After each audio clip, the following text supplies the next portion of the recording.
Chapter 590. The matters of the world were often so wondrous. Li Mu never thought that he would be able to meet Lin Wan and Xiaoyu again in the ghost domain. Moreover, they had become sisters due to the pressure from the Hall of Souls. With their fifth realm cultivation, forcefully barging into the fallen god's land was basically a death sentence. However, in order to repay Suhi's kindness, Lin Wan still came without hesitation. This moved Li Mu slightly. Xiaoyu attached herself to Li Mu. She said with surprise and joy, "I never thought that benefactor would also be big sister Lin's benefactor. Is this fate?" Li Mu said to Lin Wan, "Thank you for telling me about her." Lin Wan's worried expression did not disappear. She said, "Benefactor and big sister Su have given me a new life. Even if I die for her, it's nothing."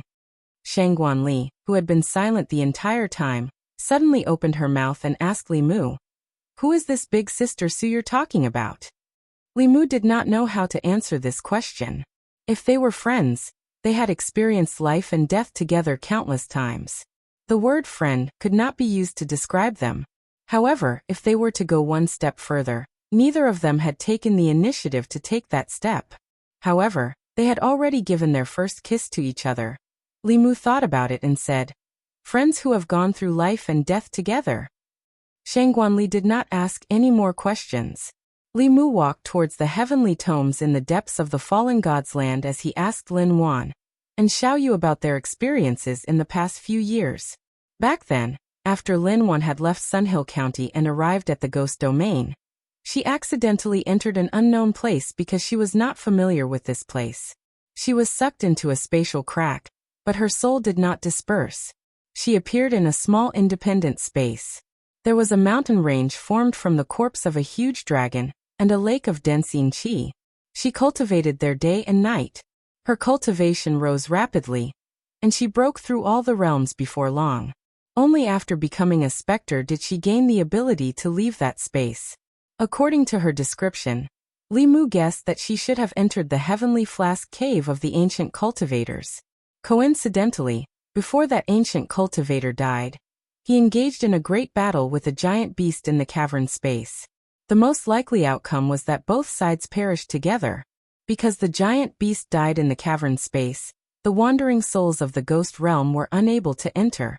That was why Lin Wan was able to take advantage of the situation 10,000 years later. This could be considered her fortuitous encounter. On the path of cultivation, talent and hard work were not as important as fortuitous encounters. And after Xiaoyu entered the ghost realm, because of her own strength, no one dared to provoke her. It was only until Li Mu heavily wounded the demonic Dao and killed the Nether Saint with the Empress, and then killed several ghost kings under his command, that the Soul Hall's strength was reduced to less than a tenth. They began to vigorously recruit subordinates in the ghost realm, and only then did they set their sights on her. At the same time, Lin Wan was also a target that the Soul Hall wanted to recruit. The two women didn't want to work for the demonic Dao, so they joined forces to resist the demonic Dao that was led by Qingguang Wang. Although their cultivations weren't at the sixth realm, Xiaoyu's supernatural powers restrained soul bodies. With the two women joining forces, the Soul Hall that was already greatly weakened couldn't do anything to them. As the group advanced, they had to be careful of spatial cracks at all times. They had to avoid waves of wandering souls, so their speed wasn't fast. During this time, they also bumped into other factions of the ghost realm. There was no lack of factions that were fighting each other. Here, the various factions had to be on guard against the dangers that came from the land of the fallen gods, but they also had to be careful of other factions. Some of the ghost cultivators had seen Li Mu at the entrance. When they saw him, they stayed far away from him.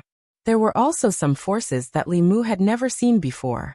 When they saw that Li Mu was outnumbered, they foolishly approached him. Of course, the result was very miserable. At a certain moment, Li Mu brought them closer to the heavenly book in the depths of the land of the fallen gods. Suddenly, from the fog in front of them, a soul shadow ran out. Behind that soul shadow, there was a powerful aura chasing after it. Closely chasing after it was a wandering soul with the power of the seventh realm. The middle-aged ghost cultivator who was being chased was not weak. Although the aura on his body was weak, his cultivation should have reached the 7th realm. When the middle-aged man saw someone appear, he immediately said, "Thank you for saving me. I will definitely thank you greatly." When she saw the middle-aged ghost cultivator, Shangguan Li's face was filled with hatred. She transmitted her voice to Li Mu. "He's the Rakshasa king." Li Mu raised his eyebrows. The intellectual sword condensed and pierced the wandering soul's body. At the same time, he summoned a thunder net. After the wandering soul was injured, it didn't continue to attack. Instead, it fled into the depths of the fog. Although it hadn't developed intelligence, its instincts were stronger than other wandering souls. It wouldn't throw away its life for no reason. While the Rakshasa king was shocked by this person's strength, he also breathed a sigh of relief. He cupped his hands to Li Mu and said, "Thank you for saving me. What are you doing?" Before he could finish his words of thanks, a golden light suddenly appeared in front of him. A golden whip wrapped around his waist and dragged him over. The Rakshasa king's expression changed greatly. He roared and his soul scattered. After it reunited, he had already broken free from the restraint. However, at this moment, a bell covered his head and trapped him inside. The Rakshasa king tried to break out of the bell, but he couldn't break it at all. He could only shout to the people outside the bell, "I'm the Rakshasa Ghost King. You helped me. Let me out. I will definitely thank you greatly." Li Mu and Shangguan Li looked at him indifferently. They were indifferent to his words. The Rakshasa king continued, "The entire Fengdu city of the ghost realm belongs to me. I also have a huge treasure house. What do you want? I will try my best to satisfy you." Li Mu looked at Shangguan Li and asked, "Ali, what do you want to do with him?" Shangguan Li thought for a moment and said, "Let him hand over a wisp of his life soul." Handing over his life soul meant that he would be controlled by others later. Trapped in the bell, the Rakshasa king's face instantly darkened. He said coldly, "Don't even think about it. I'm a ghost hero. It's impossible for me to hand over my life soul to be your servant. If I wasn't seriously injured, how could I be trapped by you?" Li Mu looked at him and asked, "You won't hand it over, right?" The Rakshasa king's face was full of arrogance. He said coldly, "I'd rather die than hand over my life soul to you." Li Mu's mind moved, and the Tao bell started to shrink slowly. The Rakshasa king's soul was trapped inside, and the space he could fit in became smaller and smaller.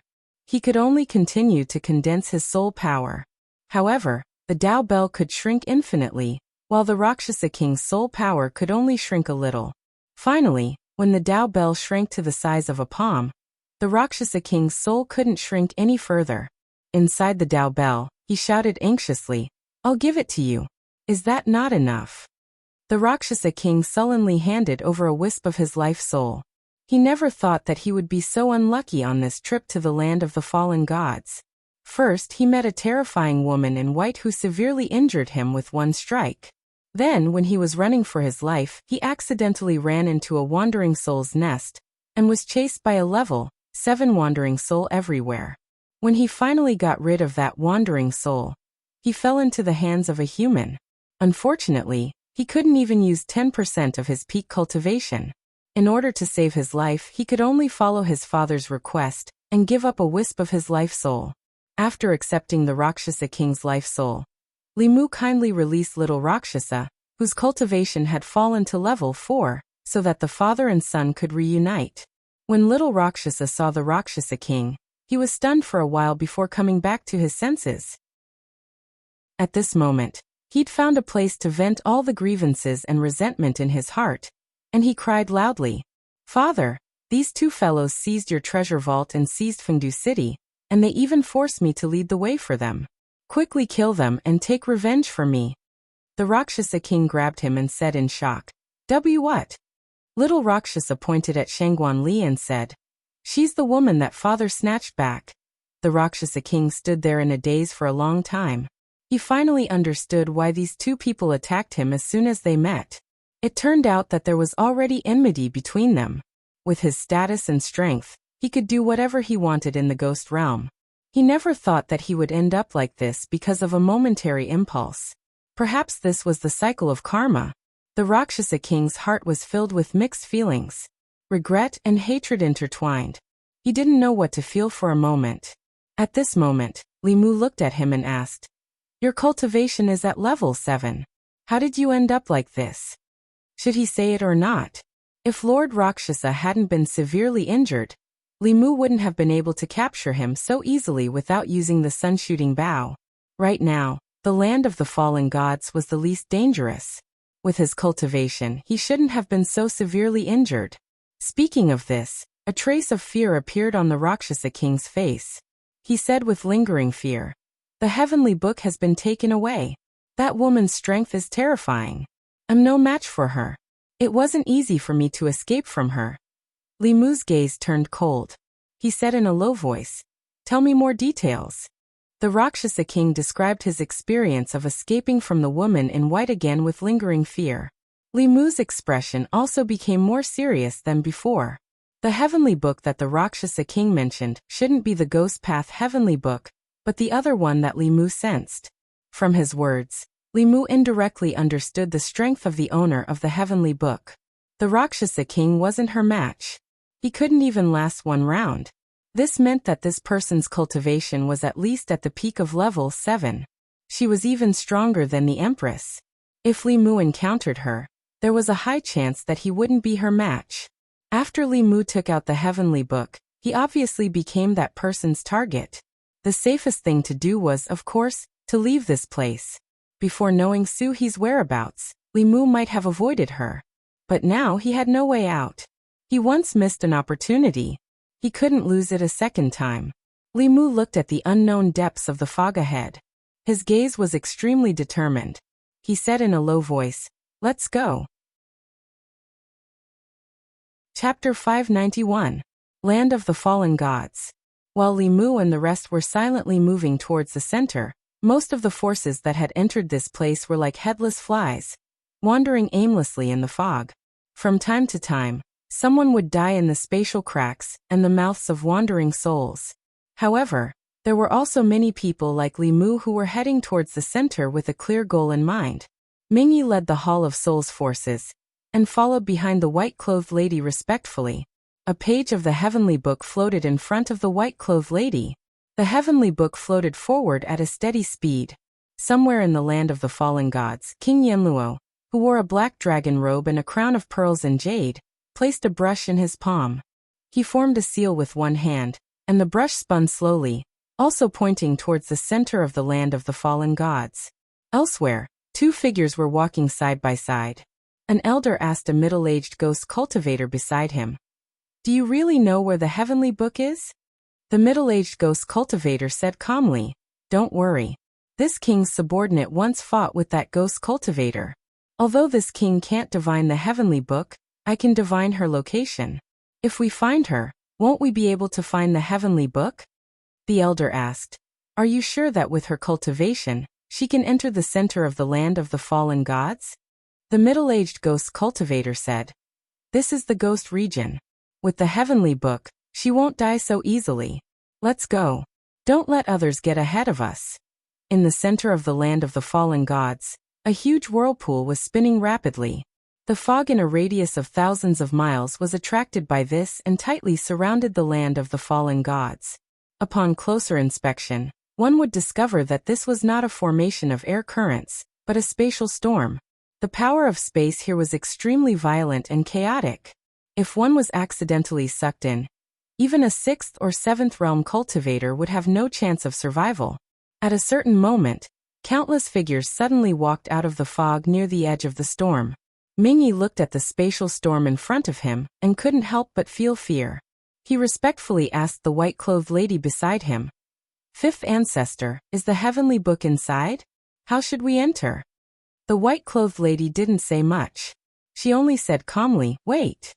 After receiving the order, Mingyi ordered the Hall of Souls members to sit cross-legged and wait quietly.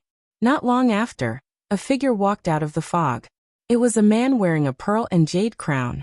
He was one of the Ghost Realm's 4 great ghost kings, Yama King. After seeing the Soul Palace people, a trace of vigilance appeared on his face. He maintained a distance from them and looked at the storm in the center of the Ghost Realm with a thoughtful expression. After another half a day, Two more figures appeared from the fog in a certain direction. The Yama King took a look and discovered that it was the Azura King and the Wuxia King. Thus, of the 5 major factions of the Soul Palace, only the Rakshasa King had not come. The old man looked around and said, King Yenluo, even the Soul Hall is here. The Rakshasa King probably won't let go of this opportunity. However, it's not easy to enter this spatial storm.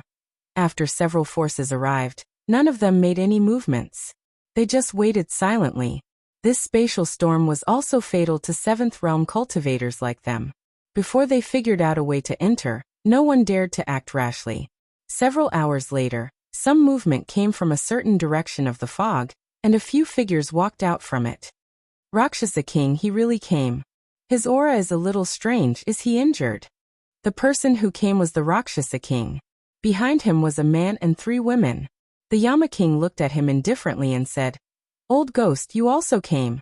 The Rakshasa King looked back at him and said, If even you can come, why can't I? From the corner of his eyes, he saw the white-clothed woman in front of the Soul Hall group. Thinking of the terrifying encounter from before, he began to feel fear in his heart. However, when he remembered Li Mu's instructions, he forcefully suppressed his fear. He walked to the Yama King's side and sent a message with his divine sense. That page of the heavenly book is in the spatial storm. None of us can enter. What's the point of waiting here? The Yama King looked at him indifferently. This was a fact that he had to admit. He knew that the page of the heavenly book was in the depths of the fallen god's land, but he didn't expect it to fall into the eye of the storm. Even with their cultivation, entering this place was a 90% chance of death. It was not worth risking their lives for a page of the heavenly book. However, they had already come this far. They were unwilling to give up just like that. Therefore, they waited here in a stalemate with the storm. The Rakshasa King continued, We can't get that page of the heavenly book for now. However, there's still one page of the heavenly book in the ghost domain. Old ghost, are you interested? The Yama King sneered. If there's such a good thing, would you think of me? The Rakshasa King explained. If I can get that page of the heavenly book alone, I naturally won't look for you. However, I was seriously injured because of that page of the heavenly book and almost died. That's why I asked you to join forces. After we get it, we'll comprehend the heavenly book together. How about it? The Yama King looked at the Rakshasa King, whose breathing was unstable. It was obvious that he was seriously injured. He frowned and asked, Is what you said true? The Rakshasa King said unwillingly, If it wasn't for the fact that I can't do it alone, I wouldn't have looked for you. That page of the heavenly book is with the white-clothed woman from the Soul Hall. Her cultivation is very strong. I'm afraid only the 4 of us can defeat her. The Yama King looked in the direction of the Soul Hall. His gaze turned cold as he asked, You dare to attack the demonic path? The Rakshasa King sneered and said, Don't forget where we are. Even if the people from the Soul Hall died here, who would know that we did it? The unknown lands are very dangerous. Perhaps they died in the spatial storm or the soul tide. We can take advantage of this opportunity to eliminate the Soul Hall. Otherwise, they will target us sooner or later. The Rakshasa King's words made the Yama King fall into a short period of contemplation. The Soul Hall in the Ghost region was disliked by the 4 major factions. They even hated it. They had the backing of the demonic path and acted recklessly in the Ghost region. They invaded the territories of the 4 major factions, and even recruited many experts that originally belonged to them. Eliminating the Soul Hall was definitely something that the 4 major factions would love to see. After a while, he looked at the Rakshasa King and asked, What do you want to do? The Rakshasa King said, The 2 of us can't do this either. We have to call those 2 old ghosts together. The 2 looked at each other and slowly walked toward the Azura King and Wuxia King, who were not far away. Li Mu looked at the 4 7th realm ghost kings who were communicating silently. His gaze was calm and without any ripples.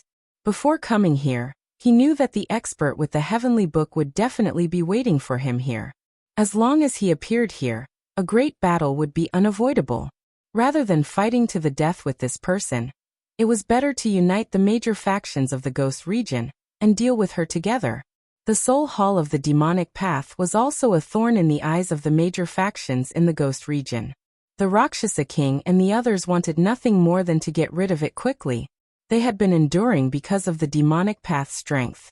This was a chance for them to work together to eliminate the Soul Hall. It was in line with the common interests of the 4 major factions of the Ghost region. In another place, the 4 Ghost Kings were surrounded by a layer of faint black fog. It was unknown what they were discussing. Guei felt uneasy, but the white-clothed woman's expression remained calm. Her gaze looked into the depths of the fog, as if she was waiting for something. The other aura of the heavenly book had not appeared for a long time. After a long time, she retracted her gaze and glanced at the young people brought by the Rakshasa king. Her gaze suddenly stopped on one of them. Then, she slowly walked toward Limu. After she walked dozens of steps, a strong magic power fluctuation suddenly came from where the 4 ghost kings were gathered. Then, 4 figures appeared in the 4 directions of the white-clothed woman. The Azura king, the Yiksha king, the Yenluo king, and the Rakshasa king attacked at the same time. 4 supernatural powers bombarded the white-clothed woman. What do you want to do? Guei was some distance away from the white-clothed woman, and reacted instantly. He roared and was about to step forward when a cold light suddenly appeared in his eyes. The familiar spear and the unfamiliar young face. Guei was shocked and blurted out, "It's you!" Boom. The 4 seventh realm cultivators attacked at the same time. The white-clothed woman was drowned in the light of the supernatural powers. A huge pit with a radius of 100 feet appeared in the solid ground. When the dust dispersed, the huge pit was empty. At the same time, Limu suddenly felt a sense of danger. His hair stood on end. At this moment, he took the risk of sending Shangguanli, Linwan, and Xiaoyu into the cave residence and stepped out at the same time. His figure disappeared on the spot, but another figure appeared behind him. The white-clothed woman looked at Limu and said indifferently, "You finally appeared." Seeing the white-clothed woman appear in another place, the 4 ghost kings were in disbelief. Just now, they had joined forces to seal the space. Logically speaking, this woman from the Hall of Souls should not have been able to dodge. However, what happened just now overturned their understanding. Limu was not surprised. Even an elder like Guei had to be respectful to this white-clothed woman. She must be an old monster like Shuehe who had inherited memories for tens of thousands of years. Their strength could not be judged by common sense. Limu asked directly, "You are one of the 5 ancestors of the demonic way?" The white-clothed woman was silent for a moment. Her expression was somewhat regretful, but also seemed to be reminiscing. She said, "It seems that Shuehe did die in your hands." Limu said, "He killed countless living beings just for his own cultivation. He deserved to die." The woman stretched out her hand. Her fingernails grew rapidly, emitting a faint cold light like 10 sharp swords. Seeing this, Devil King's expression changed drastically. He frantically warned, "Be careful. Her fingernails can directly injure us. Don't let her touch you." Just as Devil King finished speaking, the sun shooting bow appeared in Limu's hand.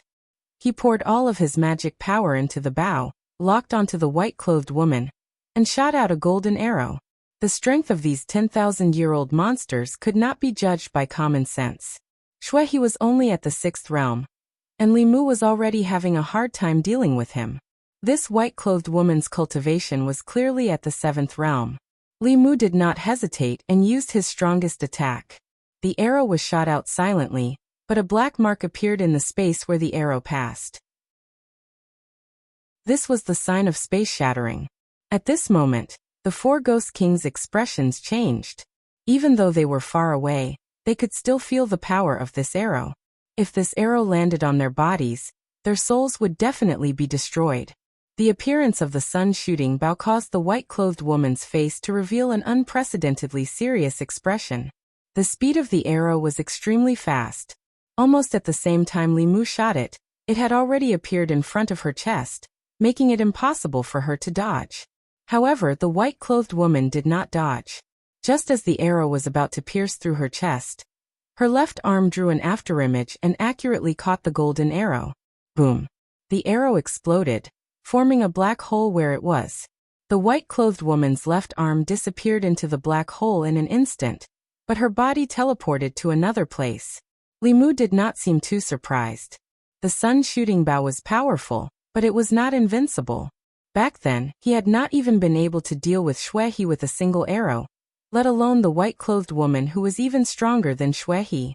The white-clothed woman did not care about her missing left arm at all. She looked at Li Mu and said indifferently, "Although I don't know why the sun shooting bow is in your hands, you can't unleash its full power with your cultivation. Furthermore, you can't shoot a second arrow." She was right. Li Mu had gathered all the power in his body to shoot the arrow. Right now, he only had a sliver of power supporting him. Even with the power of the mantra to rapidly recover his power, he would not be able to return to his peak in a short period of time. However, he had already achieved his goal. Li Mu smiled at the white-clothed woman. With a thought, the law bell immediately formed a suit of armor that covered his entire body. It followed him into the spatial storm. In the next moment, the white-clothed woman appeared at his original position. She reached out with her remaining right hand, wanting to grab Li Mu. However, she grabbed nothing but air.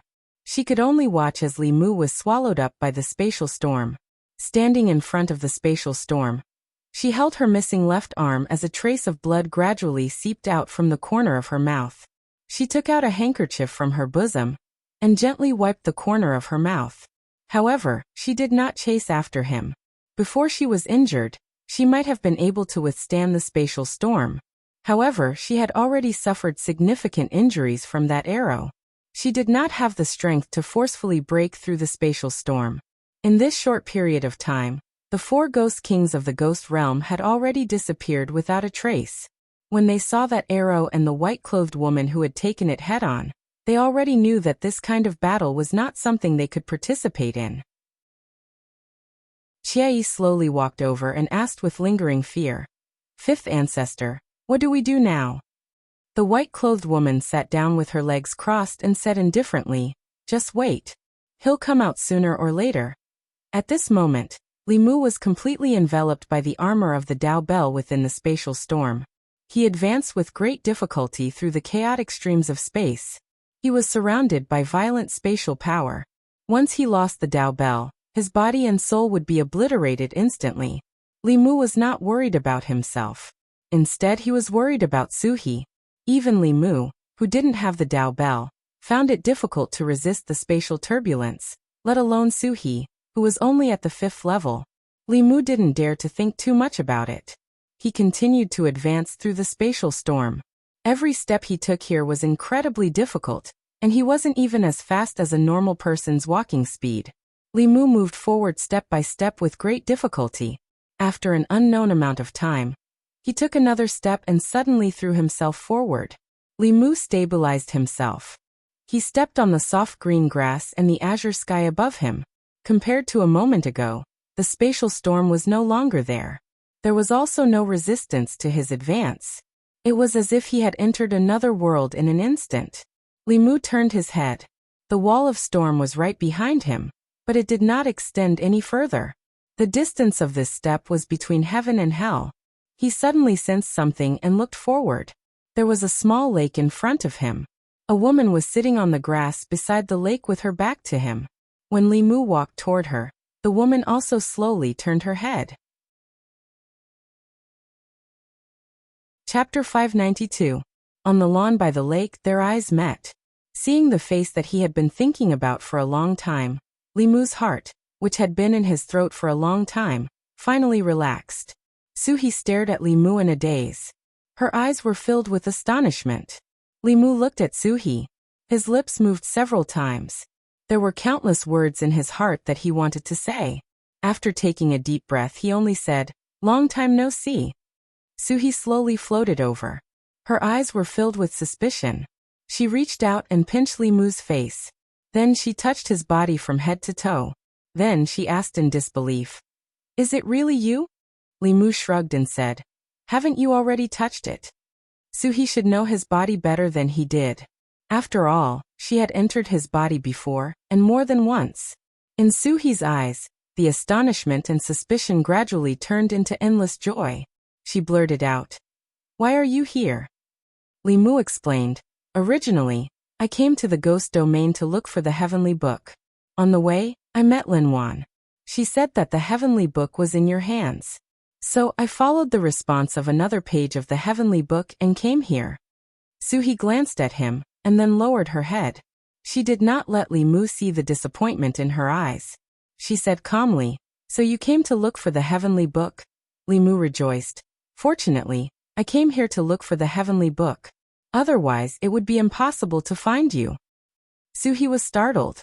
Her expression was a little surprised and a little happy. She had never thought that Li Mu, who was as dull as a log, would say such words one day. If he had this performance earlier, there would not have been so many things in the past 2 years.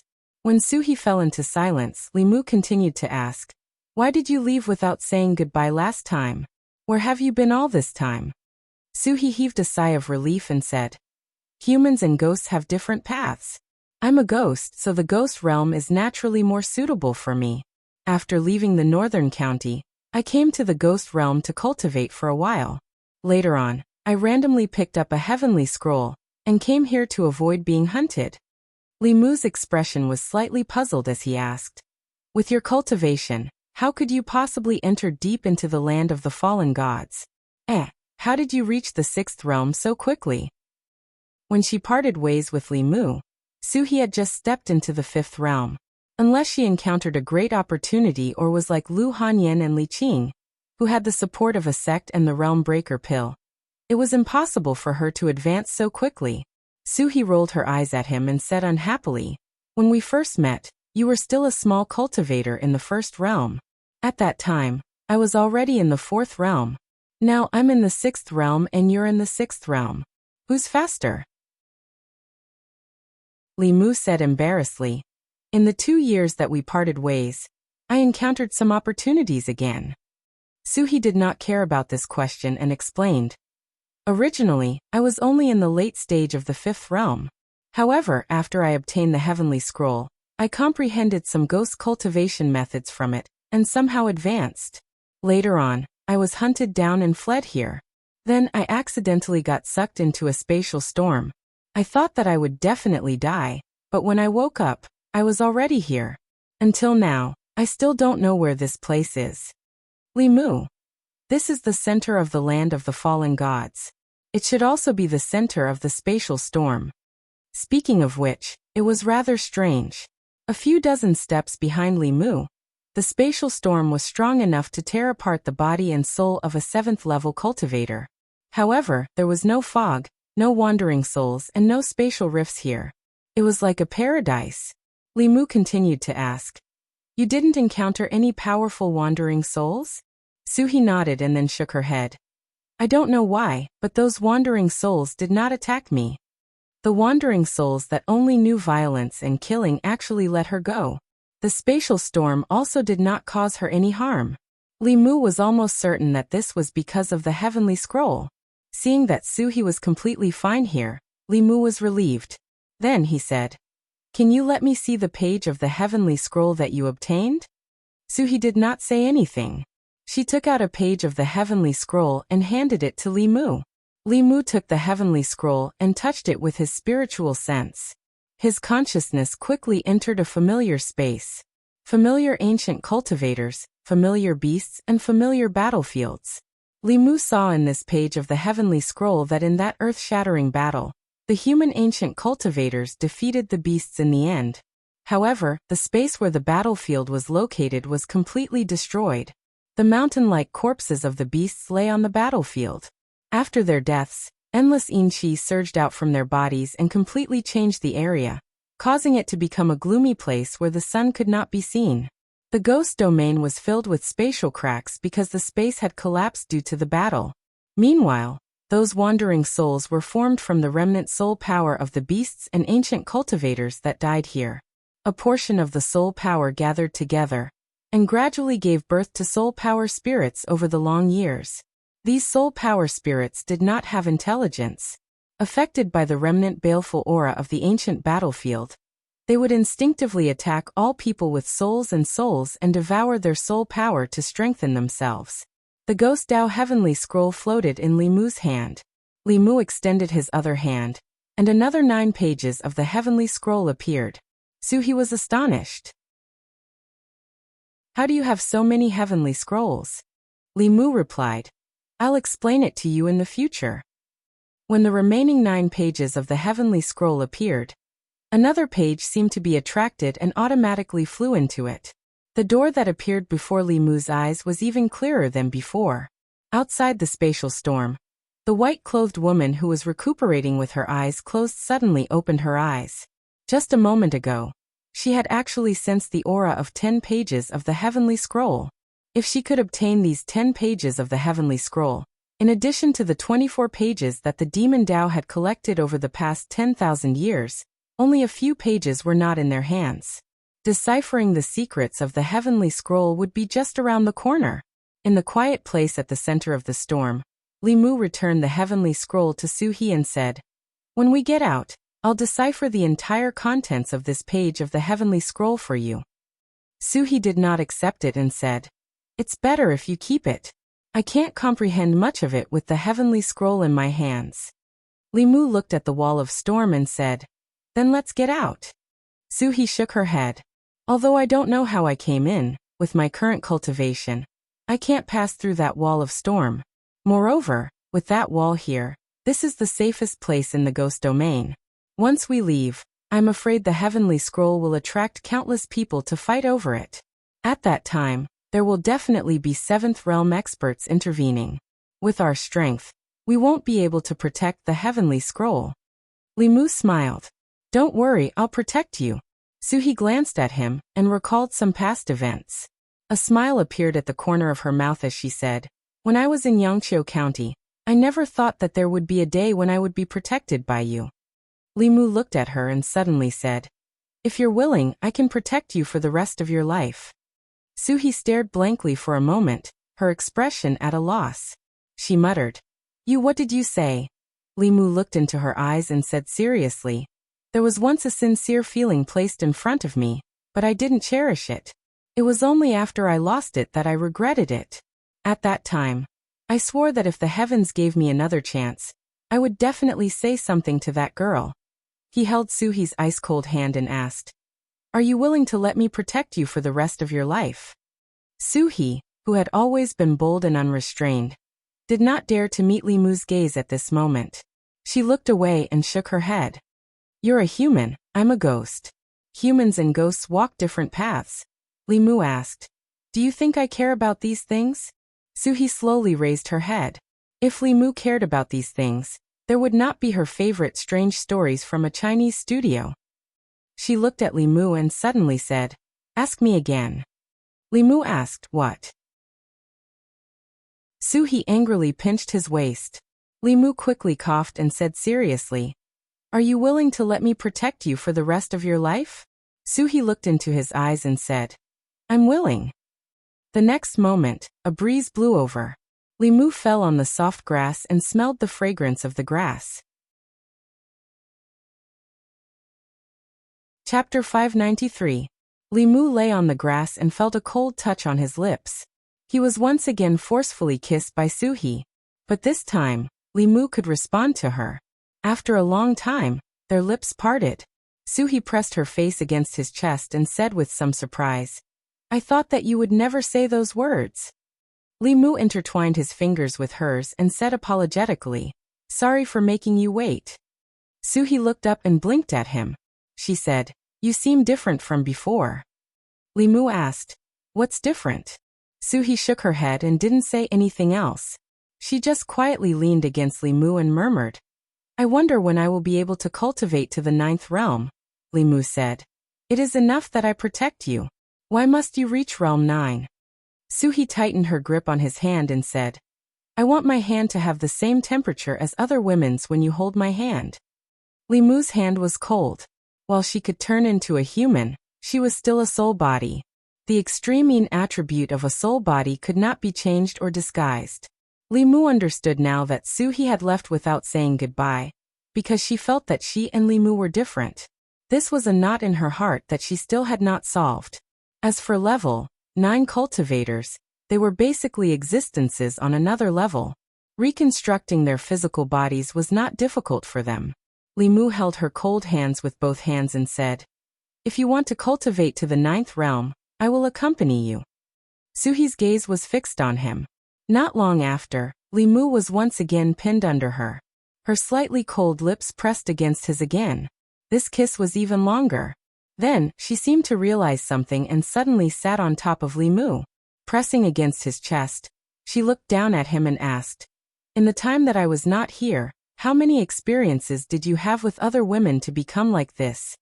She would find out about these things sooner or later. In the face of Suhi's questions, Li Mu could honestly answer. After a while, Suhi's shocked voice came from Li Mu's body. "Empress of the Great Zhou, Queen of the Yao Kingdom, have you been looking for women these past 2 years? Have you been cultivating properly?" Li Mu explained. "Of course I have been cultivating properly. Otherwise, how could my cultivation speed be so fast?" Suhi's hand, which was originally on his chest, moved to his waist. She angrily pinched Li Mu's waist and asked, "Empress of the Great Zhou and Queen of the Yao Kingdom, you are so proactive. But when it comes to me, you are so reserved. 2 years ago, if you were like this, would I be behind them? I was clearly here before them." Seeing her chest heaving up and down because of anger, Li Mu explained, "Back then, I was young and ignorant. Back then, when it came to relationships, he was indecisive and submissive. After 2 years of experience, Li Mu had thought through many things clearly. So when he met Suhi again, he was so decisive and straightforward. He did not hesitate at all. He did not want to repeat the same mistakes. A large part of the reason for his change was the appearance of the Phantom Princess and the Empress, which led to his encounter with Suhi and the quick-to-cut the Gordian knot, Li Mu. Seeing her angry and indignant appearance, Li Mu pulled her into his arms and said, all right. When we get out, I will help you become the master of the ghost realm. This way, your status will not be inferior to theirs."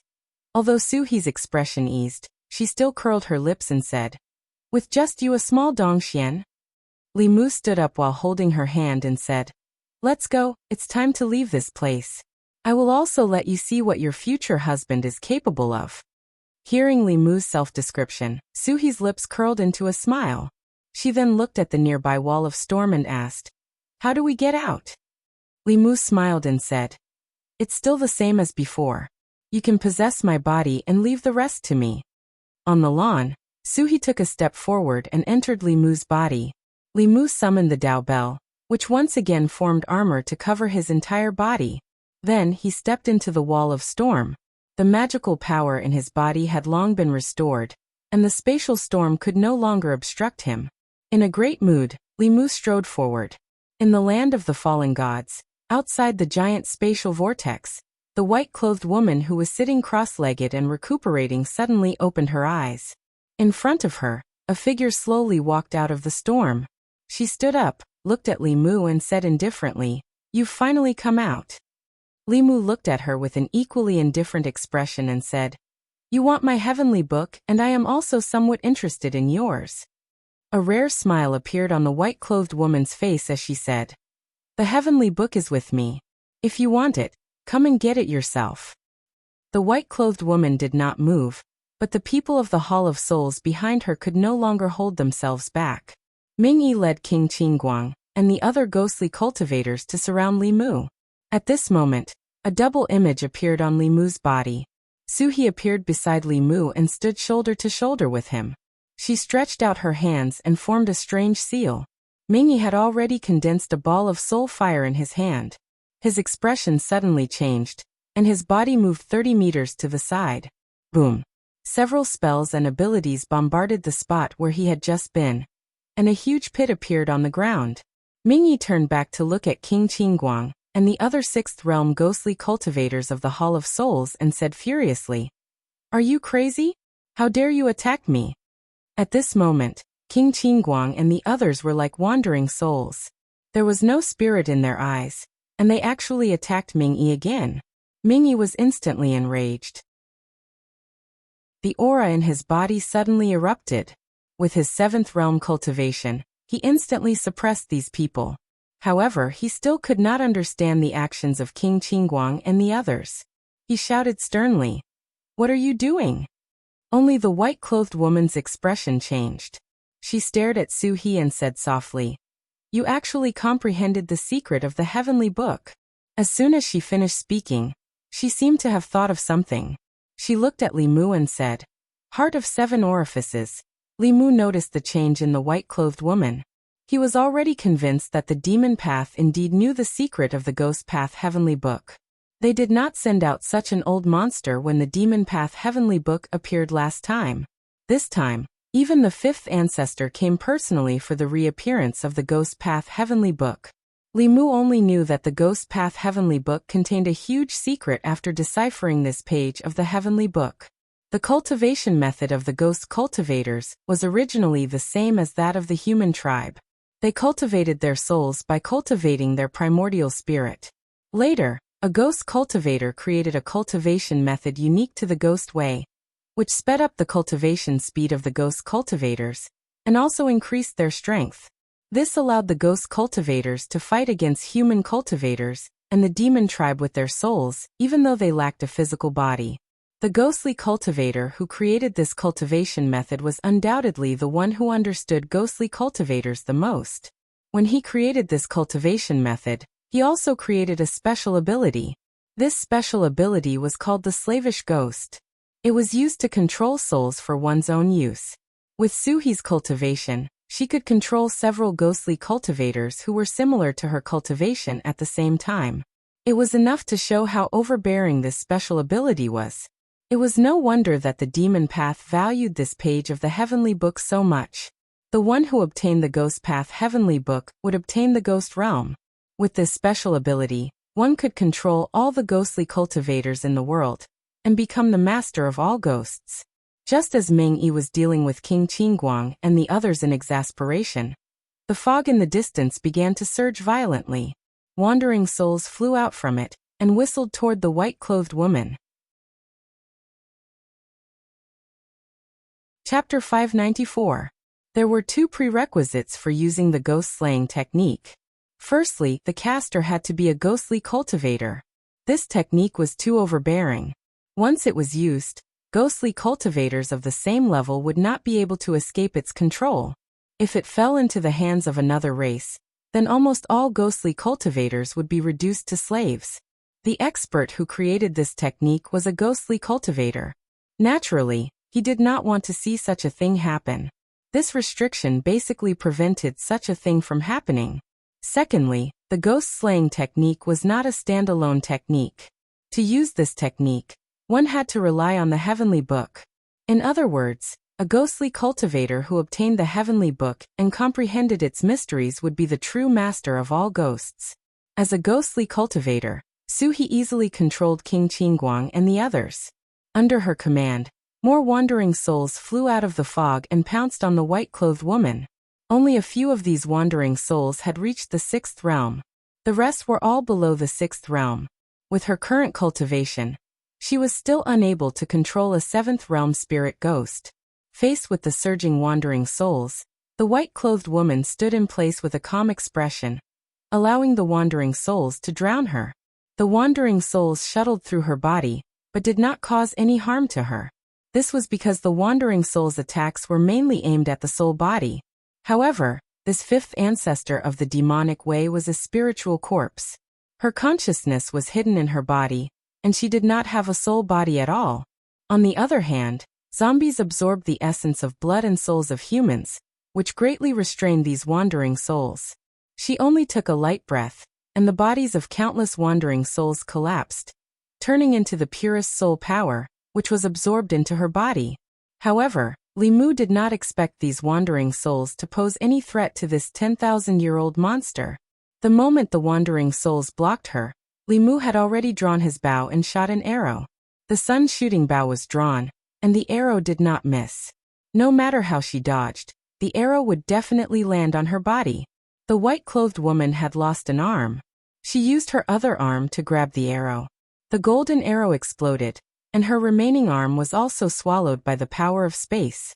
However, the magic power that Li Mu had gathered with great difficulty was once again exhausted. The white-clothed woman lost her arms, but her aura became even more terrifying.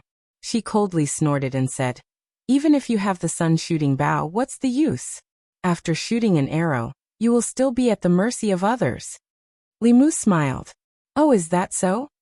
Just as he finished speaking, Suhi took a step forward and merged with Li Mu. Li Mu drew his bow again, and the sun-shooting bow shot out another arrow, heading straight for the white-robed woman.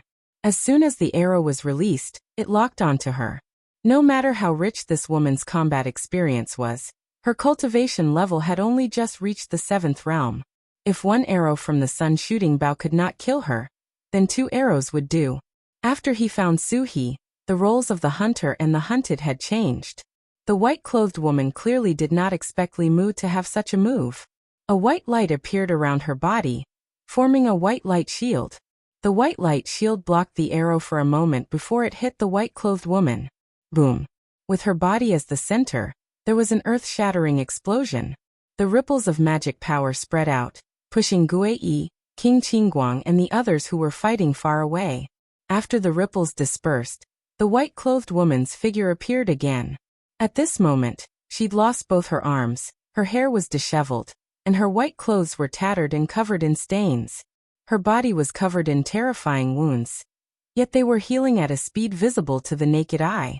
In next to no time, her wounds had recovered to their original state, and even her arms had grown back. However, this did not mean that her injuries were completely healed. On the contrary, the aura that she exuded now was even weaker than when she lost both her arms. It was only about 20% of her peak. Even so, under the condition that Li Mu and Suhi's spiritual energy were depleted, this was enough to crush everything. The white-clothed woman looked coldly at Li Mu and said in a low voice, "If you don't have any other helpers, you can die now." After Suhi walked out of Li Mu's body, she formed a spell with both hands. A 6th-level wandering soul floated from afar and entered Li Mu's body. Li Mu picked up the sun-shooting bow, and the bowstring began to flash with golden light again. He smiled at the white-clothed woman and said, "Stop, these are all my ghosts." This time, the white-clothed woman's expression changed. She could withstand 1 or 2 arrows from the sun-shooting bow, and even a 3rd arrow. However, if Li Mu kept shooting like this, she would still die under the bow. The woman had clearly comprehended the secrets of the Ghost Path Heavenly Book. With her cultivation, all the ghosts in the ghost realm below the 7th level obeyed her orders. This was enough for Li Mu to shoot arrow after arrow. The white-clothed woman retreated and instantly disappeared into the fog.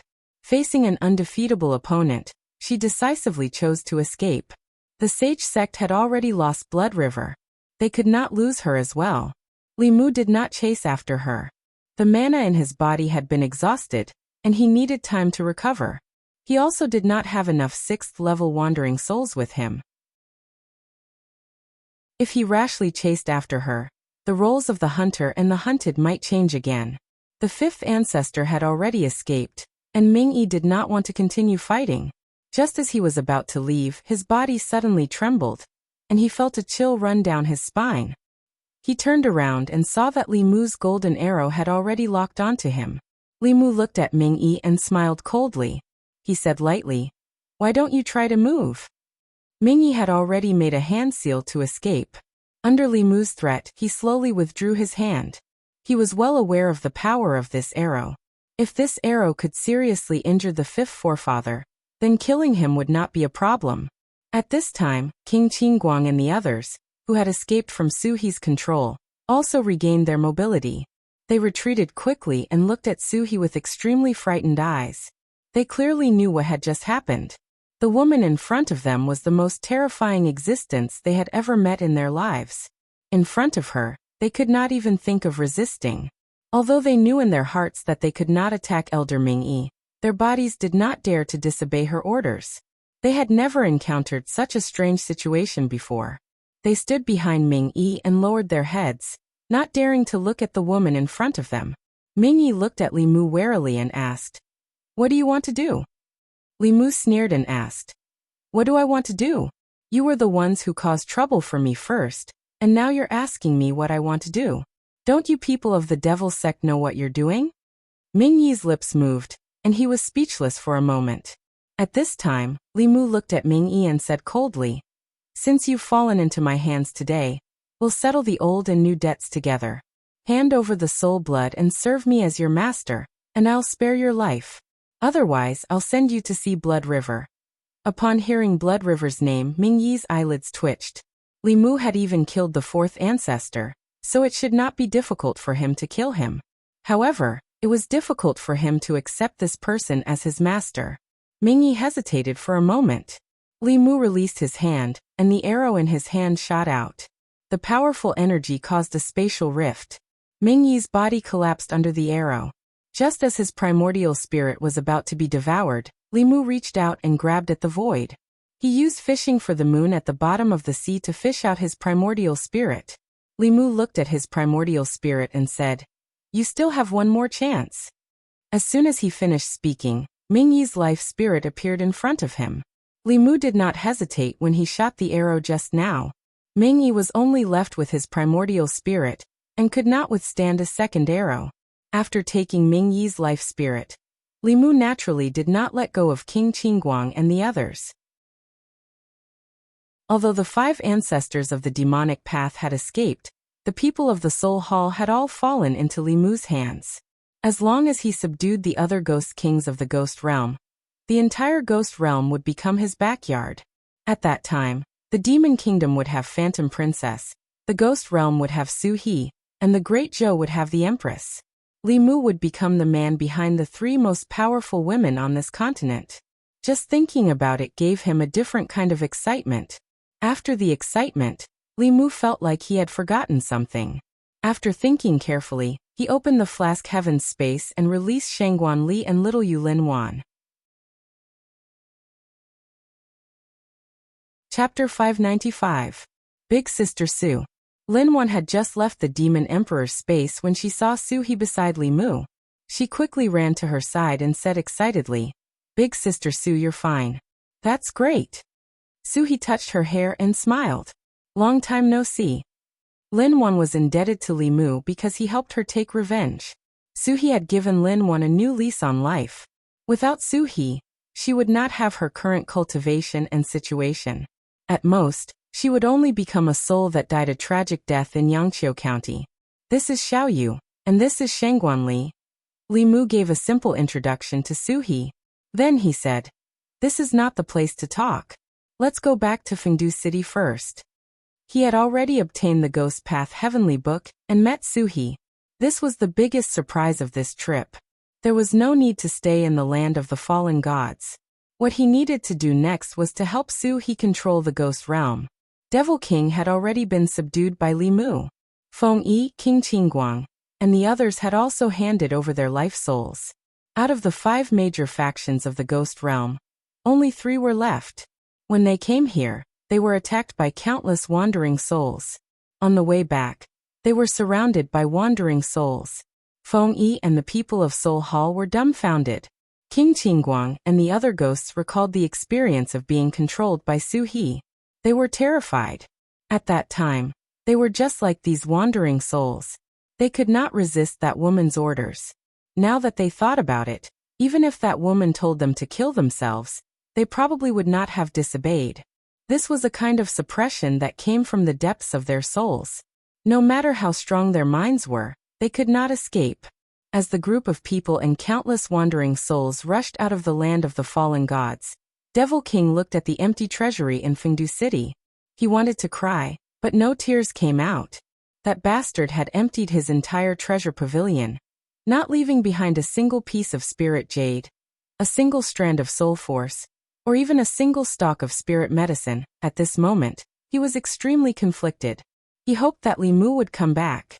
That way, he would have a chance to get back what originally belonged to him. The demonic path's white-clothed female corpse was extremely powerful. It was obvious that Li Mu was not her match. Even if he managed to escape from her grasp, he should be an arrow at the end of its flight. Thus he still had a chance. At the same time, he also hoped that Li Mu would not return. After all, the might of that person's bow had truly intimidated the Rakshasa king. He had trained hard for more than 100 years to reach his current level of cultivation. A single arrow from the other party was enough to scatter his soul. Furthermore, his life spirit was still in the other party's hands.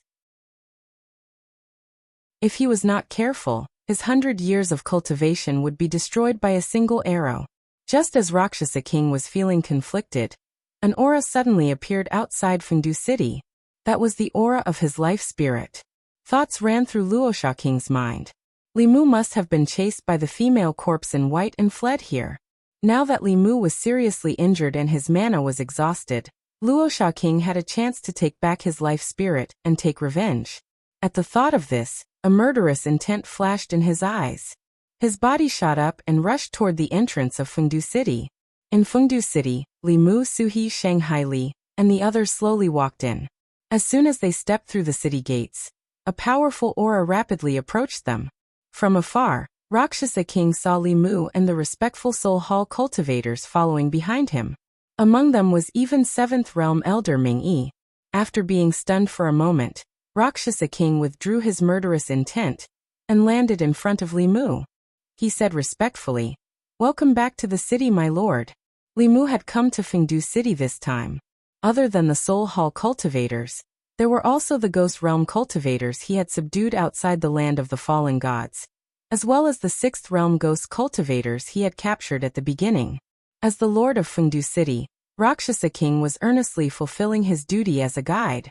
As he invited Li Mu and the others back to the Ghost King Palace, he asked tentatively, "May I ask, my lord, where is that powerful demonic woman?" "She ran away," Li Mu said regretfully. "She also had a heavenly book. It's a pity that I didn't catch her." The heavenly books of the demonic Tao had always only been entered and not exited. They were the ones who robbed others, but no one robbed them. This was Li Mu's chance. Unfortunately, that old monster was too powerful and escaped too quickly. With Li Mu's current strength, he couldn't do anything to her. She ran away. The Rakshasa King's heart skipped a beat when he heard this. He had personally experienced how powerful that woman was. Although her cultivation level was only at the 7th realm, killing him was as easy as slaughtering a dog. Even Li Mu's terrifying archery skills had not been able to kill her, and he had been chased into the spatial storm by her. It had only been a short while, but the roles of the hunter and the hunted had been reversed. Not only that, Rakshasa King could tell at a glance that the people of the Hall of Souls had been subdued by Li Mu. He was curious and bewildered. What happened in the land of the fallen gods after they escaped? Only then did Rakshasa King realize that his escape might cause Li Mu's displeasure. He hurriedly explained, "My lord, please don't blame me. I'm really no match for that female corpse." Li Mu waved his hand and didn't intend to pursue the matter. Rakshasa King was finally relieved.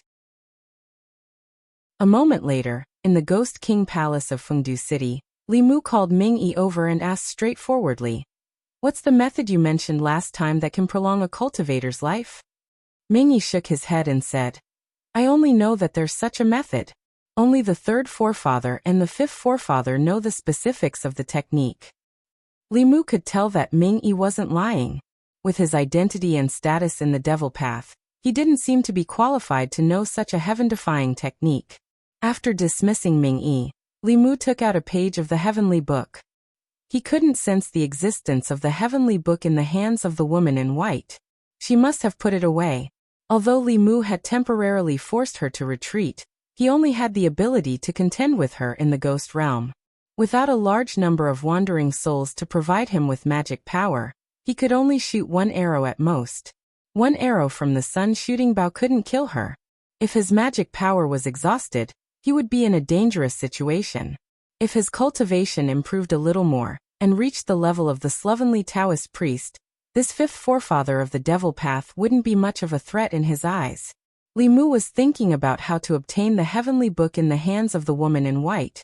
Shangguan Li walked in from outside and asked Li Mu, "What's your relationship with Sister Su?" Li Mu said, "Didn't I say it before? Friends of life and death." Shangguan Li snorted and said, "Your relationship doesn't seem like friends of life and death." Li Mu thought for a moment and said, "Let me tell you a story. Once upon a time, there was a scholar called Ning Kaichen and a female ghost called Nie Xiaoqian." After hearing Li Mu's story, Shangguan Li suddenly understood and said angrily, "So this is what you mean by friends of life and death. When I go back, I'll tell His Majesty that you and a female ghost." She looked at Li Mu with an incomparably angry expression. "You have 2 wives, Xiaobai and Wan Wan, who are infatuated with you. In addition, you have His Majesty. You're still not satisfied. Is there anyone in this world more lecherous than you? Little Rakshasa poked his head out of the hall and said, Lords, my father asked me to guard outside. If you have any orders, you can call me at any time. Limu glanced at little Rakshasa. He had to marry a new bride every month. Of course, there were people or ghosts more lecherous than him in this world. Shangguanli understood Limu's gaze and looked at little Rakshasa. Her face darkened and she said angrily, Scram, don't let me see you again. Chapter 596.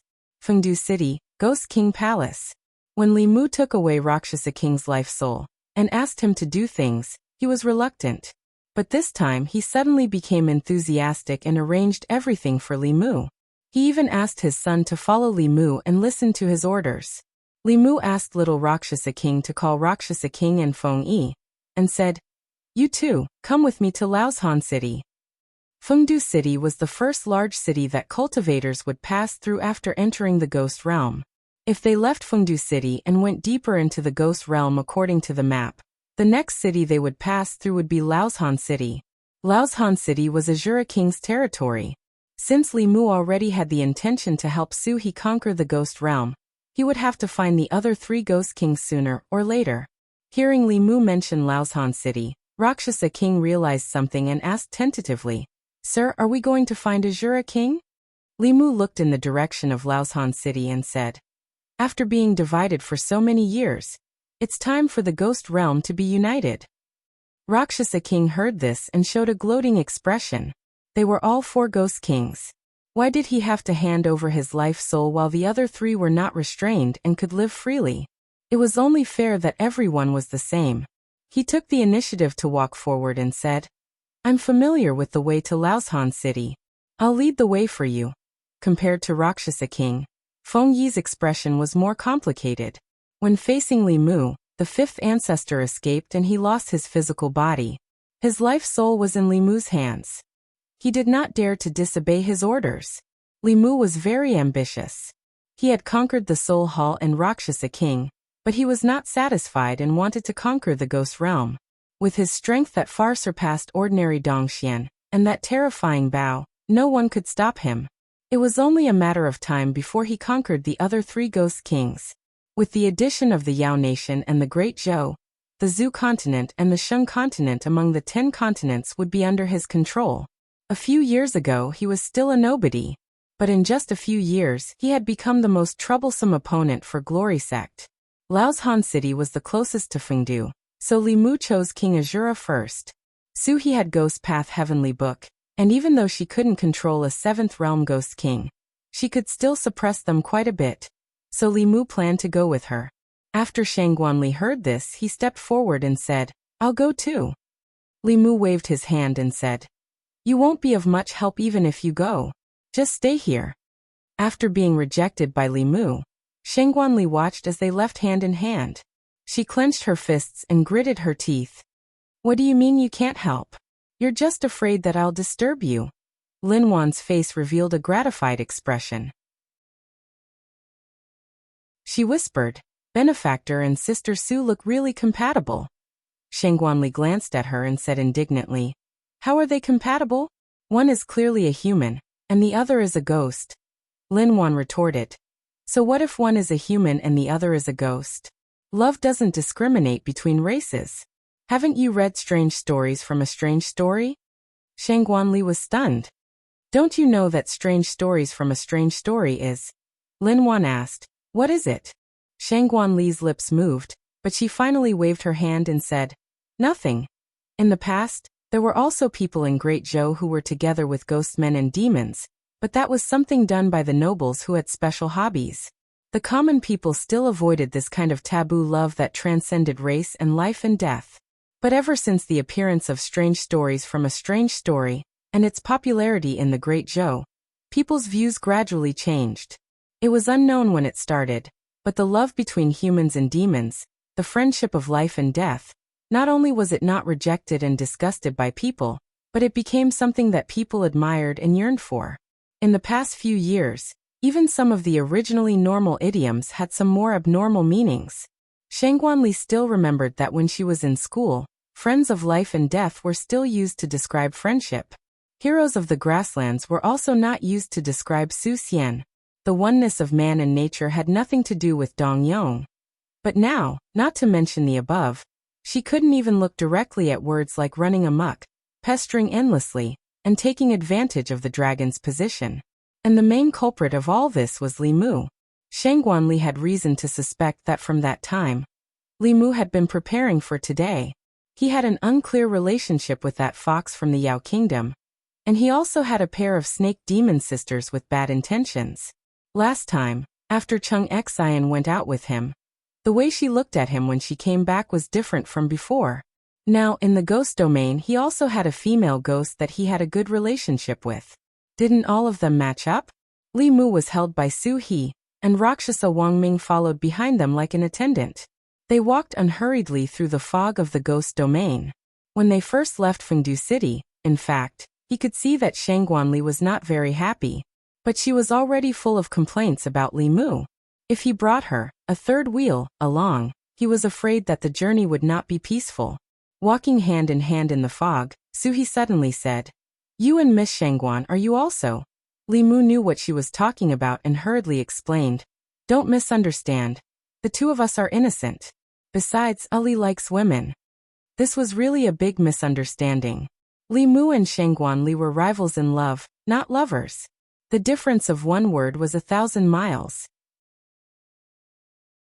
She was still brooding over Li Mu snatching the Empress away. Su He glanced at him and said indifferently, "I'm just asking, why are you so nervous? In any case, there are already so many people in front of me. I don't mind having a few more behind me." Li Mu said helplessly, "How can there be so many?" Behind her, including Wan Wan and Xiaobai, there were only 2 people. Su He asked, "Have you seen Inshin after that?" Li Mu had almost forgotten about the 2 snakes and didn't know how their cultivation was. He nodded and said, "I have seen her. She is now cultivating in seclusion in the East Sea. When she comes out, I will bring her to find you." Mang Mountain City wasn't close to Fengdu, but the roads that connected the major cities of the ghost domain didn't have any danger, and could be passed through without worry. Even if Li Mu and the rest didn't rush at full speed, they still arrived at Mang Mountain City in 2 hours. From afar, Li Mu saw a majestic city in the mountains. It was situated in the fog of the ghost domain. Luo Shaking and Ming Yi didn't restrain their auras. When the 4 of them were about to reach the city gate, a light flashed outside Mang Mountain City. A huge array suddenly activated and enveloped the entire Mang Mountain City. An old man's figure stood in the array and looked at them. He said vigilantly, "Luo Sha, what are you and the people of Seoul Hall doing here?"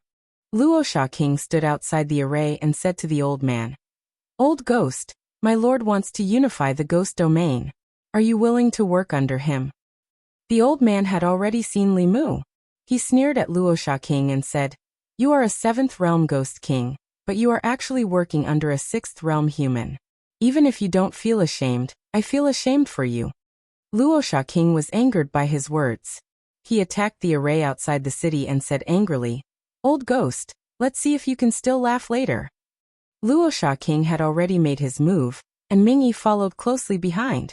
Dazzling spell lights quickly bombarded the defensive array outside Mang Mountain City. This defensive array could at most block a 7th realm for a period of time.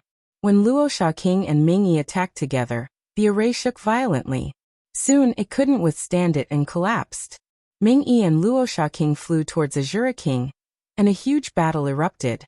The all-out battle of 2 7th realms was enough to destroy Mang Mountain City, not to mention 3 of them. To prevent the ghosts in the city from suffering an unexpected calamity, Li Mu summoned the Dao Bell. After the Dao Bell enlarged, it covered Mang Mountain City.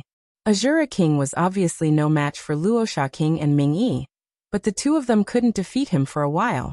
The 3 of them had similar cultivation. Under such circumstances, it was impossible to capture Azura King alive.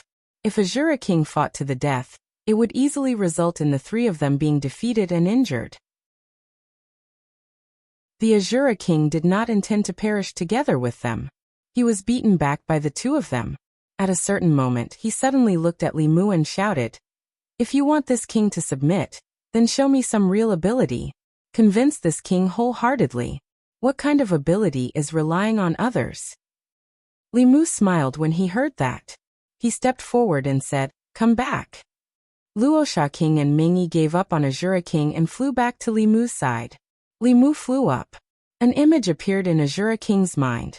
His body trembled, and he immediately added, "If you want me to submit, don't use that bow." Azura King had already seen the power of the bow in this person's hand. If he took out that bow, Azura King probably couldn't even take a single arrow. At this moment, he was actually very aggrieved. If this person could really defeat him fair and square, it would be fine if he became his subordinate. However, this person was clearly only at the 6th realm. With the power of a Dharma treasure, he could pose a fatal threat to Azura King, who was at the 7th realm. No one would be able to accept this. Faced with Azura King's request, Li Mu nodded lightly and said, "Okay." Seeing that he agreed, Azura King's body exploded with a cloud of black fog. 4 malicious ghosts with 2 horns on their heads and sharp fingernails flew out from the black fog. These malicious ghosts all had the aura of the 6th realm. As soon as they appeared, they teleported and disappeared. When they reappeared, they had already surrounded Li Mu from 4 directions. Luosha King immediately warned Li Mu, "Sir, be careful. This old ghost doppelganger is very powerful." As soon as he finished speaking, a dark cloud suddenly appeared above the 4 malicious ghosts.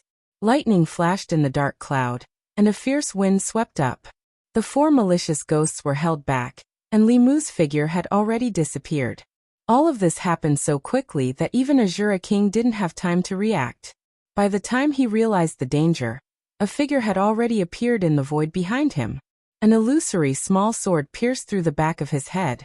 Azura King was slightly injured in an instant. Then a cold light exploded from Li Mu's hand and pierced through his body. An arrow and a spear. Although the injuries to him weren't fatal, they reduced his strength by more than half. He only had 40% of his peak strength left. Seeing Li Mu's spear piercing towards his throat again, the Azura King's expression changed drastically. He immediately said, "Stop. I submit, I submit." Chapter 597. The Azura King finally understood that the person in front of him had more than one powerful magic treasure. Although the spear did not threaten him as much as the bow, it could still injure his soul. In addition, he had a small sword with a magical power that was very effective against souls. Ghost cultivators were already at a disadvantage when fighting against him. Although he might be able to hold on for a while longer if he used all his trump cards, he would suffer more than just light injuries. Since he was weaker than him, it was not a humiliation to work under him. After convincing himself, the Azura King straightened his chest and clasped his hands at Li Mu, saying, "Greetings, my lord." The Azura King's strength was on par with the Rakshasa King's. He was slightly weaker than Feng Yi and far weaker than the 5 patriarchs of the demonic way. They were both at the 7th realm, but the 5 patriarchs of the demonic way relied on their experience and magical powers to be several times stronger than these ordinary 7th realm cultivators. Li Mu had only gradually realized that the difference in strength between cultivators at the same level could be so great after seeing Blood River and the Woman in White. With the help of magic treasures and magical powers, the strength he could unleash was stronger than the Rakshasa King and the Azura King. It was inferior to the 5 patriarchs of the demonic way, and also inferior to the Empress. He still had a long way to go before he could fight against Xuanzong head-on. The Azura King gave in so easily. The Rakshasa King's expression was somewhat disappointed. Back when he was under Li Mu, he had suffered a lot and suffered a lot. He had no choice but to submit to him. The Azura King, this old fellow, was sensible enough to bow his head so quickly. He only suffered some light injuries, which made the Rakshasa King feel a little unbalanced. He looked at the Azura King with resentment and said, "Hurry up and hand over your life spirit." The Azura King's expression changed slightly. Submitting was one thing, but handing over his life spirit meant that his life was completely under the control of the other party.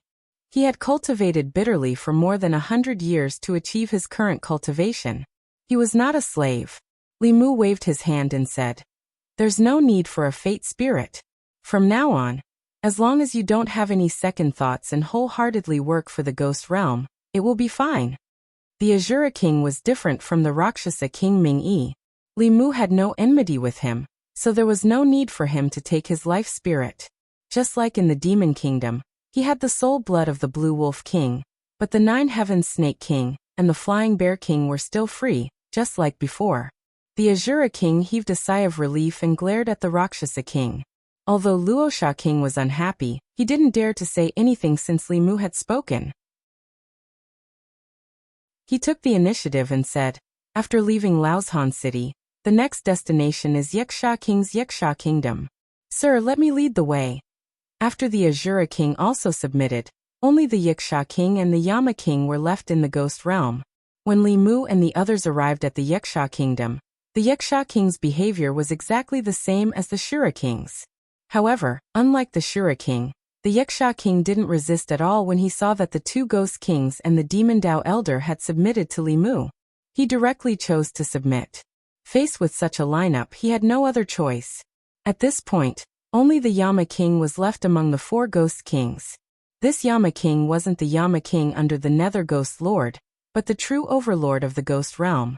He controlled the most territory, and even the Soul Hall was suppressed. In order to get his fate spirit back sooner, the Rakshasa King said to Li Mu after the Yiksha King submitted, "There's only the Yama King left. There's no need to trouble Sir to deal with him personally. Sir and Madam, please rest here for a while. I will bring him to you." The three Ghost Kings and Ming-Yi already had 4 7th Realm Ghost Kings. It was more than enough to deal with the Yama King. There was indeed no need to mobilize so many people. Thus, Li Mu and Suhi stayed in the Yiksha Kingdom, while the Rakshasa King and the other three went to the Yama King's Yama Palace. It had been a long time since Li Mu and Suhi had such a peaceful time together. Thinking back to when she was at the Bay of Clearwater, Li Mu would visit her every few days. Sometimes he would bring her a few books to relieve her boredom. Other times, they would sit by the lake and eat hot pot together. In the Demon Emperor's space, there was a vegetable garden that Li Mu had cultivated. The two of them sat by the lake. The vegetables that had just been plucked from the garden were still wet. Li Mu put a few leaves into the pot and inadvertently turned his head. He saw that Suhi was staring straight at him, her gaze somewhat absent-minded. Li Mu stretched out his hand and stroked a few strands of hair in front of her forehead. He smiled and asked, "What's wrong?" Suhi smiled and said, "It's nothing. It's been a long time since we sat down and ate together like this." The last time the two of them sat facing each other and ate hot pot together, Li Mu was still a small bailiff who would come to the Bay of Clearwater to find her whenever he was in danger. After a few years, he could already take charge of an area on his own. His subordinates were all 7th Realm Ghost Kings that they couldn't even look up to before. Li Mu and Suhi finished their hot pot, but the Rakshasa King and the others still hadn't returned. There wouldn't be any problem for the four of them to deal with the Yama King. Even if the Yama King fought with all his might, the battle would be over in a very short time. Moreover, the possibility of the Yama King fighting back against 4 7th Realm Ghost Kings was very small. Li Mu and Suhi waited for several more hours but still didn't see them. This period of time was enough for them to go back and forth from the Yiksha Kingdom to the Yama Palace several times. Li Mu sensed that something was wrong. He held Suhi's hand and said, "Let's go and take a look." In the depths of the ghost realm, on top of a mountain that looked like a giant beast, a huge cage floated in the air. The Azura King, the Rakshasa King, the Yiksha King and Guei were trapped inside the cage. No matter how they attacked, they couldn't break out of the cage. In front of the cage, the Yama King was wearing a black robe and a pearl and jade crown. He held a brush in one hand and coldly looked at the ghosts trapped in the cage. In front of him, there was another figure wearing a long robe and a crown. This old man was dressed in the same way as the Yama King. The Rakshasa King was trapped in the cage. He was both shocked and angry. He shouted, "Old ghost, I'm doing this for your own good. Considering our many years of friendship, you'd better listen to me. When that person comes, this matter won't be resolved so easily."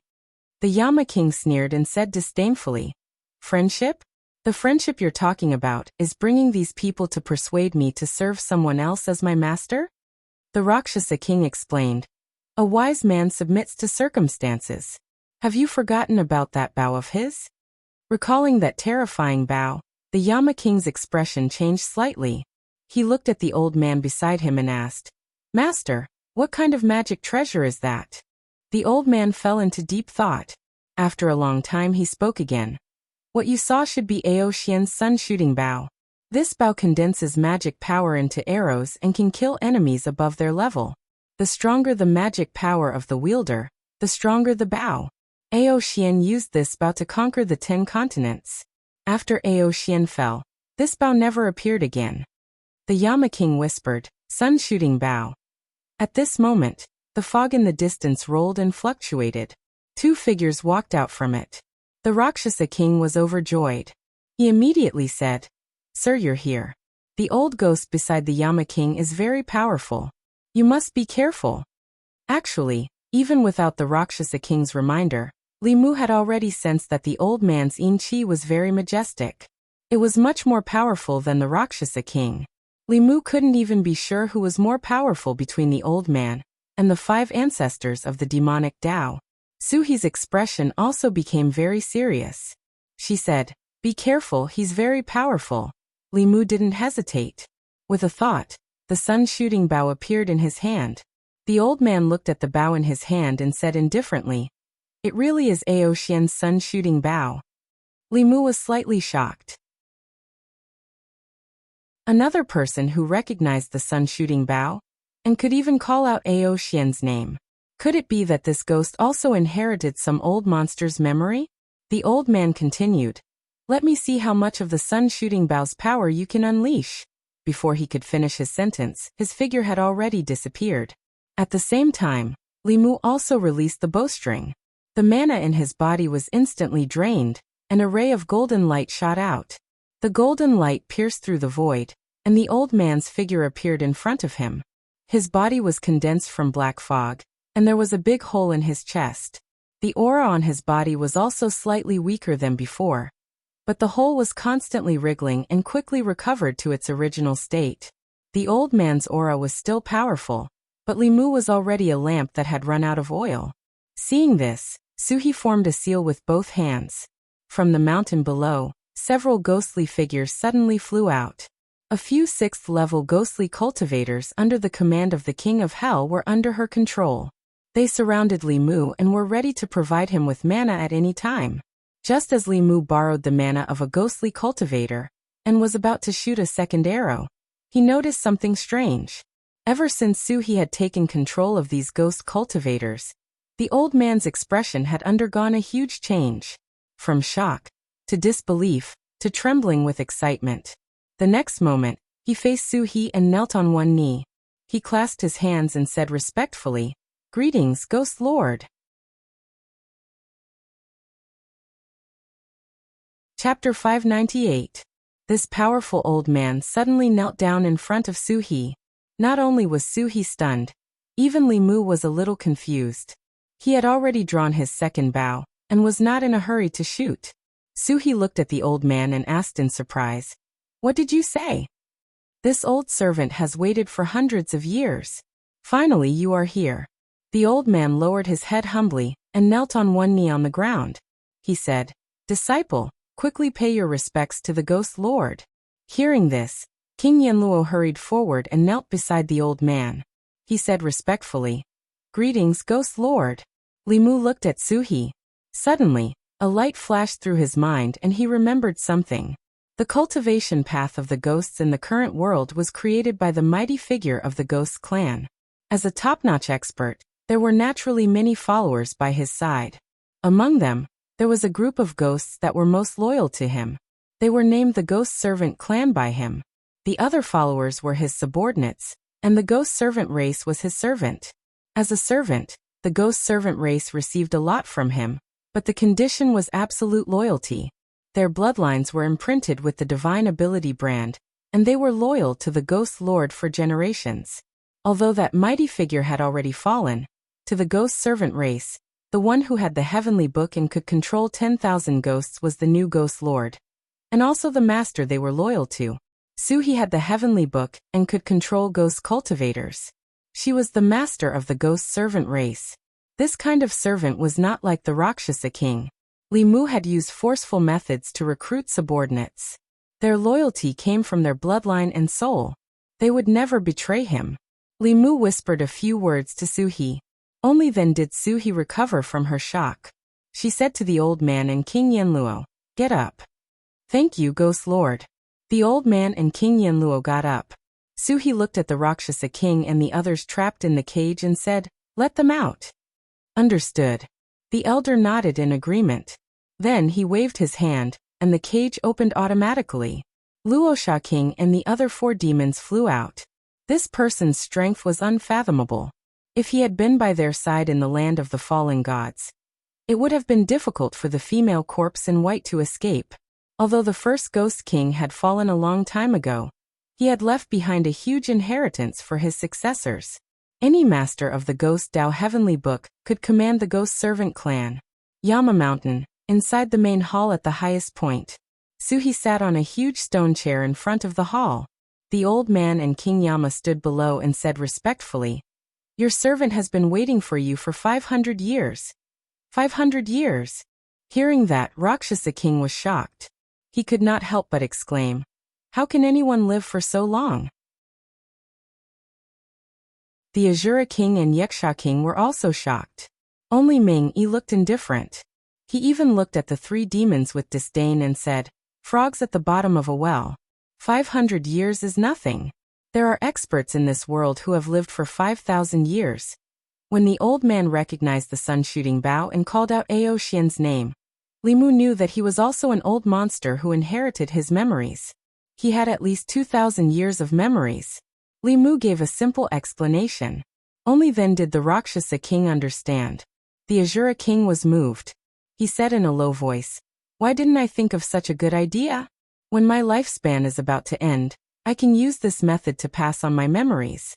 Wouldn't that make me immortal?" The Rakshasa King glanced at him and said indifferently, "Aren't you lying to yourself? When the time comes, you'll still be dead. The new Azura King will just be another person who has your memories. Rather than letting an outsider occupy your Mount Mang city and sleep with your Dao companion, you might as well die and be done with it." The Azura King did not think much of it. He said, "I will erase his memories. When the time comes, he will be me, and I will be him." Ming-Yi looked at them again and said mercilessly, "Do you think you can pass on anyone's memories? If you want to pass on your memories, you have to be at least at the 9th realm.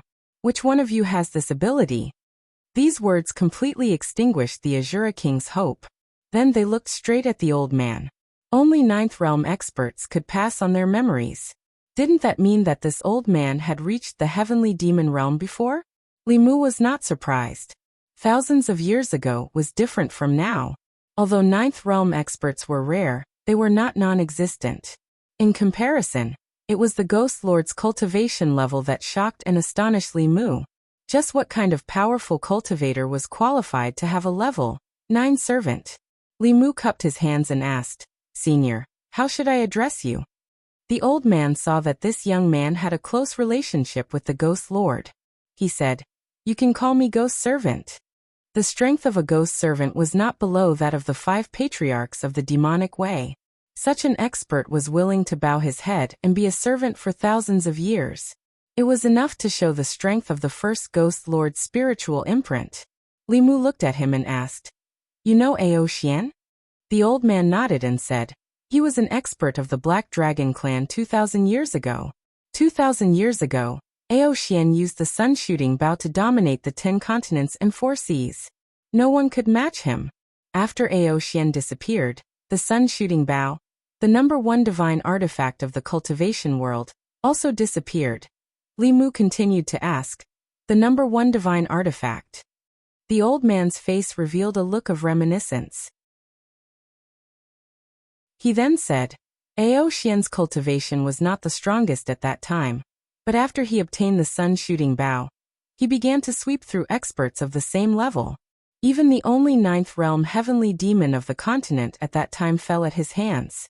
From then on, the cultivation world recognized the sun-shooting bow as the #1 divine artifact."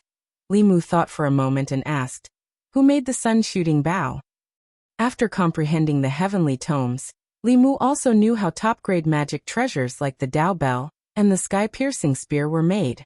He only could not understand the sun-shooting bow. The method of making this bow was not recorded in the heavenly tomes. The old man shook his head and said, "No one knows." The origin of the sun-shooting bow was also a mystery at that time. At that time, Ao Xian was chased by his enemies and had to hide everywhere. He disappeared for 10 years. 10 years later, when he reappeared with the sun-shooting bow in hand, he killed all his enemies. From then on, no one dared to provoke him. The ghost servant with thousands of years of memories obviously knew much more than Li Mu. Even the Rakshasa king and the others were listening attentively. Feng Yi had been in the devil path for more than 100 years. These things were not a secret to him, but to the Rakshasa king and the other ghosts, many of the things the ghost servant said subverted their understanding. Li Mu pondered for a moment and finally asked, "Since even you have reincarnated for so many times, why didn't the former ghost lord do the same?" The old man revealed a look of reverence and said, "Master said that the one who reincarnated was no longer him.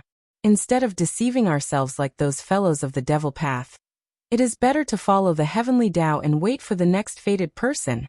Compared to the ancestors of the devil path, the ghost lord clearly had the demeanor of a powerhouse. Li Mu thought of something and asked, "Do you know why the devil path has been constantly searching for the heavenly tomes for 10,000 years? The old man was silent for a moment and slowly said, "I don't know their specific purpose, but the devil path once chased after several ghost lords for the ghost Tao heavenly tomes." Li Mu looked at Feng Yi, who immediately said, "I don't know either. I only know that the heavenly tomes may hide the secret of eternal life. As long as there is news about the heavenly tomes, we must report it to the third ancestor."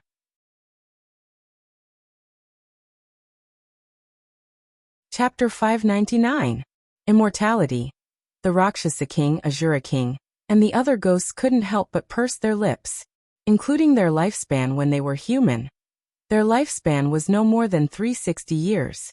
Even in these 180 years, they had spent most of their time in seclusion cultivation. As a cultivator, whether human, demon, or ghost, who didn't want to live forever? Li Mu's expression was indifferent, but his heart wasn't calm either. The pursuit of immortality was driven by human instincts. Immortality was the ultimate goal that all cultivators pursued.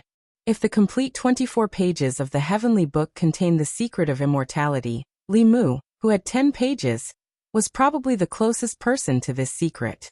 Whether it was for the stability of the 10 continents or to pry into the secret of immortality, a real conflict would erupt between him and the demon sect sooner or later.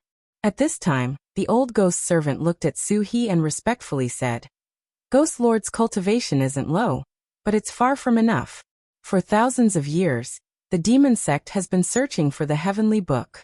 They already know that the heavenly book is in your hands, and will definitely send more experts to the ghost realm to snatch it. You must raise your cultivation as soon as possible to have the power to resist the demon sect." The ghost servant's worries weren't without reason. Li Mu had already confirmed from Feng that the third ancestor of the demonic path was indeed at the 8th realm. With his 10,000 years of experience, ordinary 8th realm experts might not be his match. Fortunately, the third ancestor of the demonic path seemed to be unable to step into the Zhu continent for some reason. Otherwise, the demonic path would sweep through everything on the Zhu continent. Suhi's cultivation was at the 6th realm, and could control 6th realm wandering souls and ghost cultivators. When she reached the 7th realm, those 7th realm wandering souls would also be under her control. At that time, the entire ghost realm would be under her control. In order to help her raise her cultivation quickly, Li Mu integrated the 4 ghost kings and the Soul Hall's sphere of influence and built statues of her in the 5 main cities of the ghost realm for all the ghosts in the city to worship. Among all the cultivation methods, telekinesis was the easiest way to raise one's cultivation. The abundant yin qi of the ghost realm also provided her with an endless supply of cultivation resources. Li Mu gave the ghost heavenly book to her after deciphering it. Next, she would have to rely on herself to cultivate. 1 month later, Jiangyin County. Recently, something big happened in Jiangyin County, which shocked the entire cultivation world. The Great Zhou's Jiangyin County bordered the ghost domain. In order to obtain soul power, cultivators would often enter the ghost domain in groups to hunt wandering souls. The wandering souls at the border of the ghost domain were not strong. As long as one did not go too deep, there would not be too much danger. But starting from half a month ago, 5th realm and even 6th realm wandering souls and ghost cultivators began to appear frequently at the borders of the ghost realm. All the human cultivators who entered the ghost realm were chased out by them. Since then, almost no human cultivators dared to approach the ghost domain. Without a doubt, something big must have happened in the ghost realm. After the Jiangyin County government discovered this abnormal matter, they immediately reported it to the imperial court.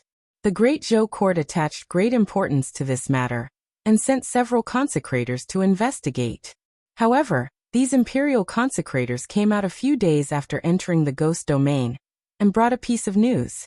Not long ago, a powerful cultivator appeared in the ghost domain. She subdued the 5 major factions of the ghost domain, and unified the ghost domain. She was worshipped as the ghost lord. From then on, whether it was the ghost cultivators or wandering souls of the ghost domain, they all belonged to the ghost lord. Cultivators were forbidden from entering the ghost domain to hunt. Those who violated this rule would be killed without mercy. When this news came out, it caused a huge uproar in the cultivation world.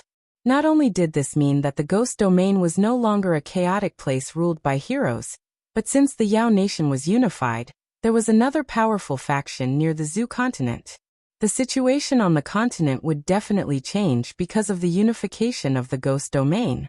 At the same time, the cultivators of the Zhu continent would lose a treasured place to obtain cultivation resources. Fortunately, although the situation in the ghost domain had changed greatly, it had shown goodwill to the Great Zhou court. The ghost domain's master sent an envoy to the Great Zhou court to bring a non-aggression agreement. This was naturally great news for the people of the Great Zhou. For hundreds of years, the Great Zhou had been facing threats from the Yao nation, the ghost domain and the countries in the south. Now that the Shen nation had changed masters, it sent an envoy to the Great Zhou not long ago to express its submission. The other small countries in the south also sent tributes year after year, and were extremely obedient. As for the Yao nation and the ghost domain, it was the first time they had signed an agreement with the Great Zhou to not invade each other, and to mutually benefit each other. This was something that had never happened since the establishment of the Great Zhou, or even since the birth of a unified central dynasty on the Zhu continent. Her Majesty the Empress had been on the throne for many years. Together with Lord Li, she had quelled foreign invasions and resolved internal troubles. Her achievements had already surpassed that of the previous emperors, allowing the Great Zhou's national power to reach an unprecedented peak. Jiangyin County, the border between the Great Zhou and the ghost domain. 2 figures walked out of the fog. Li Mu glanced back. Shangguanli glanced at him and said, "If you can't bear to leave, I can go back to Chengdu alone to report on my mission." Li Mu withdrew his gaze and said, "Let's go." This month, he had been helping Su He manage the affairs in the ghost domain. The major forces had just been unified, and there were many complicated matters that needed to be dealt with. Fortunately, this was Li Mu's old profession. He had already helped the Empress and Phantom Princess with the same thing countless times. It was hard to say. He was only one person, but he had to take care of the hearts of the Great Zhou, the Yao nation, and the ghost domain. He could only blame his women for being too capable. 2 of the 10 continents were under their control. Not only did she have to cultivate, but she also had to learn how to manage the affairs of a nation. Su He would be very busy in the future. Although Li Mu wanted to share some of her burden, he had stayed in the ghost domain for too long. If he didn't leave soon, other places would probably catch fire. Phantom Princess was still in seclusion trying to break through to the 7 Tails. Li Mu and Shangguanli went to Baiyun Mountain first. Then they brought Lu Hanyan and Li Qing back to Chengdu together. Lu Hanyan and Li Qing both knew of Su He's existence. On the way back, Li Mu told them everything that had happened in the ghost domain. Then, Lu Hanyan rolled her eyes the entire way. With Phantom Princess and the Empress as a foundation, it was not difficult for them to accept Su He. However, it was not easy to get past the Empress. In Changle Palace, the Empress sat on the dragon throne with Zhongling in her arms. Shangguan Li and Mr. Mei stood on either side of her. Li Mu stood below, reporting to her. The Ghost Domain and the Demon Path all wanted that page of the Ghost Domain's heavenly book. Fortunately, it did not fall into their hands. In addition, before I came back, I subdued the Ghost Domain's major forces. From now on, the Great Zhou will not have to worry about the Ghost Domain's invasion. Zhou looked at him indifferently and said, "You subdued more than just the Ghost Domain's forces, right?" The Empress was obviously implying something. Li Mu raised his head and glanced at Shangguan Li, who was standing beside her. Shangguan Li snorted coldly and said, "Don't think that I will help you hide this from Her Majesty." Li Mu looked at the Empress and smiled awkwardly. Her Majesty already knows. Zhou looked at Li Mu angrily and said, "Is it because Han Yan is not beautiful enough, Li Qing is not gentle enough, Wan Wan and Xiao Bai are not obedient enough, or is it because that fox is not charming enough? Why don't you know how to be satisfied?" Li Mu sighed helplessly. "It's because of the debt from before." Zhou had clearly thought about this problem. After glaring at Li Mu, she pointed at the imperial table in front of them and said, "Ali, grind the ink for him." There was paper and brush on the imperial table. Shangguan Li walked over and began to grind the ink with ease. Then Zhou looked at Li Mu and said, "Right." Li Mu was puzzled and asked, "Right what?" Zhou Qiong said indifferently, "What other debts do you owe? And what other sisters and sisters do you have? Write them all down for me. I'm not an unreasonable person. Before I met you, I didn't care about the debts you owed. But from now on, if you continue to provoke foxes and ghosts and have new sisters and sisters, don't blame me for being impolite."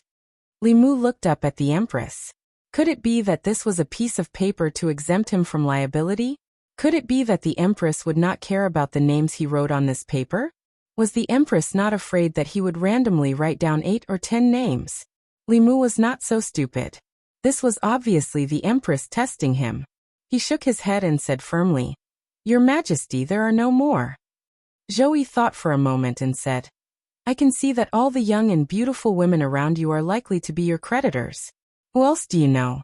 Write them down for me." Li Mu finally realized that the Empress wanted to completely cut off his chances of womanizing in the future. If the names that did not appear on this paper today were to be related to him in the future, it would mean that Li Mu did not keep his promise, and she would not be polite. The Empress would definitely pay special attention to the names that appeared on this paper in the future, and would not let Li Mu be involved with them. This was a good plan. Li Mu glanced at the Empress. Zhou snorted and said, "Right." If he did not write, he was afraid that he would not be able to pass this test. Li Mu helplessly picked up the brush and began to think about which young and beautiful women were around him. After a moment, he began to write. Inxin, Tingxin, Fulin, Hulu, Ali Mei. Shangguan Li stood behind Li Mu. When she saw her name, although her expression was calm, her heart was shy and complicated. When Mr. Mei saw the word Mei, the corners of his mouth hooked up into a smile. After Li Mu wrote the word Mei, he suddenly remembered that Mr. Mei was beautiful and charming, but he was not young anymore. So he picked up the brush and gently crossed out the word Mei. Then a murderous intent came from behind, making him shudder.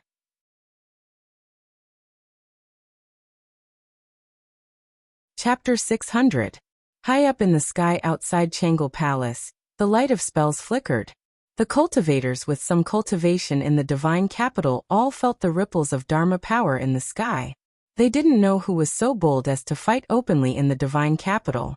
They didn't care about the cultivators of the Department of Worship and the Inner Guard at all. Inside Changle Palace, Zhou held a piece of paper in her hand, her beautiful brows slightly furrowed. As a woman, she naturally wasn't willing to share favor with other women. Lu and Li, the two girls, had long been married to Li Mu. She was only a latecomer. She didn't have the qualifications to compete with the two of them. She had tried her best to guard against that fox from the Yao country, but she still wasn't able to guard against it. The other party was a step ahead of her. She could only blame herself for being too slow. She didn't have much to complain about. As for that person from the ghost realm, since Li Mu owed her a debt of affection in his early years, if she didn't let go, it would be unreasonable. But if after her he still frequently encountered new peach blossoms, that would be something that Zhou couldn't tolerate. That was why she thought of this method to completely cut off Li Mu's thoughts of continuing to flirt with other women. There was no need to worry about the latecomers. In the future, she only needed to be extra vigilant against the people written on the paper. Zhou looked at the names on the paper, her gaze deep in thought. Yin Xian, Ting Xian. Although those two little snakes hadn't seen each other for a long time, one of them didn't hide her feelings towards Li Mu. Although the other hid her feelings very well, she still couldn't hide it from her eyes. From Strange Stories from a Strange Story, and White Snake, these novels that Li Mu had written in his early years, it could be seen that he hadn't just been interested in a fox demon and a snake demon for a day or two.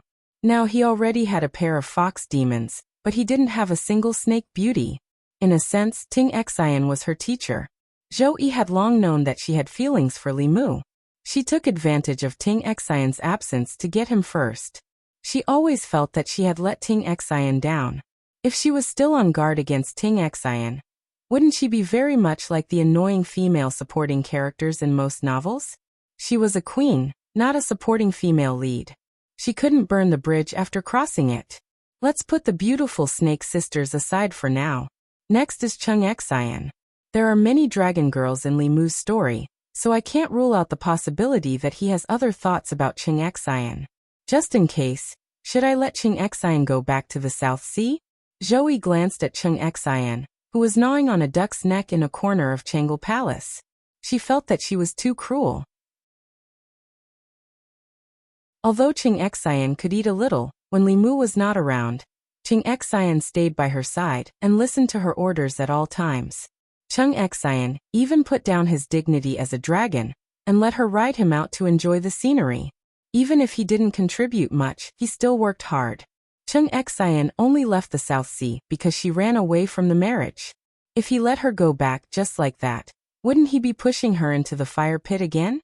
Zhou Qiong shook his head. In the end, he decided to stay and satisfy himself. As for Hulu, Zhou wasn't worried. There was already a fox in the Thousand Fox country. Hulu and Huanji's relationship was like Wanwan and Lu Hanyan. Hulu couldn't be considered her opponent at all. If it were her master, it would be more likely. Next was Ali. Although Ali was beautiful and young, she wouldn't like Li Mu. She wasn't interested in men. Zhou didn't think that anything would happen between her and Li Mu. As for Mr. Mei, it was even more impossible. Her age plus a few years was old enough to be Li Mu's mother. Li Mu directly crossed out her name. In this way, it seemed that she didn't have any opponents. Zhou felt a little happy. Then she put down the paper, rested her chin on one hand, and asked, "Ali, do you think I'm too jealous?" "That's how it should be." Shangguanli snorted softly and said, "He relies on his good looks and high cultivation to flirt everywhere. Your Majesty, if you don't go overboard with him, you may have to bestow him a bigger residence in the future, so that he can live in his sister's." Zhou no longer doubted herself. She nodded and said, "You're right. I don't have that many houses to give him." Half an hour later, Li Mu returned home exhausted. Because he had deleted Mr. Mei's name, she flew into a rage out of humiliation, and insisted on fighting 300 rounds with him. Li Mu couldn't hurt her, so he could only endure. Fighting with her was much more tiring than fighting with the 5 ancestors of the demonic path. Li Mu learned a lot about the 5 ancestors of the demonic path from the ghost servant. This woman was called Xianming. In the era of the ghost servant, she was a top powerhouse in the world. Her cultivation had reached the 9th realm, and her name had shaken the 10 continents. Unlike ghost cultivators, demon cultivators, and human cultivators, she cultivated the Tao of corpses. Moreover, she cultivated this Tao to the peak and achieved the sky corpse body. Everywhere she went, the land was barren and not a single blade of grass grew. She only needed to take a breath and she could suck away the essence, blood and souls of all living creatures within a certain range. Her strength was not weaker than Blood River at his peak. After learning this from the ghost servant, Li Mu knew that it was pure luck that he was able to kill Blood River. The ancestors of the demonic path were ranked according to strength. In other words, Blood River's strength at his peak was even stronger than the white-clothed female corpse. Unfortunately, Blood River's cultivation was only at the 6th realm at that time. In the end, he died under the sun-shooting bow and the sky-piercing spear. Once he grew up, he would be more difficult to deal with than the 5 ancestors of the demonic path. According to Ming Yi, the 3 elders of Yu and Ming were under the command of the 3 ancestors of the demonic path. Compared to Blood River and Xian Ming, this person was the most difficult opponent to deal with. His cultivation was at the 8th realm, the true peak of the continent. He also had 10,000 years of fighting experience. In the beginning, many powerhouses of the demonic path chose to inherit their memories. However, most of them fell in the long river of history due to various accidents.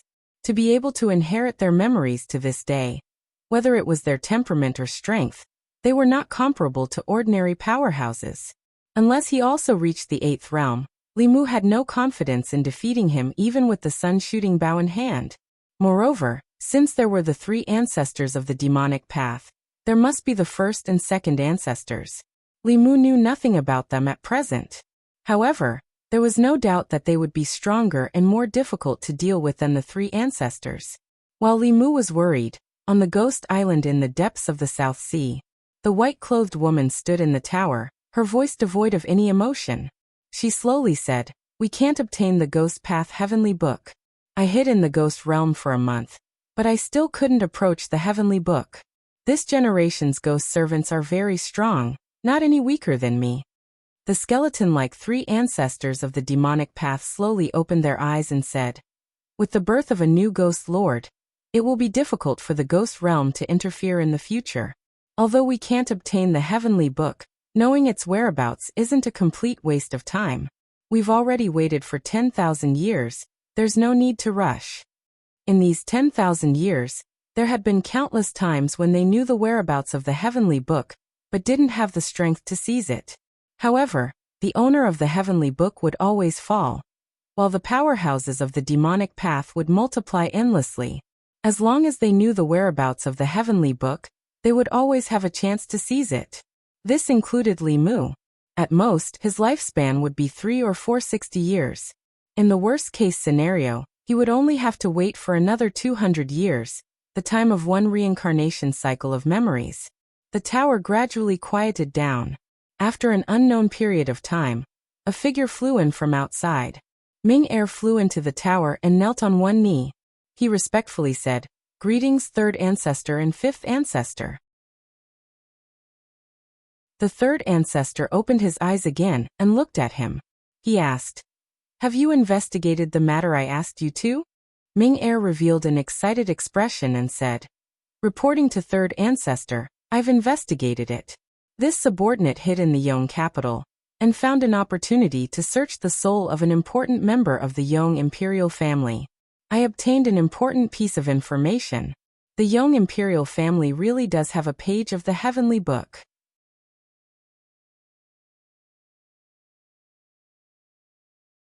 Chapter 601. In recent days, Li Mu had a rare moment of free time. Phantom Princess was in seclusion in the Yao Nation, using the spirit of telekinesis gathered by the 4 major demon clans to attack the 7 tails. Suhi had to cultivate and learn how to manage the newly unified Ghost Realm, so she didn't have time to care about him. In the Divine Capital, he spent most of his time with his wife or riding Happy Heart, traveling around with the Empress. Occasionally, he would attend morning court and stroll around the consecration department. The Imperial Court, which used to be divided by several factions, now only had the Empress's faction led by Zhang Chun. In the past 2 years, the Xiao clan and the Zhou clan had dispersed and gradually lost their power. The important figures of the 2 families seemed to have given up and rarely appeared in the Imperial Court. The Zhou clan and the Xiao clan used to be giants that Li Mu couldn't defeat. They were also a major obstacle to the Empress's power. But now, it was very difficult for them to be Li Mu's opponent. His opponent was Xuanzong, who was of the demonic path. They were the top factions of the continent's righteous and evil paths. Compared to these 2, the Xiao clan and the Zhou clan were not worth mentioning. On this day, Li Mu sent Lu Hanyan and Li Qing back to Baiyun Mountain and took a look at the sex situation. After leaving the Ghost Realm, He left a large amount of spirit jade and soul power in the sect to raise the cultivation of the low-level disciples. In just a few months, the Fulu school's overall strength had increased by a level. In terms of quantity and quality of low-level disciples, they were already catching up to Xuanzong at a fast speed. Then Li Mu made another trip to the Yao Nation. The 4 major demon clans had united, which was rare, and the entire Yao Nation was extremely cohesive. Large and small demon clans were incorporated into the Yao Nation. At the same time, the Yao Nation also issued laws. The previously chaotic Yao Nation was gradually becoming orderly. Phantom Princess had yet to come out of seclusion. Like the Empress, she used the spirit of telekinesis to forcefully raise her cultivation when her magic power was far below the 7th realm. She was not as natural as Jadesen's. A year and a half of seclusion was considered very fast. After returning to the god's capital, Li Mu wanted to take advantage of this rare opportunity to further his relationship with the Empress. However, a piece of news caught his attention. The demon path had suddenly invaded the state of Yong, and the state of Yong's envoy requested that the Great Zhou dispatch troops to reinforce the Yong imperial family. Li Mu had 2 impressions of the Yong kingdom. First, the small and sparsely populated Yong kingdom had condensed the will of the people. In less than a century, the citizens of the kingdom had condensed 3 strands of emperor's qi. Even the Great Zhou could not compare.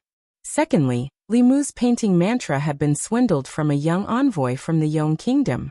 Great Zhou had no reason to refuse Yong's request for help. On one hand, Great Zhou bordered the southern kingdoms. Once Yong fell, the southeastern border of Great Zhou would face the threat of the demon path. Resisting the demon path and aiding Yong was a strategic necessity for Great Zhou. On the other hand, the relationship between the Great Zhou and the state of Yong was that of a suzerain state and a vassal state. Every year, the state of Yong would pay tribute to the Great Zhou, and the Great Zhou would protect them. Within the imperial study, the Empress had just received the Yong envoy. The envoy was a scholarly middle-aged man. He wore a scholar's robe and knelt in front of the palace, pleading, "I implore Great Zhou to dispatch troops and assist the state of Yong in repelling the demon path." In front of outsiders, Zhou regained her majesty as the Empress and calmly said, "The state of Yong is a vassal state of Great Zhou. If the state of Yong is in trouble, Great Zhou will naturally not sit idly by." Saying this, she called out in a deep voice, "Li Mu." Li Mu walked to the front of the palace and cupped his hands. "This subject is here," Zhou said. "I will leave the matter of assisting the state of Yong to you." Li Mu loudly said, "As you command." The Yong imperial family had 3 transcending realm experts. If even they couldn't resolve the problem, it would definitely be very thorny. The demon path would definitely have dispatched more than 1 7th realm elder. There was also the possibility that some 10,000-year-old monster would personally take action. As such, there was no need to dispatch the Consecration Bureau, the Southern Army, or the Eastern Army. Perhaps only the 4 deans of the great academies, and the Empress would be of some use. The Empress couldn't possibly leave the divine capital to assist the state of Yong, and the deans of the 4 great academies had the responsibility of guarding the divine capital. Li Mu promptly made a decision and used a sound transmission artifact to contact Xianjizi, asking him to invite the experts of the Southern Sect, Northern Sect, and Danding Sect to Yong. Distant water couldn't quench a present thirst. These 3 sects were in the vicinity of Yong, and could provide assistance as quickly as possible. Afterwards, Li Mu executed the earth-shrinking art and personally headed to Yong. With the Empress's status, she couldn't personally head there. In the imperial court, only he had the qualifications and strength to represent the Empress. Using the earth-shrinking art to travel was much faster than flying or riding artifacts. In less than 2 hours, a radiance flashed in the sky above Yong's capital. The space fluctuated and Li Mu's figure walked out. Just as he arrived at Yong's capital, Li Mu sensed several powerful auras. Somewhere in Yong's capital, there were 6 7th realm auras. Li Mu was very familiar with 3 of them. They were the auras of Orthodox Taoism. The other 3 were also 7th realm auras, but they were very weak. It was obvious that their injuries weren't light. Li Mu's figure disappeared. When he reappeared, He was already in a great hall within Yang's imperial palace. The three old men looked at him and smiled. Martial nephew has arrived. Li Mu cupped his hands towards them and said, "Greetings, martial uncles." Other than Xuanzong, the 5 sects of Taoism were now as close as a family. After receiving Xianjizi's message, the Southern sect, Northern sect and Pill Cauldron sect each dispatched a grand elder, rushing to Yong immediately. After a simple greeting, Li Mu asked, "Where are the people of the Devil Tao?" An old man said, "After the 3 of us rushed over, we joined forces with the 3 Taoists from Yong and repelled them." Li Mu asked again, "Who came from the Devil Tao?" That old man said, 3 7th realm elders. One of them is very powerful. She could fight the 4 of us alone. I didn't expect the Devil Tao to have such a terrifying expert. Li Mu asked, "Is it a white-clothed woman who is proficient in corpse arts?" The 3 were shocked at the same time. The Pill Cauldron sect's grand elder asked, "Martial nephew knows this person?" Li Mu nodded and said, "She is one of the 5 ancestors of the demon sect. Her strength is unfathomable. I didn't expect her injuries to recover so quickly." The Pill Cauldron sect elder was shocked. "This person is so powerful. Who could injure her?" Li Mu shook his head and said, "That's not important. What's important is why did the Devil Tao suddenly invade Yong?" He understood the Devil Tao very well. For thousands of years, although the Devil Tao had been wreaking havoc on the continent, their goal was only the heavenly tomes. They rarely took the initiative to invade unrelated countries, especially Yong, which bordered the Great Zhou and was surrounded by a circle of smaller countries. Even if the Devil Tao wanted to encroach on the countries in the south, they had no reason to start with Yong. At this moment, an old man wearing a black dragon robe bowed to the group and said, "Many thanks for your assistance." An elder smiled and said, "You're welcome. The Devil Tao has wreaked havoc on the continent. Everyone has the right to punish them." Li Mu looked at the 3 experts from Yang's imperial family and got straight to the point, asking, "Do you know why the Devil Tao attacked Yong?" The 2 old men's lips moved, wanting to say something but hesitating. In the end, the old man in the black dragon robe sighed and said, "Forget it. Now that things have come to this, that secret is no longer a secret." He looked at Li Mu and said, "My clan has a page of the heavenly tomes. This has always been a secret of my clan." However, for some reason, the Devil Tao suddenly learned of it, leading to today's events. Li Mu was shocked. "You have the heavenly tomes." He finally understood why the 5 ancestors of the Devil Tao had personally come to Yong. An ordinary man is innocent, but treasuring a jade ring becomes a crime. The Devil Tao had struggled at death's door for 10,000 years for the heavenly tomes. In the entire ancestral province, anyone or power that once possessed the heavenly tomes was the target of the Devil Tao. For example, the 6 Taoist sects had the strength to protect the heavenly tomes. The Devil Tao was helpless. For example, the 3 Buddhist sects of the Shen kingdom possessed the heavenly tomes, but did not have the strength. The heavenly tomes were snatched away by the Devil Tao, cutting off their inheritance. The Yong kingdom's heavenly tomes were hidden. It was fine if he secretly comprehended it, but once the Devil Tao learned of it, they would definitely come to snatch it away. Li Mu urgently asked, "Where is your heavenly tomes?" The old man shook his head and said, "It has already fallen into the hands of that woman." Although Li Mu felt that it was a pity, he was not surprised. None of those old monsters were easy to deal with. Even if the 3 young experts worked together, they would not be her match. If they had not handed over the heavenly tomes, their souls would have likely been scattered, and they would have become cultivation resources for the mysterious underworld race. He looked at the 3 young experts. It was no wonder that Yong had developed so rapidly these past few years. The heavenly tomes must have played a role in this. At this moment, the old man in black dragon robes worriedly said, "The heavenly tomes were stolen because our skills were inferior." However, Linglong was also taken away by them. She possesses the heart of 7 orifices, and can decipher the heavenly tomes. If the Devil Tao forces her to decipher the heavenly tomes, the Devil Tao will definitely become even more powerful in the future. Li Mu stared blankly for a moment before asking, "Wait a minute. What Linglong?" What heart of 7 orifices? The old man sighed.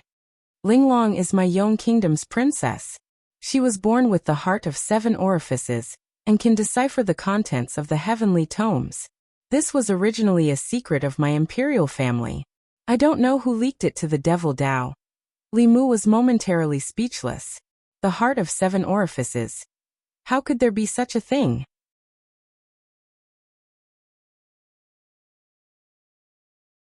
Chapter 602. Li Mu was no stranger to the heart of 7 orifices. In fact, he was quite familiar with it. It was precisely because of this special physique that the southern and northern sects, Spirit Array faction, and the other sects were relieved to let him comprehend the heavenly book. Every once in a while, Li Mu would give them a portion of the heavenly book he had deciphered. They did not have any doubts about his special physique. In fact, he had only used the clear heart technique. Li Mu had originally believed that the heart of 7 orifices was only a legend. He did not expect that such a constitution really existed. If the princess of Yong, who had been kidnapped by the demonic Dao, truly possessed the heart of 7 orifices constitution, then the worries of this elder from the Yong imperial family were not without reason. Now Li Mu had 10 pages of a heavenly book in his hands. For the last 10,000 years, the demonic path had been searching for and competing for heavenly books. The number of heavenly books they grasped was likely no less than Li Mu's. Although the heavenly books were not extremely powerful offensive magic tools like the sun shooting bow, every page of a heavenly book was a precious seed. The difference between the sun shooting bow and the heavenly book was the difference between giving a man a fish and teaching a man to fish. The sun shooting bow could make a person strong and invincible within the same realm. It could even kill those of a higher realm. It specialized in all kinds of fancy divine abilities and could break through 10,000 techniques with a single arrow. The heavenly tomes passed down a seed of fire. It wouldn't be of much use in a short period of time, but it would only take 100 years to cultivate a powerful sect and a prosperous country. Compared to the 10,000 years of the demonic path, 100 years was too short. If the demonic path's heavenly tomes were completely deciphered, their strength would undergo a qualitative leap within 100 years. They would sweep away all the other sects and become the only overlord of the 10 continents. Right now, the demonic Dao's strength was not at its peak. Otherwise, even if they chased Li Mu to the ends of the world, they would think of a way to snatch the heavenly book from him instead of just bullying Yong. Hearing the news of the Yong Kingdom's heavenly tomes, the 3 grand elders revealed expressions of understanding. The grand elder of the southern sect, Taoist priest. No wonder. For the past several thousand years, the demonic path has been on the verge of madness in order to obtain the heavenly tomes. Since the establishment of the 6 sects, the 6 sects have suffered large-scale attacks from the demonic path almost every 100 years. None of the 6 sects were fortunate enough to escape. If it weren't for the 6 sects' abundant resources, perhaps they would have long since met the same fate as the state of Yong. The heavenly tomes had been stolen, the princess had been kidnapped, and the secrets of the imperial family had been made known to outsiders. After the matter was resolved, the Yong imperial family immediately gathered their kinsmen and launched a thorough investigation. Very quickly, they found out that a prince of the imperial family who had reached the 6th level of cultivation did not respond to the summons. When the experts went to his mansion, they found that he was trapped in the mansion and could not go out. It was from this prince that they found out what had happened. A few days ago, a 7th realm elder of the demonic path had infiltrated the imperial residence. While he was unprepared, the elder captured him and searched his soul. As an important figure of the royal family, he knew all of the royal family's secrets. That one page of the Heavenly Sutra as well as the secret of the Princess 7 Orifices' mystical heart had been leaked to the demonic path. The fiend's speed was too fast, and the 5 ancestors had personally taken action. Although Li Mu notified Xianjizi at the first moment, he was still a step too late. That one page of the Heavenly Sutra had been stolen was not the most serious matter. The most serious matter was that Princess Linglong of Yong could decipher the Heavenly Sutra. Her significance to the demonic path was even more important than 1 or 2 pages of the Heavenly Sutra. Li Mu asked an elder of the Yong imperial family, "What is the content of that page of the Heavenly Sutra?" The elder replied, "This page of the Heavenly Sutra contains the Tao of painting, the Tao of music, the essentials of governing a country, as well as some miscellaneous Taos." Li Mu breathed a sigh of relief and said, "I understand. Now that the demonic path has obtained the Heavenly Sutra, they will no longer make things difficult for Yong. We will think of a way to rescue Princess Linglong. All you need to do is wait patiently." The elder cupped his hands to Li Mu and said, "I will leave Linglong to you, Your Majesty." Princess Linglong had a special constitution, and absolutely could not fall into the hands of the demonic path. However, it was unknown where she had been taken. After leaving Yong, Li Mu did not return to the divine capital. Instead, he went directly to the ghost domain. Of all the people he came into contact with, no one was more familiar with the demon sect than Ming Yi. Ming Yi had already handed over his fate soul and boarded Li Mu's pirate ship. Faced with Li Mu's question, Ming Yi had no choice. With a complicated tone, he said, "If she was taken away by the fifth ancestor, she should have gone to the Ghost Island." Li Mu asked, "Where is the Ghost Island?" Ming Yi replied, "The Ghost Island is located in the depths of the Southern Sea. It is one of the Sage Sect's 3 main altars, and is personally guarded by the third ancestor. The Ghost Island is indistinct and unpredictable. Without a medallion, it is impossible to find the Ghost Island." Li Mu glanced at him and asked, "Where is your medallion?" Ming Yi shook his head and said, "When you destroyed my physical body, that medallion was also destroyed." Li Mu sighed. It seemed that he would have to consider this matter at length. Without the medallion, he would not be able to find the Ghost Island, nor would he be able to rescue the Princess of Yong. Even if he obtained the medallion and sneaked into the Ghost Island, there was still an old monster of the 8th level. Not only would Li Mu not be able to save the princess, but he might even lose his life. At this moment, Ming Yi struggled internally and suddenly said, "Actually, it is not impossible to sneak into the Ghost Island without being detected by the third ancestor." Li Mu immediately looked at him and said, "Speak." Since he had already become Li Mu's subordinate, Ming Yi simply changed his stance and said, "The third ancestor needs to avoid a calamity. Every month, around the full moon, the third ancestor will sleep in a stone coffin. No matter what happens during these 3 days, he will not come out of seclusion. As long as that old monster of the 8th level did not make a move, Li Mu would have no problem escaping even if he could not defeat Xian Ming." Li Mu looked at Ming Yi with admiration and asked, "Besides the medallion, is there any other way to get to the Ghost Island?" Ming Yi nodded straightforwardly and said, "Although we cannot find the Ghost Island without the medallion, we can have the people of the Sage Sect bring you in." Li Mu leaned back in his chair and said, "Continue." Ming Yi spoke faster and faster. "In order to find suitable hosts for the ancestors and the cultivators of the Sage Sect from thousands of years ago, the Sage Sect will search for special constitutions suitable for their cultivation every year, and bring them to the Ghost Island to cultivate. When their cultivation breaks through to the 6th level, their memories will be erased and replaced with the memories of the ancestors and the cultivators of the Sage Sect. Therefore, as long as we spread the news of a special constitution that the Sage Sect needs, there will naturally be emissaries from the Sage Sect who will take the initiative to come." Li Mu was right to accept Ming Yi as a traitor. The most powerful of the 3 ancestors of the demonic way, the third ancestor, would not be able to go out for a few days every month. This was a good opportunity for Li Mu to sneak into the Ghost Island. However, Li Mu was not completely convinced by Ming Yi's words. He asked again, "What is avoiding calamity?" Ming Yi shook his head and said, "I don't know. We only know that the third ancestor will seal himself in the stone coffin for a few days every month. No one is allowed to disturb him." At this time, a figure came in from outside. The ghost servant looked at Li Mu and said, "What he said is true. He needs to avoid calamity. The third ancestor of the demonic way must have used the demonic way to prolong his life.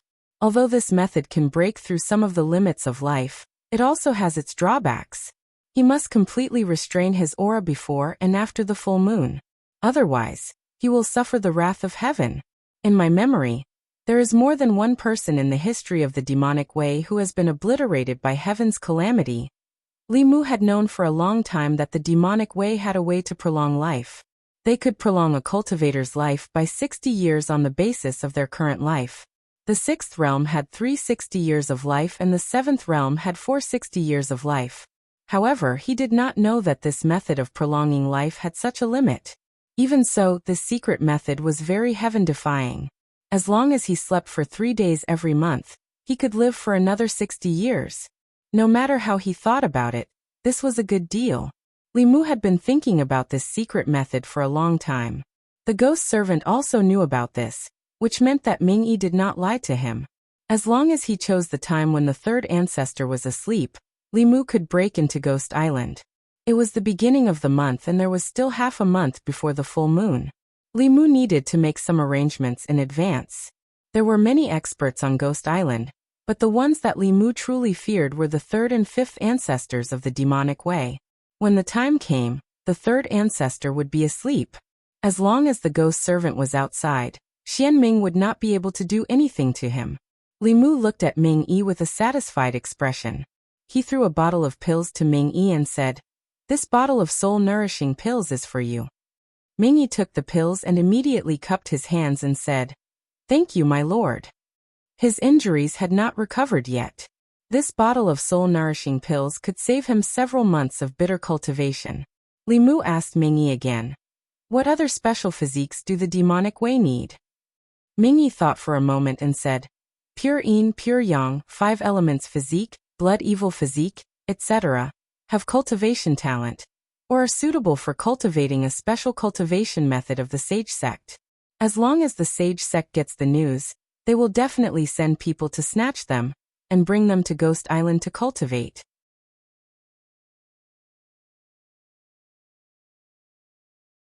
Chapter 603. Great Zhou, Hanyang County. Hanyang County was a county on the southern coast of Great Zhou. It was far away from the power, economic, and political centers of Great Zhou. There were not many people in the county, but there were many cultivation sections. There were no major Buddhist sects here, but there were many mountains with abundant spirit qi. It was very popular among itinerant cultivators and small sections. There were more than 100 cultivator sects registered by the Hanyang County government alone. The number of people in these sects ranged from a few to more than a dozen. The largest had about 100 people, while the smallest only had a master and a disciple, each with a single disciple. As the outer sect of Fulu School, the Spirit Seal sect was one of the top 5 sects in Hanyang County. In the past few days, it had been in the limelight.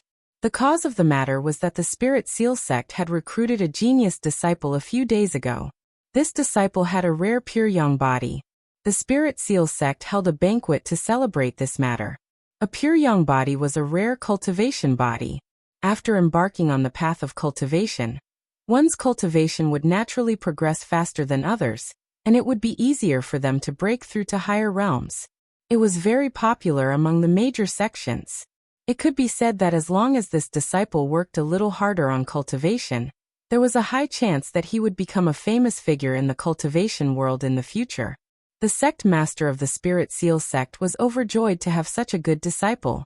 In less than 3 days, this matter was known by everyone in Hanyang County, and it became a topic of conversation among the local cultivators.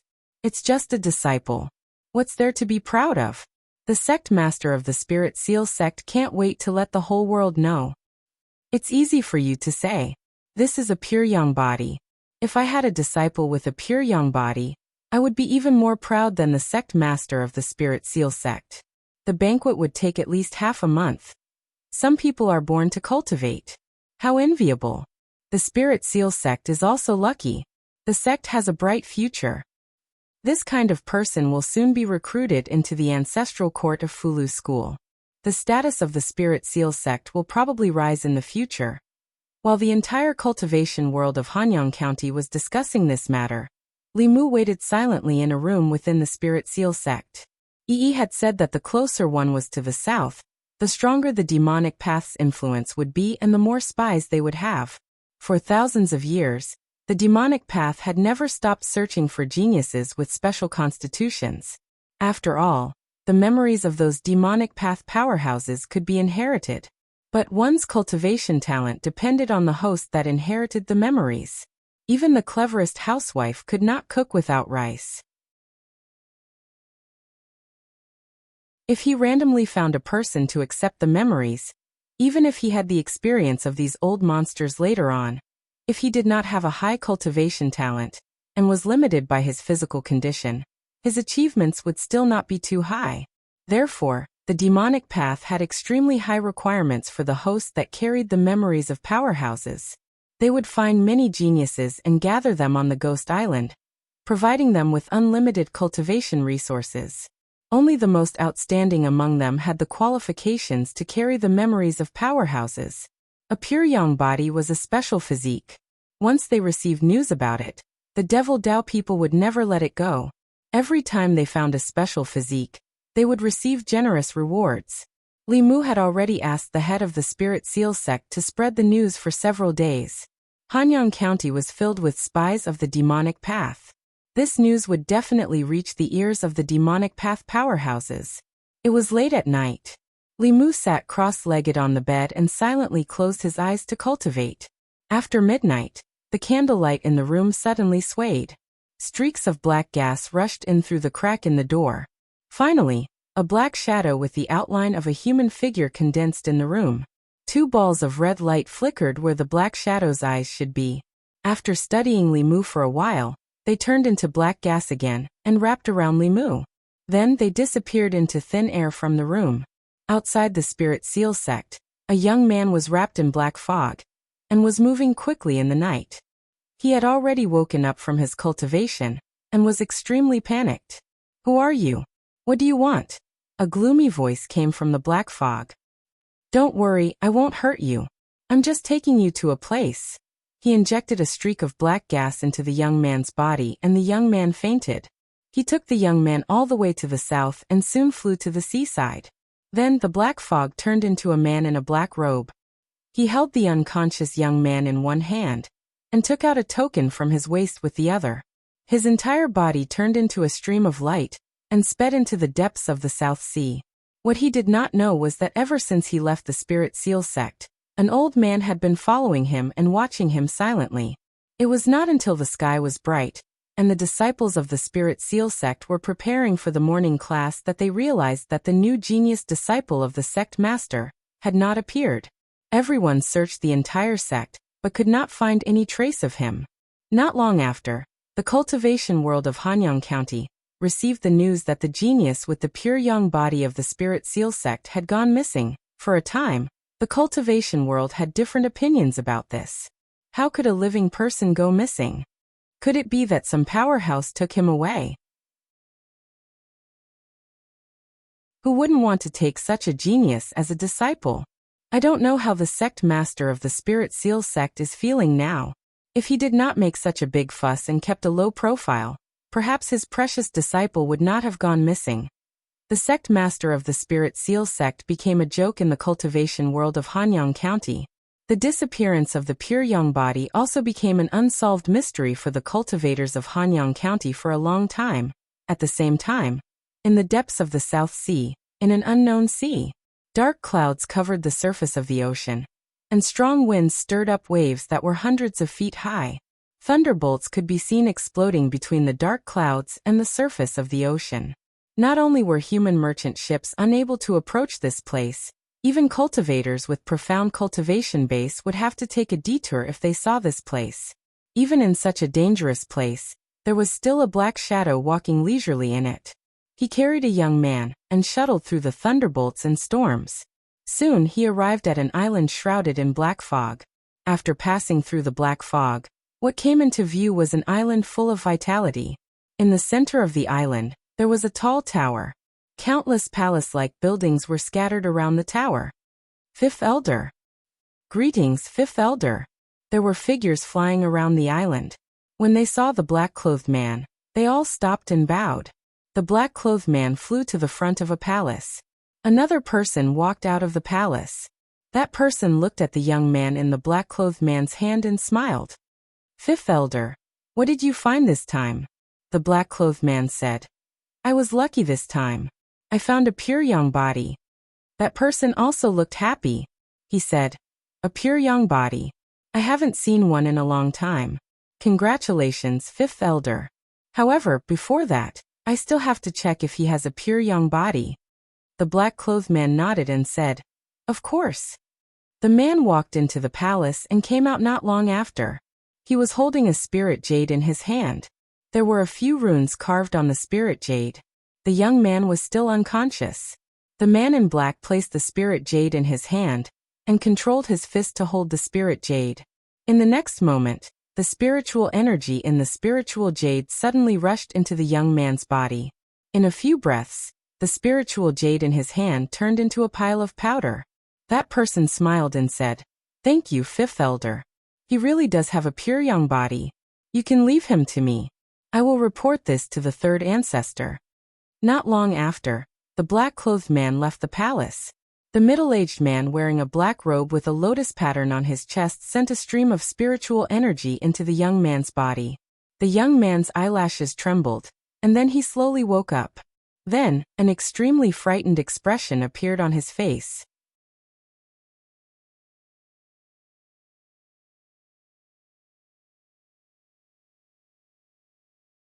Chapter 604. Ha ha ha. The middle-aged man laughed, then patted Li Mu's shoulder. It's been a long time since I've met such an interesting junior. What's your name? This seat admires you very much. Li Mu embarrassedly said, replying to senior, this one is Li Si. The middle-aged man beckoned to a servant and said, Bring Li Si to Earth Summit and choose a dwelling. Li Mu followed the servant and left the main hall, flying towards a mountain peak in the distance. In order to not be discovered, Li Mu sealed the majority of his cultivation within his body. As one of the main altars of the demonic path, Ghost Island had countless experts. He did not dare to release his divine sense to explore. If he was discovered by some old monster, this operation could only be declared a failure. A moment later, Li Mu was brought to a mountain peak by the servant.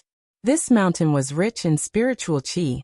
There were many palace-like buildings on the peak, and at the very front was a large square. Many people were sparring in the square, and when they saw someone flying over, they all looked over. Another newcomer. I wonder what sort of monster it is this time. Although his cultivation is only at the 4th realm, he's from Earth Summit. His cultivation talent must not be bad. It looks like we'll have another competitor in the future. It's not just one. A few days ago, the woman that Lord Fifth Ancestor personally brought back was actually living in First Hall. I wonder what sort of ability she has to be valued so highly by Lord Fifth Ancestor. Li Mu had already learned from the servant who brought him here that the mountain peaks on the island were divided into 4 grades according to the abundance of spirit qi: heaven, earth, profound, and yellow. Among them, the heaven peak was where the Elders Immortal's cave residences were located. For a newcomer to be arranged at the earth peak, it was already considered very generous treatment. His gaze swept over the several figures in the square. These people were not very old, about the same age as him. However, the weakest of them was already at the peak of the 4th realm. And there were even some whose auras were no weaker than the 5th realm elders of the Fulu school. If any of these people were placed outside, they would be no weaker than the core disciples of the various large sections. In fact, they might even surpass them. No wonder the demonic path was able to dominate the continent for thousands of years. They had kidnapped a massive number of cultivation geniuses to ensure a steady stream of new blood. The servant led Li Mu through the main hall and came to a Dao palace. He said, This is where you will be cultivating. Someone will bring you the cultivation resources you need later. With that, the servant bowed to Li Mu and turned to leave. Li Mu held a token in his hand. When he walked into the Dao Palace, the token flashed and the doors to the Dao Palace opened automatically. Li Mu walked in and found that the interior of the Dao Palace was an exquisite little courtyard. There was a garden, a fountain, a fake mountain, and a pond. There was everything one could think of. Cultivating here would make one feel very happy. In addition, the spiritual energy inside the Dao Palace was many times denser than outside. Cultivating here for a day was equivalent to cultivating outside for half a month. If one had enough spiritual jades, one's cultivation speed would be even faster. There was no doubt that there was a large-scale spirit-gathering formation under the mountain. Maintaining this spirit-gathering formation required a huge amount of spiritual jades.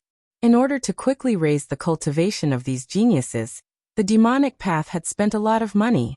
The geniuses outside thought that the demonic path had taken a fancy to their talent. Little did they know that the demonic path had taken a fancy to their bodies. The higher their talent, the faster their cultivation would break through, and the closer they would be to death.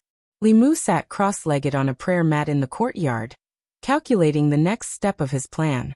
He had originally wanted to take advantage of the 3 days the demonic path's 3 ancestors were avoiding tribulation to sneak into Ghost Island and find Princess Linglong of Yong and escape with her. However, his plan had gone awry. The demonic path's 5th elder had appeared later than he had expected. Today was the 2nd day the demonic path's 3 ancestors were avoiding tribulation. After tomorrow, he would come out of seclusion. He would have to wait another month for his next opportunity. When he was outside, Li Mu had inadvertently heard news of Princess Linglong. She was in the First Earth Hall, which was also within the mountain. He had to find a way to get in touch with her. Li Mu stayed in the courtyard for a while before someone from the demon sect delivered spiritual jades to him. There were several dozen pieces of spiritual jades, all of which were high grade. He hadn't even made any contributions to the demon sect, yet he was able to receive resources that not even the core disciples of large sects could easily obtain.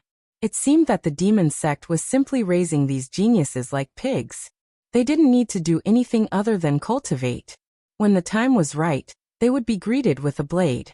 After accepting the spiritual jades, Li Mu went outside. There were still many people sparring in the courtyard. A youth in his early 20s walked over and asked Li Mu, "Newcomer, what is your name and where are you from?" Li Mu revealed a good-natured smile and replied, "Li Si, from the Great Zhou, Hanyang County." The youth also took the initiative to introduce himself. "My name is Jiang Zhua, from the state of Liang." After a simple introduction, the youth asked again, "You've just arrived and you've already moved into the Earth Hall. What is your constitution?" Li Mu replied, "Pure Yang." The youth's face revealed a look of realization. He said, "I see. This kind of constitution is rare. No wonder you can cultivate in the 9th hall." Li Mu pretended to be curious and asked, "What 9th hall? Is there a saying?" The youth said, "Of course there is. You just arrived and didn't know. The rarer the constitution, the higher the Tao Palace, and the more abundant the spiritual energy. Of course, if your cultivation speed is fast enough, you are also qualified to cultivate in the Tao Palaces in front." Li Mu was naturally aware of this. The demon sect chose powerful cultivators to host their memories with the same constitution. This way, after the memories were passed on, they would be able to familiarize themselves with their new body in the shortest amount of time. He looked at the Tao Palace in front and asked, "The person living in the first Tao Palace must have the rarest constitution, or the strongest person, right?" The youth shook his head and said, "I don't know. She just arrived here 10 days ago and has never left. No one knows where she came from. We are also curious." As the two of them were talking, a few figures suddenly descended from the sky. When the people in the square saw this, they all stopped fighting. After standing still, they respectfully said, "Greetings, 5th forefather elders." Li Mu also followed their example and bowed. When the woman in white with a face like an iceberg walked towards the Tao Palace in front, she suddenly stopped and looked at a figure in the crowd. She said lightly, "Raise your head." In the crowd, a young man raised his head. He looked a little nervous and said respectfully, "Greetings, 5th forefather." Before the woman in white could speak, the middle-aged man that Li Mu met in the hall took the initiative to explain. "5th forefather, this person was just brought in by the 5th elder today. He is a genius with a pure young body." The woman in white glanced at Li Mu and did not ask any more questions. She turned and walked into the Tao Palace. Li Mu looked nervous, but he was more nervous than he looked. He used a secret technique from the heavenly book to seal his cultivation. Even his aura was changed. In theory, unless the 3 forefathers of the demonic way directly checked his body, no one on the demonic island could see through his cultivation. However, he could not rule out the possibility that Xianming had fought with him and might be able to sense something. Only when she turned her head did Li Mu secretly breathe a sigh of relief. Xianming and the others walked into the Dao Palace where Princess Linglong was. In less than a quarter of an hour, they came out again. She stood at the entrance of the Dao Palace and said to the middle-aged man, "I will give you 3 more days. After 3 days, if she still does not agree, you will receive your punishment." The middle-aged man said respectfully, "Understood."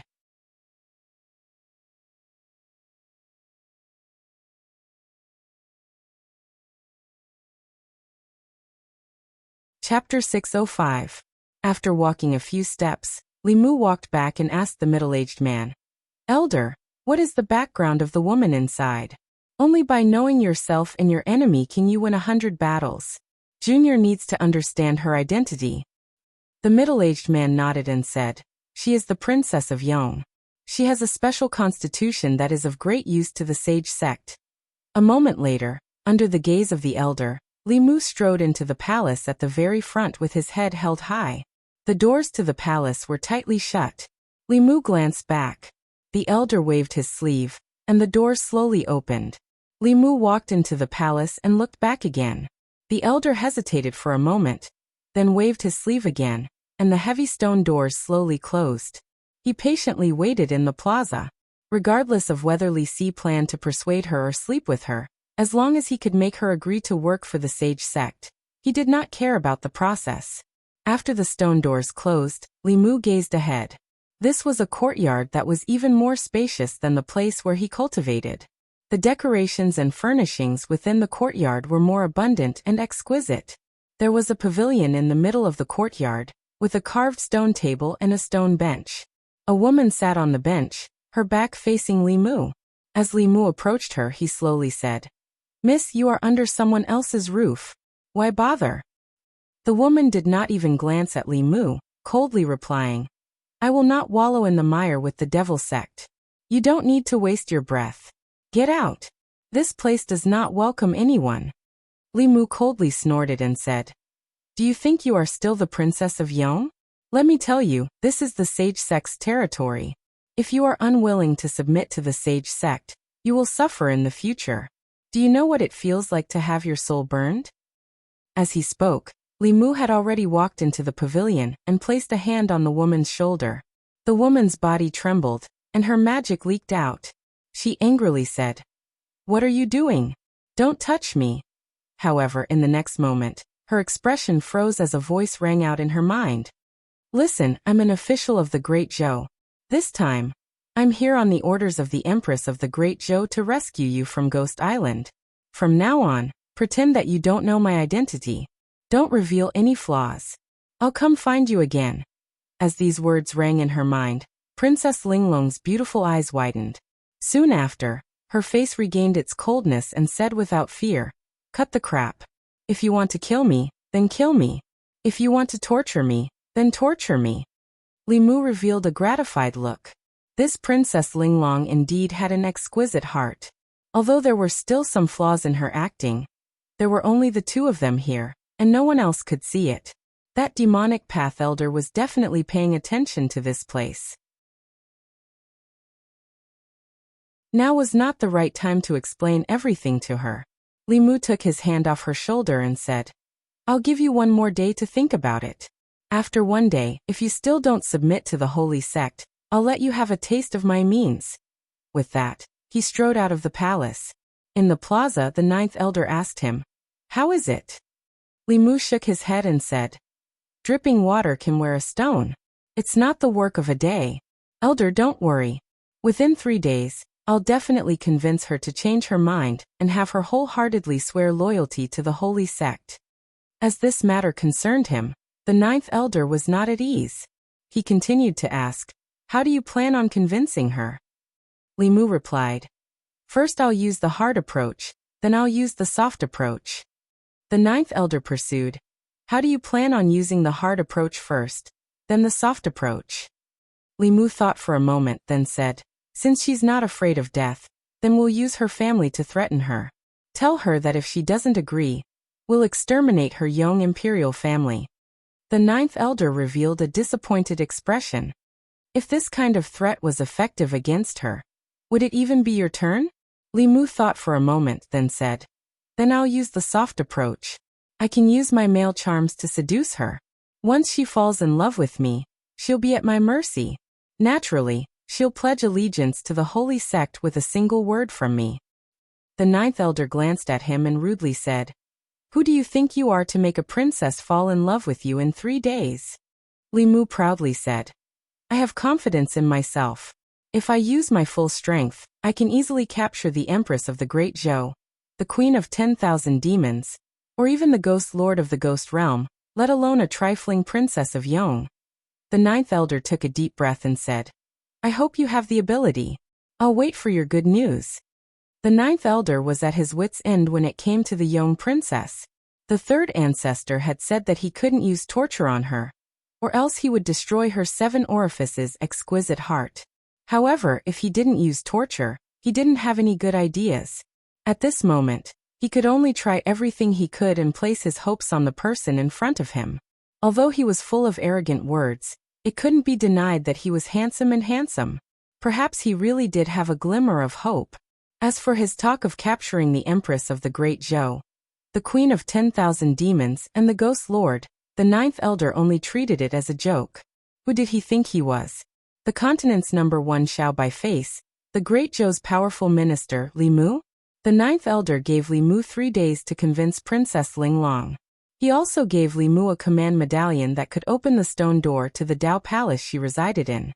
Li Mu didn't appear to be in a rush. After sleeping peacefully for the night, he once again headed for Dao Palace #1. At this moment, Princess Linglong, who hadn't slept the entire night, was sitting in a pavilion within the Dao Palace's courtyard. She appeared somewhat haggard. Half a month ago, that white-clothed woman had descended upon the Yong kingdom.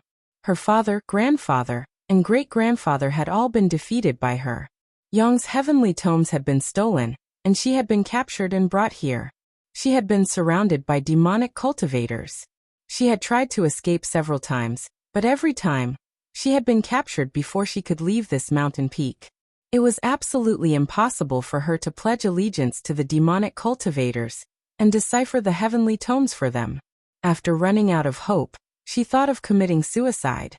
As long as she died, the demonic cultivators would no longer be able to force her. However, just as she had made this decision in her despair, the Great Zhou official who had infiltrated this place gave her hope. Although the Great Zhou was the sovereign state of the Yong kingdom, Princess Linglong hadn't expected that the Great Zhou would actually send someone to infiltrate this place for her sake.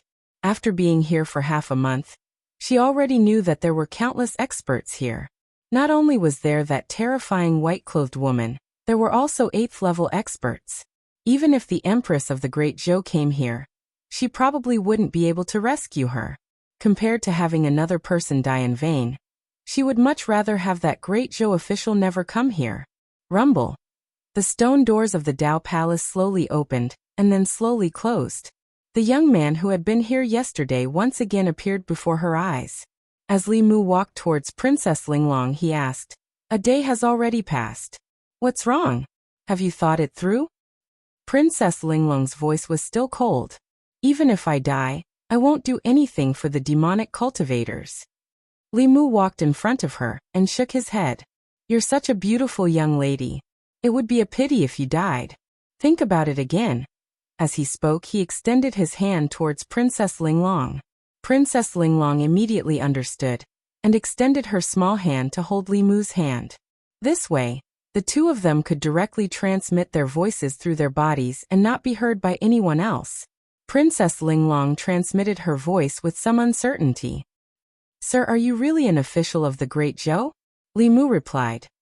"Other than the officials of the Great Zhou, who else would come to save you? I know everything that happened in the state of Yong. This time, I've come to save you." Princess Linglong took a deep breath and continued transmitting her voice. "This place is filled with experts of the demonic cultivators. You can't save me. You'll only throw your life away." This young lady clearly didn't believe in his strength. Li Mu shot a glance at her and asked, "Then I'll leave." The faint light in Princess Linglong's eyes dimmed. She nodded and said, "You can leave. If you can return alive, can you make a trip to the state of Yong and tell father and grandfather that Linglong didn't do anything to let them down?" Li Mu said indifferently. "Since I'm already here, I, Li Mu, am not someone who gives up halfway." Princess Linglong suddenly raised her head, her eyes radiating light. She said in disbelief, "Sir, you are Li Mu, Lord Li?" Li Mu looked at her and asked, "You know of me?" Princess Linglong immediately replied, "Of course. Who doesn't know of Lord Li? He helped the Empress pacify the Great Zhou, dealt a heavy blow to the demonic cultivators, established an alliance with the Yao state and the Ghost Realm, and established the peace of the Zhu continent for thousands of years. Many of the officials of the state of Yong view him as a role model." When Princess Linglong spoke of these things, her eyes were filled with light. Li Mu didn't expect that the person he wanted to save would be his own little fangirl. Even though he was thick-skinned, he still felt somewhat embarrassed and said, "You flatter me, you flatter me." Princess Linglong's hand, which was holding on to Li Mu, trembled. She nervously asked, "Sir, are you really Lord Li?" Li Mu nodded and said, "Because I had to sneak into the Ghost Island to save you, I changed my appearance." Princess Linglong's face was filled with anticipation. She asked, "Lord Li, can I ask you a question?" Li Mu knew what she was worried about and said, "Don't worry. I said that I would save you, so I will definitely save you."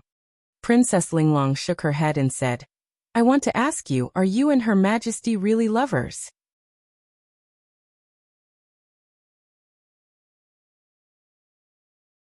Chapter 606. Li Mu thought that Princess Linglong wanted to ask him some questions.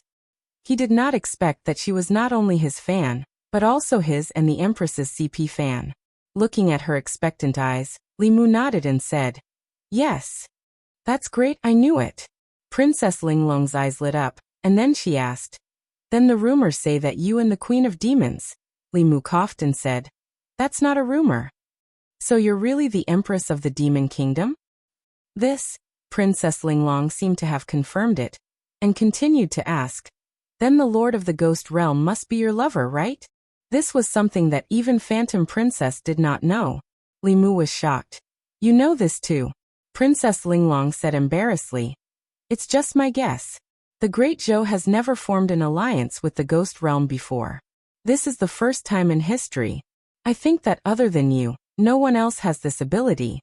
Coincidentally, you were not in the Immortal's capital at that time, and the Lord of the Ghost Realm was a woman."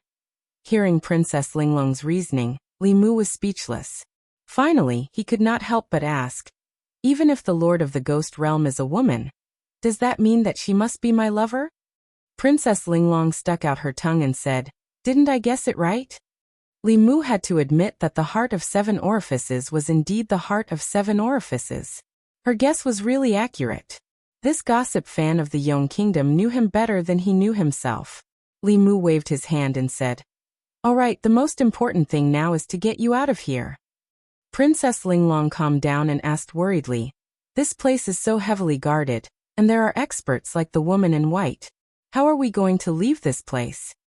"You don't have to worry about that. Since I can come here, I have a way to get you out of here." Li Mu comforted her, and then changed the topic saying, "But it was not easy for us to sneak into the demonic path.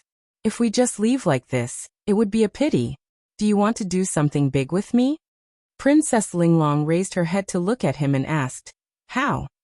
A strange smile appeared on Li Mu's face as he sent a message to Princess Linglong. Not long after, Princess Linglong's eyes flashed with a sly light. Li Mu had been looking forward to the Demonic Path High Command for a long time. They wanted the Heavenly Book in Li Mu's hands. How could Li Mu not want theirs? This was a once-in-a-lifetime opportunity.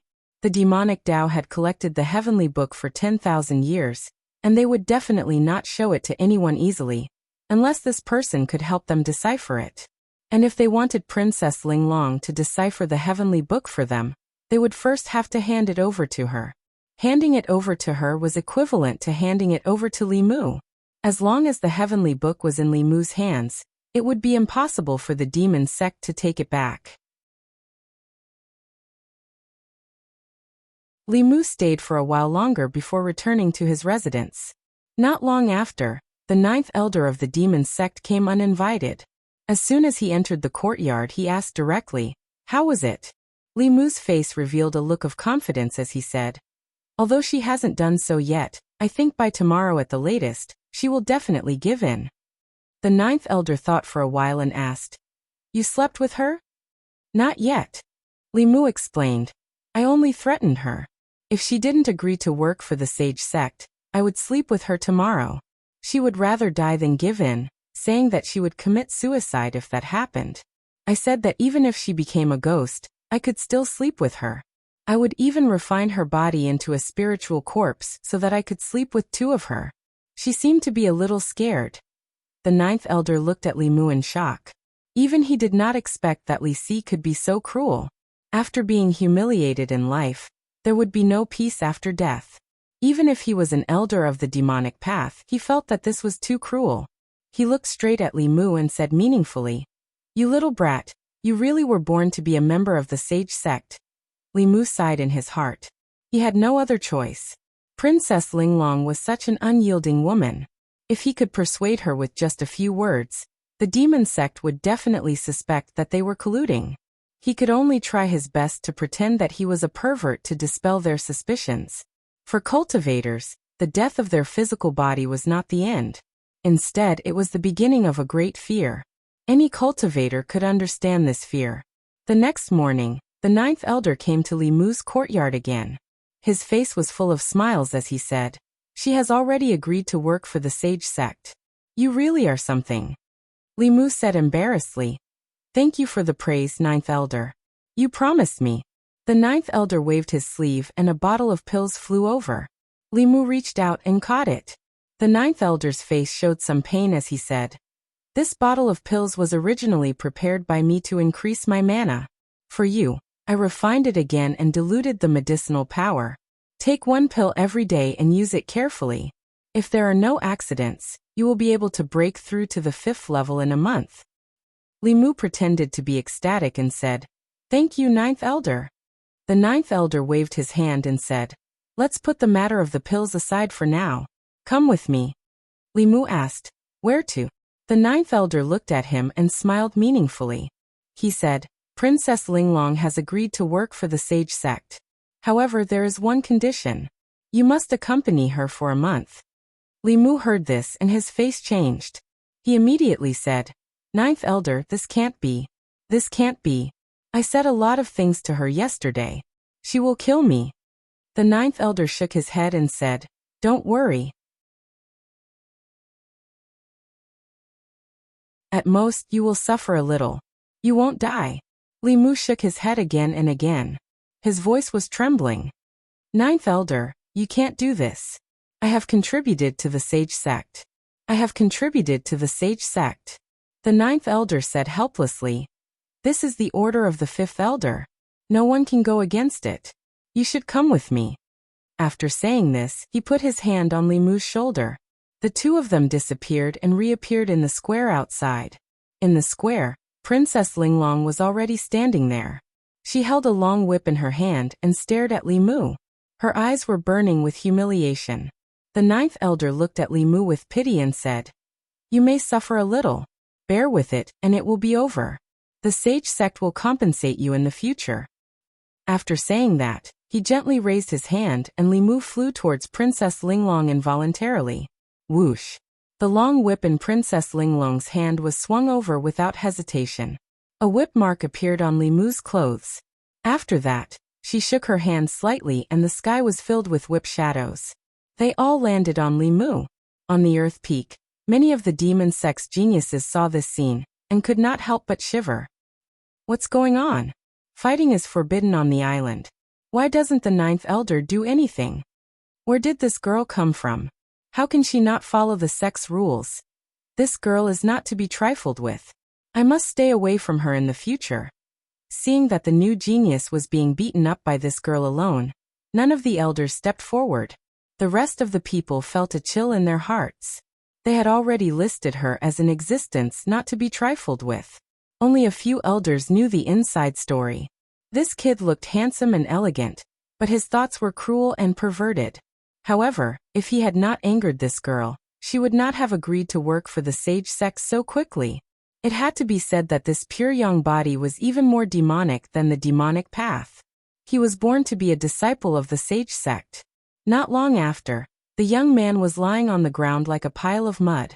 Princess Linglong's chest rose and fell for a long time before she gradually calmed down. The hatred in her eyes disappeared a little. She said to the girl in white floating in the air, "Give me the heavenly book." The girl in white waved her hand and a page of the heavenly book flew over slowly and landed in her palm. Princess Linglong asked, "This is only one page." The girl in white said, "We will talk about the rest after you finish deciphering this page." Princess Linglong frowned and said, "If I ask you to do only one thing for 24 hours a day, you will also be annoyed. I can only decipher one page of the heavenly book for 4 hours at most. In order to finish it as soon as possible, you better give it all to me." The girl in white did not agree.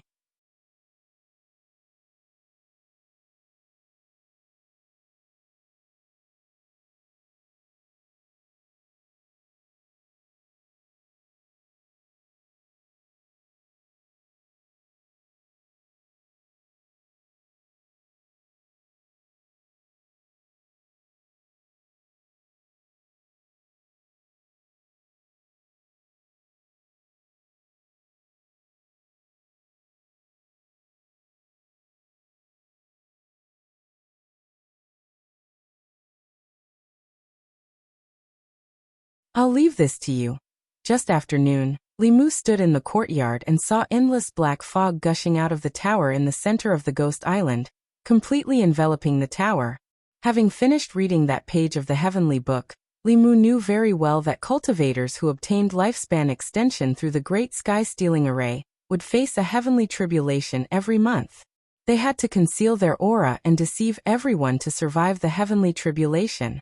This tower was used to conceal one's aura and hide from the heavenly secrets. Seeing this, Limu walked out of the palace. In the square, several geniuses of the demonic path saw him and couldn't help but mock him. "Yo, you still have the face to come out. Why is such a person still alive? If I were you, I'd rather die." In the past month, they had seen Limu being tortured every day. At first, they sympathized with him, but later they despised him. The existence of such a person was an insult to geniuses like them, and also an insult to men. In the face of everyone's mockery, the ninth elder's face darkened. He said, "Shut up, all of you." Before he could finish his sentence, a figure suddenly flew out from the Dao Palace at the very front. It was Princess Linglong. The long whip in her hand lashed out at the 3 people who had mocked her just now. She said coldly, "How dare you scold my people?" The 3 of them were at the 5th level of cultivation, similar to Princess Linglong. They easily dodged her whip. Princess Linglong looked at the 9th elder and frowned. "Let them stand there and don't move." The 9th elder hesitated. "This," Princess Linglong snorted. "I'll return the heavenly book to you. I won't read it." The Glory sect had spent a lot of effort, and Lisi had shed a lot of blood and suffered a lot to convince this lady. If she went back on her words, no one present would be able to escape punishment. The 9th elder's face changed. He pointed at the 3 people and said, "You guys come here and don't move." The 9th elder said. Although the 3 of them looked sullen, they still stood there obediently. Princess Linglong waved the whip in her hand for a while, and it did not take long for them to become as pitiful as Limu. Princess Linglong seemed to be tired. She put away her whip and pulled Limu's collar. "Come with me." Seeing Limu being dragged into the Holy Ji Palace, the 9th elder had a puzzled look on his face. He muttered, "Have they developed feelings for each other?" He just couldn't figure out what was going on with the youngsters no matter how hard he tried. He tossed 3 medicinal pills to the 3 people who had looks of grief and indignation on their faces and said indifferently, "Idiots, what do you mean by that expression? I'm saving you. If you anger her, the 3rd ancestor and 5th ancestor will blame you. None of you will be able to escape." The 3 people trembled. At this moment, not only did they raise their guard against the lady, but they also placed Lisi in the list of people not to be trifled with. At this moment, In the Taoist palace, Li Mu held Princess Linglong's hand and transmitted his voice to her. You were too impulsive just now. Princess Linglong was still angry. I just didn't want them to scold you like that. Li Mu didn't expect that in his lifetime he would have a fan who would blindly defend him. He could only comfort her. It's all an act anyway. We'll be leaving soon. I'm afraid Yong is no longer suitable for you. When the time comes, you can come with me to Shindu. Okay. I can even see Her Majesty in Shindu. Princess Linglong said happily. Then she realized something and her face turned pale. What's wrong? Li Mu asked, puzzled. Princess Linglong raised her head and looked at him worriedly. It's over. Big brotherly, I've been too harsh on you these days. If Her Majesty knows, she won't be angry, right?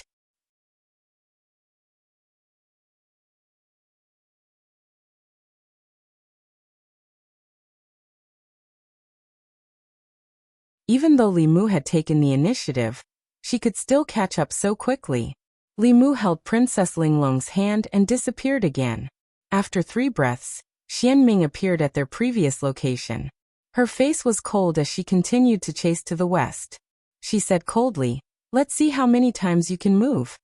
After teleporting out of the void once again, Li Mu's magic power had already been depleted by a small half.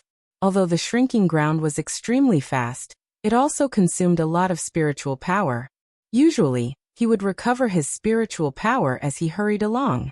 In this situation, he obviously didn't have the time to recover his spiritual power. As soon as the 2 of them appeared, the white line appeared on the surface of the sea again. Li Mu continued to move. This time, he and Princess Linglong appeared on a small island. Floating above the island, Li Mu didn't run away again. Instead, he quietly waited for Xianming's arrival. After a few breaths, the white line on the surface of the sea swept over, and the figure of a woman in white walked out. She was about 100 feet away from Li Mu. However, she didn't attack Li Mu. Instead, she looked down at the sea below and said coldly, "Come out." A shadow flew out from the sea and turned into an old man. He cupped his hands at Xianming and said, "Greetings, Lord Xianming." Looking at the old man in front of her, Xianming's expression became dignified. She said coldly, "Ghost servant, you dare to stop me?" When she was at her peak, even the ghost lord was afraid of her. She didn't care about a mere ghost servant. However, in this life, she hadn't cultivated to the peak. The ghost servant in front of her had the strength to fight with her. The ghost servant just looked at her calmly and said, "I have to obey the master's order. Lord Xianming, please don't blame me." "Then let's die together with them." Xianming's expression was cold. The sea below also froze instantly. Her cold voice seemed to come from the endless hell. As soon as Xianming's voice fell, Li Mu felt that the blood and primordial spirit in his body were about to break out. Princess Linglong's face was even paler. Her primordial spirit shadow appeared outside her body. Li Mu immediately sent her into the flask space. He also distanced himself from the battlefield. Both Xianming and the ghost servant had the strength of the peak of the transcendent realm. In the center of their battle, within a radius of 10 miles, huge waves rolled up. The sea water boiled into fog for a moment, and then froze into ice for a moment. The sky also dimmed. The white clouds near the battlefield were scattered and disappeared. Li Mu was dozens of miles away. His hair and clothes fluttered because of the wind caused by the aftermath of the spell. The ghost servant's spiritual power was more profound, but Xianming's experience was obviously more abundant. The 2 of them couldn't determine the winner in a short time.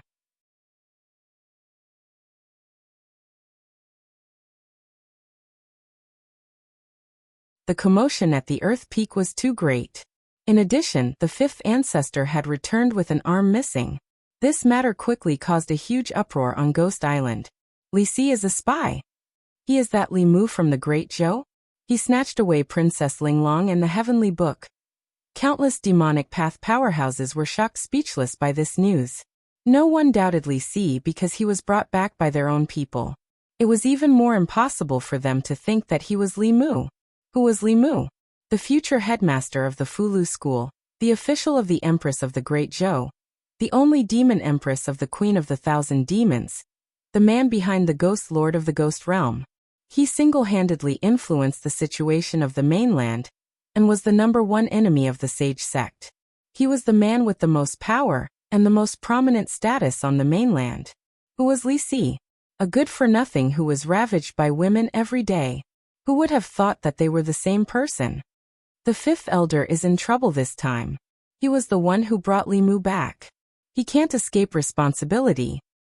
There is no doubt about the fifth elder's loyalty. I'm afraid that the fifth elder had been tricked by Li Mu from the beginning. This person knows when to yield and when to stand tall. He is the most difficult enemy of the sage sect.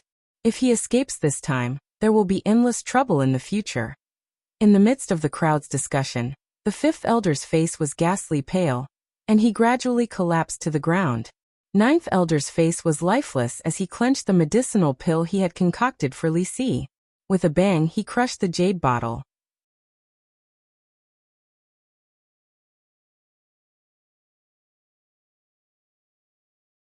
Chapter 610. Father. Mother. In the Yong Imperial Palace, Princess Linglong threw herself into the arms of a graceful and noble woman, tears streaming down her cheeks. After being abducted by the demon sect, she never thought that she would ever see her parents again.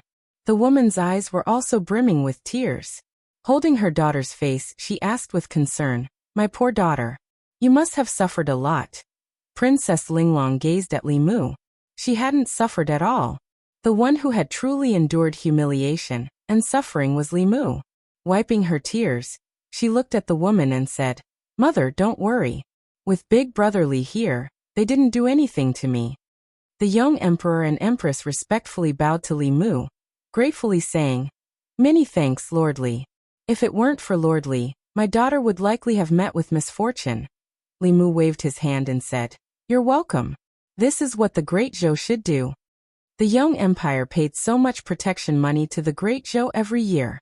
This was the purpose of the protection money. Soon after, Li Mu said, "Although I've already brought Linglong back, the danger from the demon sect has yet to be resolved. In 3 days, one of the demon sect's 3 patriarchs, an 8th-level expert, will awaken from his slumber. It's very likely that he will take revenge on the Yong Empire. We need to prepare early." When everyone heard this, their faces were filled with worry. The Yong Empire was already unable to resist the 7th-level demon sect's 5 patriarchs.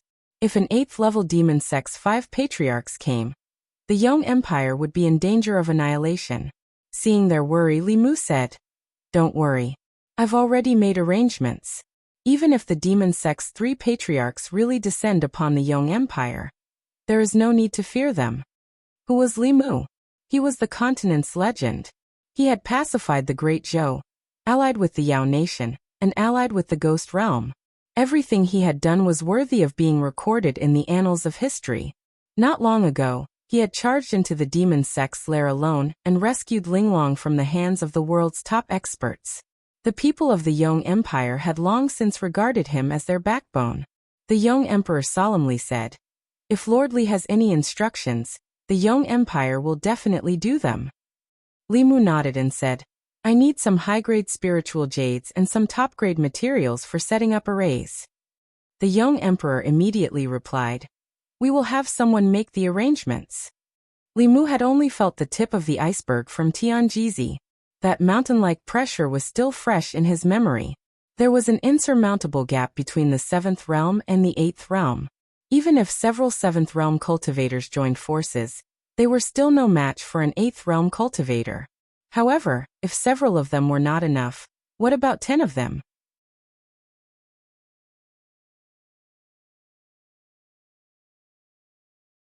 He needed to find some helpers from the Spirit Array sect. Meanwhile, in the state of Yong, Princess Linglong was telling the imperial family in detail about what had happened in the past few days. A month ago, everyone, including the Emperor of Yong, believed that the Great Zhou's promise to help them rescue Linglong, and that they had to wait for news was just a temporary prevarication. Unexpectedly, a month later, Li Mu had brought Linglong back in one piece. After hearing the entire story from Linglong, everyone's hearts were in turmoil, unable to calm down for a long time. As a Realm 6 cultivator, how much courage did one need to venture deep into the demon nest alone? to put down one's noble status and use the most humble attitude to accept inhumane torture and humiliation every day, all for the sake of waiting for an opportunity. How many people could do such a thing? More importantly, he had succeeded. He had successfully rescued Linglong from the hands of countless demonic Dao experts. It could be said to be a miracle. This should have been an impossible task, but he had done it. Not only had he rescued Linglong, but he had also snatched away the 3 pages of the heavenly tomes of the demonic Dao, creating a miracle among miracles. It was no wonder that even the Empress of the Great Zhou had pledged her heart to him. In Princess Linglong's mind, that tall and lofty figure had already become like a mountain. The Empress of Yong sighed softly and said, "We owe Lordly a huge favor. I don't know how we can repay him." The Emperor of Yong thought for a long time and said, "Why don't?" The husband and wife looked at each other, understanding each other's intentions. The Empress of Yong said, "That will depend on whether Linglong agrees or not." Princess Linglong nodded repeatedly. "I agree. I agree to anything." The Emperor of Yong said, "We are prepared to give the Emperor's qi to Lordly." Princess Linglong said disappointedly, "So father was talking about the Emperor's qi." The Emperor of Yong looked at her and asked, "Then what did you think it was?" Princess Linglong sighed softly and said, "I thought it was something else. Like I said, how could there be such a good thing?" 2 days later. In these 2 days, Li Mu had traveled all over the Zhu continent's Shang continent, going back and forth to the Great Zhou, the Yao Nation, the Ghost Realm, and finally back to Yong. Although he was a little tired, he had at least finished setting up all the teleportation formations, and no longer needed to be threatened by the demonic Dao's 3 ancestors. Although he had spent an immeasurable amount of resources, the effects were obvious. The ultra-long-distance teleportation formations were the foundation of the various factions' mutual support. Henceforth, when the various factions encountered a crisis, they would no longer have to fight alone. They would be able to gather their peak forces at the first moment. Similar incidents like the heavenly tomes of Yong being stolen would never happen again. In the evening, the Yong imperial family held a grand banquet in his honor. After the banquet, the Emperor of Yong cupped his hands and bowed to Li Mu, saying, "Lordly has worked hard."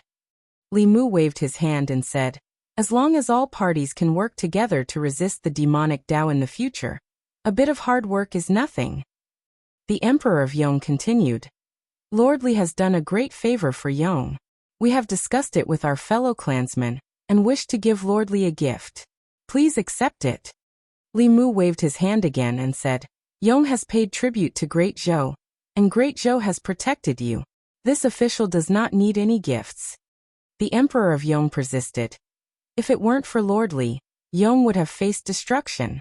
As the Emperor, we ought to thank Lordly heavily. As her father, Lordly has saved my daughter. Please give me a chance to repay you." Since the Emperor of Yong was so insistent, Li Mu found it difficult to refuse. He said, "Since that is the case, I will accept deferentially." The Emperor of Yong revealed a smile and said, "We have discussed it with the madam and have decided to give Linglong." Li Mu's complexion changed greatly, and he hastily said, "You can't. You absolutely can't. One didn't necessarily need to repay a life-saving favor with one's body." Xiaobai was still lining up, so how could Linglong have a turn? Moreover, her name wasn't in the Empress booklet. The Emperor of Yong simply didn't know that he was biting the hand that fed him. At this moment, the Emperor of Yong continued, "I will give Linglong's strand of imperial qi to Lordly. Please accept it." Li Mu stared blankly for a moment before asking, "So you were talking about imperial qi?"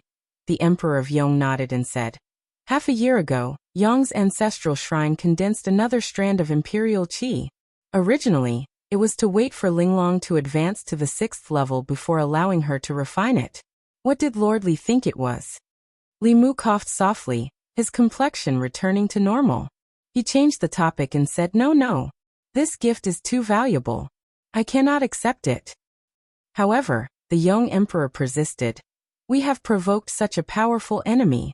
Even if Yong had another 7th level expert, it would be useless.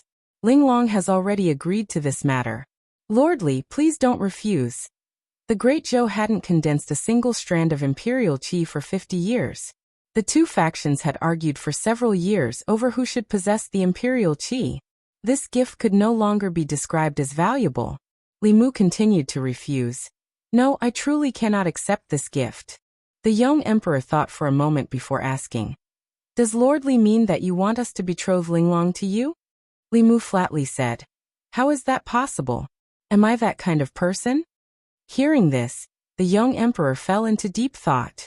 Li Mu thought for a moment. He had too many beauties by his side. In the eyes of those who didn't understand him, he really did seem like that kind of person. To prove that he really wasn't that kind of person, Li Mu could say, in that case, it would be impolite for this official to refuse that strand of imperial qi.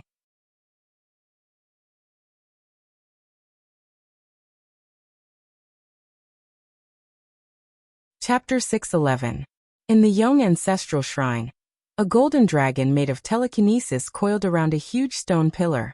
Compared to the golden dragon that Li Mu saw in the Great Zhou Ancestral Shrine, this dragon was slightly larger, but not by much.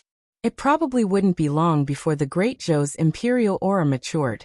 It had to be said that the Yong Kingdom's ability to rule a country and win the hearts of the people was unique. Its territory was only a tenth of the Great Zhou's, and its population was far less than the Great Zhou's.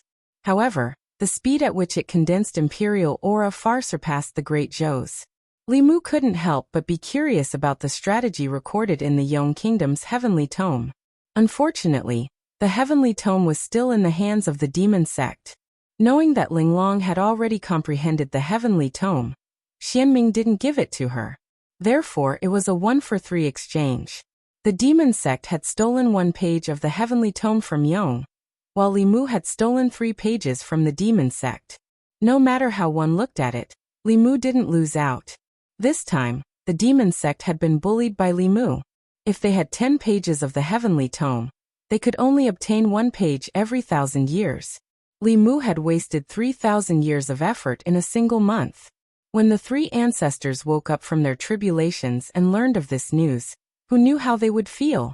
From today onwards, all the factions related to Li Mu were on high alert. As soon as the transmission formation lit up, they would teleport to Yong without hesitation.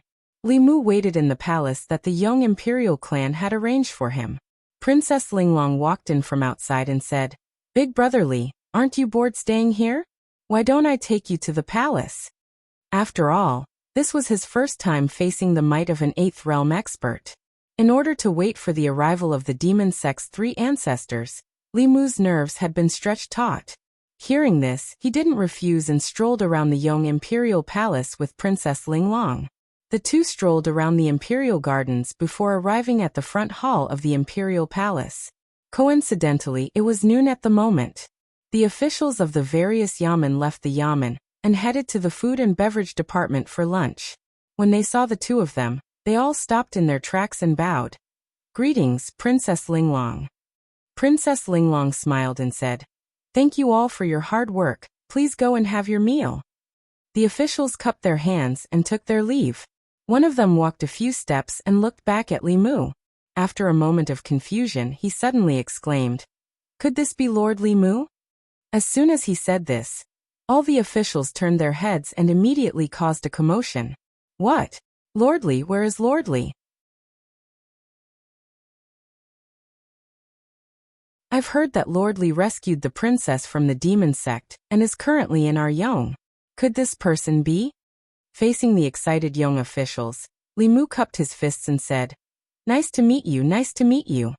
As soon as Li Mu's voice fell, the atmosphere in the field immediately boiled.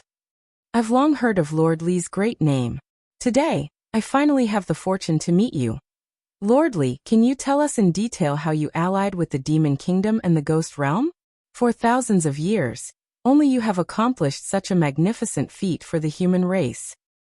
I'm more interested in how Lord Li rescued Princess Linglong. This is like pulling a tooth from the tiger's mouth. It can be called a miracle. Li Mu was escorted to the food and beverage department by the enthusiastic Yong officials and had lunch with them. The imperial kitchen of Yong was not solely responsible for cooking for the imperial family. It was also responsible for the 3 meals a day for the officials. The Yong court had even established a food and beverage department for this purpose. The food and beverage department had famous chefs from all over the country who specialized in the local cuisines of each region. This allowed the officials, regardless of where they came from, to eat their own local cuisine in the palace. With regards to this point, Li Mu planned to imitate the Yong court when he returned.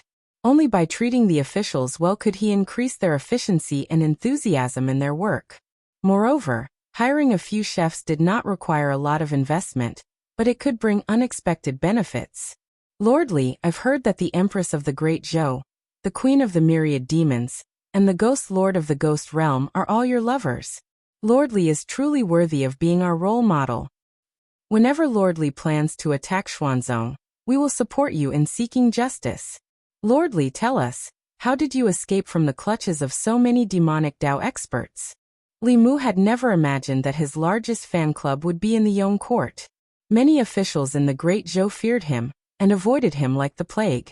When the Yong court officials, especially the younger ones, saw him, they were like fans meeting their idol. Among them, Linglong was the head fan club. As a qualified fan club leader, Linglong took the initiative to lead Li Mu away from the imperial palace when she saw that he was unable to bear the harassment of the younger officials. Walking on the streets of the Yong court, Li Mu felt as if he was taking a stroll in the divine capital. The citizens of the Yong kingdom were full of vigor, unlike the people Li Mu saw when he first came to Chengdu. Most of them were lifeless, like walking corpses. The citizens of the Yong kingdom naturally had a lot of telekinesis. On the streets of the Yong court, children played with each other, cheerful laughter filling the air. As the elderly walked through the streets, people took the initiative to support them. Li Mu even saw nursing homes and orphanages. Linglong told him that the court would take care of the elderly and children who had lost their families. The money and resources needed to settle them would come from the national treasury. Coupled with donations from the outside world, there would not be a situation where the elderly and children were left without a home. In addition, the court would allocate funds every year for the impoverished commoners who found it difficult to continue living, providing them with the bare minimum of living expenses. In the Yong court, if the commoners fell ill, they would not have to spend too much. The court would cover the majority of their medical expenses. Li Mu's various experiences in the state of Yong made him realize that he and the Empress had done many important things over the years, but they had neglected these trivial matters. These were the matters closest to the lives of the common people, and were also the matters that the common people were most concerned about. It was no wonder that the people of the Yong court were so united. People did not only care about their relatives, but also their children. The elderly had their parents, the strong had their uses, and the young had their strengths. The poor, widowed, lonely, alone, disabled, and ill were all taken care of. While most of the countries on the continent were still in the feudal era, the Yong court was already moving towards a harmonious society. After thinking it over, Li Mu asked, "Therefore the trade between the Yong court and the Great Zhou court is actually for the sake of the commoners. Is this the way of governing a country described in the heavenly book?" Linglong nodded. 100 years ago, the old ancestor obtained a page of the heavenly book by chance and slowly comprehended these ways of governing a country. Only then did the Yong court its current state. A single page of the heavenly book was enough to pass down a top-notch sect. The Yong court had 3 transcendents and several Dongxian experts. In fact, they were not inferior to the Daoist sections. It was not an exaggeration to view them as a sect disguised as a government. If the news of the heavenly book had not been leaked, the Yong court would have relied on the willpower of tens of millions of citizens to grow into one of the top powers on the continent in a few decades or 100 years. After all, in terms of willpower, the Great Zhou could not compare to the Yong court. Accompanied by Linglong, Li Mu toured the Yong court for a day. Many insights emerged in his mind. Aside from the dark clouds of the demonic Dao that still shrouded the continent, the Great Zhou's internal and external troubles had basically been quelled. It was time to consider improving the welfare of the commoners and better gather the willpower of the people. The Great Zhou's commoners outnumbered the Yong court by more than 10 times. If their average willpower was at the Yong court's level, Wouldn't they be able to condense a strand of imperial aura every year? Of course, the difficulty of governing such a large country was incomparable to that of the Yong court. However, if some changes were made to the commoners, the speed at which imperial aura was condensed would increase several-fold. When night fell, Li Mu and Linglong returned to the imperial palace. The various regions of the Yong court were still peaceful. Li Mu was somewhat puzzled. The demonic Tao's 3 ancestors had already finished their tribulations. When they learned that the 3 pages of the heavenly book had been stolen, they would definitely be furious. However, regardless of whether it was the Yong court or the Great Zhou, there was no news of them. The demonic Tao had only accumulated a few pages of the heavenly book for several thousand years. Now that Li Mu had stolen 3 pages, it was unlikely that they would suffer such a loss. However, it was fine if he did not come. As long as the 3 ancestors did not take action, the world would be peaceful and stable. The pressure in Li Mu's heart was swept away. Deep into the night, the Yong court was quiet. At the same time, in the depths of the southern sea, endless roars could be heard from the towering waves. Divine Predictor, you have repeatedly obstructed me. One day I will flatten your Xuanzong.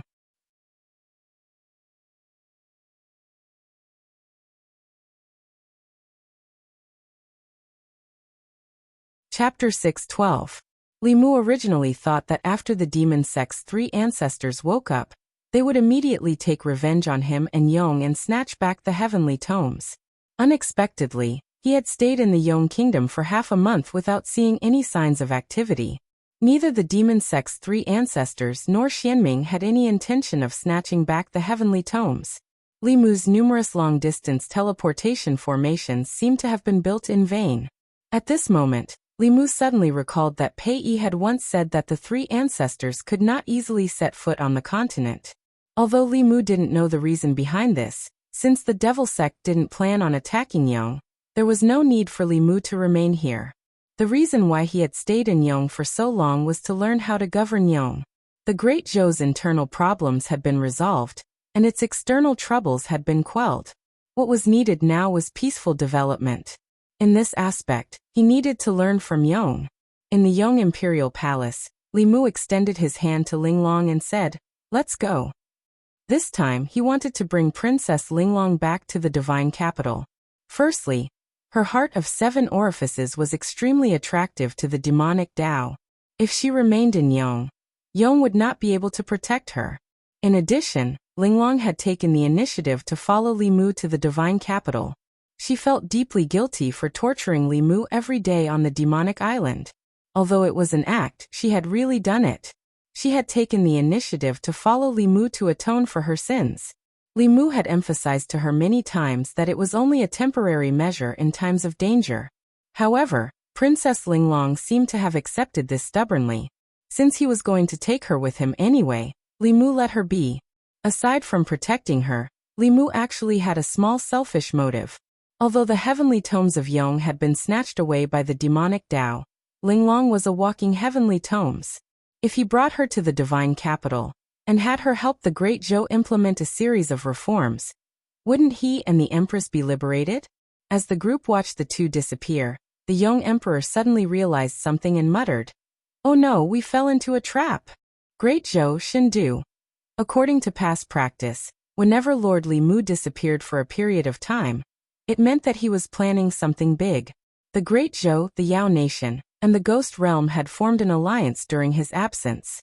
This time, news of Lord Li barging into the demon sect's lair alone and rescuing Princess Linglong from Yong under the noses of many demon sect experts spread from Yong to Shindu. Even if the people were already used to his actions, they still couldn't help but sigh in their hearts when they heard about this. Lord Li was forever a god. Ever since he stepped into the divine capital, all the things he did were things that others couldn't do, things that others didn't dare to do, and things that others didn't even dare to do. Even the people he chose to date were like this. In the entire Great Zhou, he was probably the only one who dared to flirt with the Empress. At this moment, in the Chang'e Palace, Li Mu was preparing to report to the Empress. Zhou Yi sensed that Li Mu had returned, and was originally overjoyed. However, in the next moment, he sensed the aura of an unfamiliar woman beside him. Seeing Li Mu and a young woman walk in, the Empress only shot him a glance and didn't say anything. Li Mu understood the Empress so well that he knew what she was thinking with just a glance. Unhurriedly he introduced, "Your Majesty, this is Princess Linglong of Yong. She possesses the heart of 7 orifices and is one of the important targets of the demon sect. In order to protect her and prevent her from being abducted by the demon sect again, this subject acted on his own initiative and brought her back." Princess Linglong's eyes were filled with stars as she looked at the Empress. She hurriedly bowed and said, "Linglong greets Your Majesty the Empress." Zhou Yi felt uncomfortable under Princess Linglong's gaze. He lightly coughed and said, "Dispense with the formalities. Ali, arrange a palace for Princess Linglong to live in."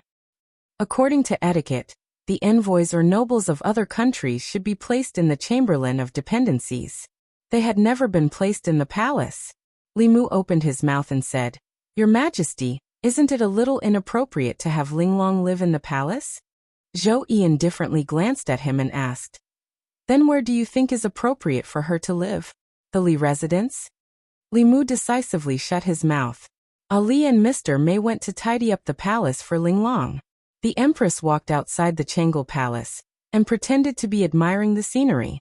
She indifferently said to Li Mu, "Her name wasn't on that paper." Li Mu helplessly said, "Your Majesty, what are you thinking? I only brought her back to protect her. At the same time, I also want her to help the Great Zhou implement some reforms that affect the people's lives. Also, she is an admirer of Your Majesty." Zhou Yi was diverted by Li Mu's change of topic. He asked, "What does she admire about me?" Li Mu said, "Your Majesty is young, but you are already one of the most powerful people in the Zhou continent. You control the most powerful empire in the Zhou continent.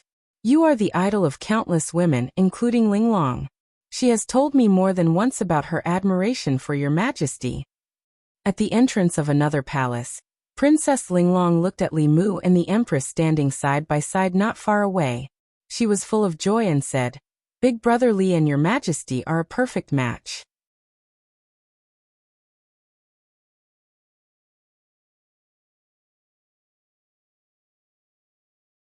The moment this dragon appeared in the ancestral shrine, the enormous dragon within the cauldron opened its eyes. 2 rays of golden light flashed as it looked at Li Mu. To be exact, it was looking at the other golden dragon beside him. The golden dragon released by Li Mu paused for a moment before letting out a roar and flying towards the golden dragon in the cauldron. The 2 dragons instantly intertwined with each other, biting each other with their dragon heads.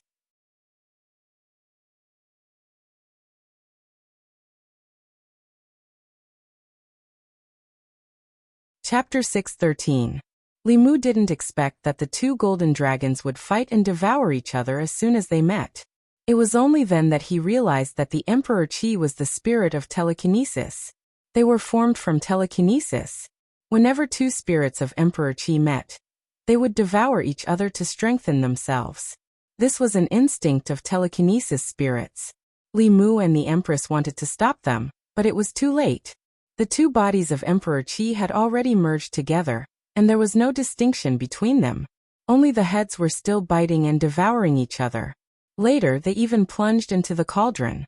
The cauldron at the center of the ancestral temple shook violently. Soon, a deafening dragon roar came from within. A blinding golden light shot out from the cauldron. It passed through the roof of the ancestral temple and tried to escape into the depths of the clouds. The Empress reached out and clenched her hand. An invisible hand seemed to appear in the void and captured the golden light.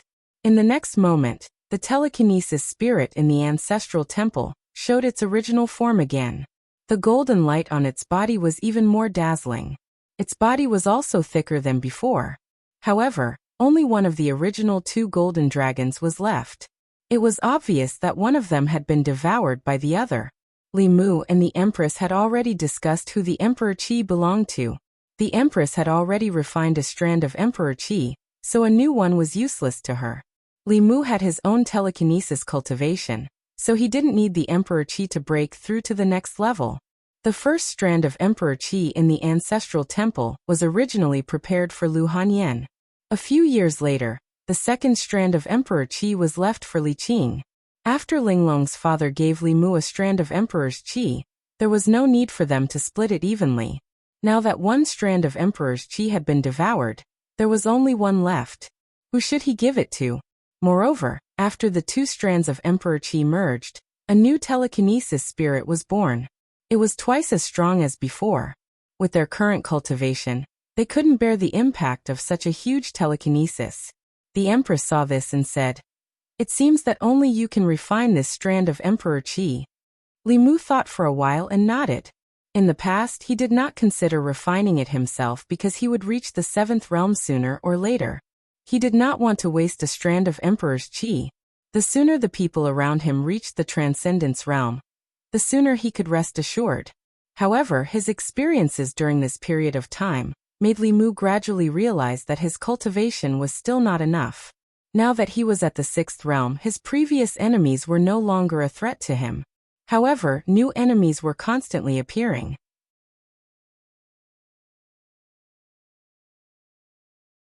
Not to mention the three ancestors of the demonic Dao in Tianjizi. Even a peak transcendent expert like Xianming could only run away if he saw them. He needed to at least reach the 7th level transcendent realm in order to have the confidence to stand on this continent. The time it would take to refine the Emperor Qi was uncertain. It could take months or years. This strand of Emperor Qi was far more powerful than ordinary mature Emperor Qi, so it could take even longer. Before he went into seclusion to refine the Emperor Qi, he had to arrange everything around him. Li Mu left the palace. When he returned home, the people of the divine capital were still discussing the dragon roar that came from the palace, as well as the golden light that shot into the sky.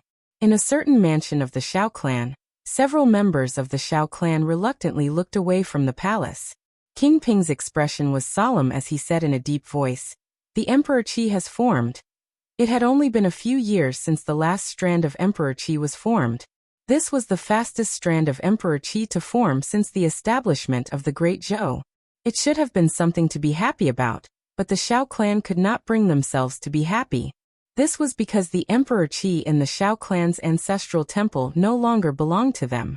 As they gradually moved away from the center of power in the Great Zhou, they had long lost their former glory.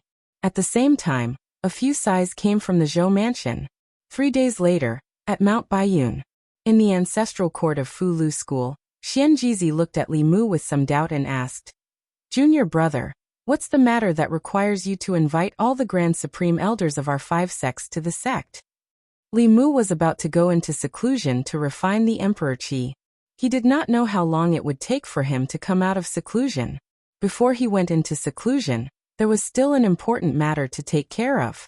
The 2 Grand Supreme Elders of Fu Lu School were nearing the end of their lifespans. The Grand Supreme Elders of the other 4 sects were not much better off than them. Before he went into seclusion, Li Mu planned to use the Great Sky Stealing Formation to extend their lifespans. Although they might not be able to reach the 8th level, as long as they were alive, there would be endless possibilities. Spirit Array Sect. The sect master of Spirit Array Sect had just received a voice transmission from Xianjizi. He asked, "What's the matter that requires the Grand Supreme Elders to go to Mount Baiyun? Can it be a few days later? The Grand Supreme Elder just went into seclusion yesterday." In the voice transmission artifact, Xianjizi said faintly, "Junior brother Ling Jizi obtained a lifespan extension technique from the demonic Dao. It can extend the Grand Supreme Elder's lifespans by 60 years. Since Martial Uncle is in seclusion, let's do it next time." The sect master of Spirit Array Sect was stunned for a moment, then immediately said, "No need, no need. When will he go into seclusion again? I'll go call him now." A heavenly fate talisman that could extend the lifespan of a transcendent expert by 3 to 5 years was a priceless treasure. What was the concept of extending one's lifespan by one 60-year cycle? It wasn't extending one's lifespan, but rather an opportunity and a possibility.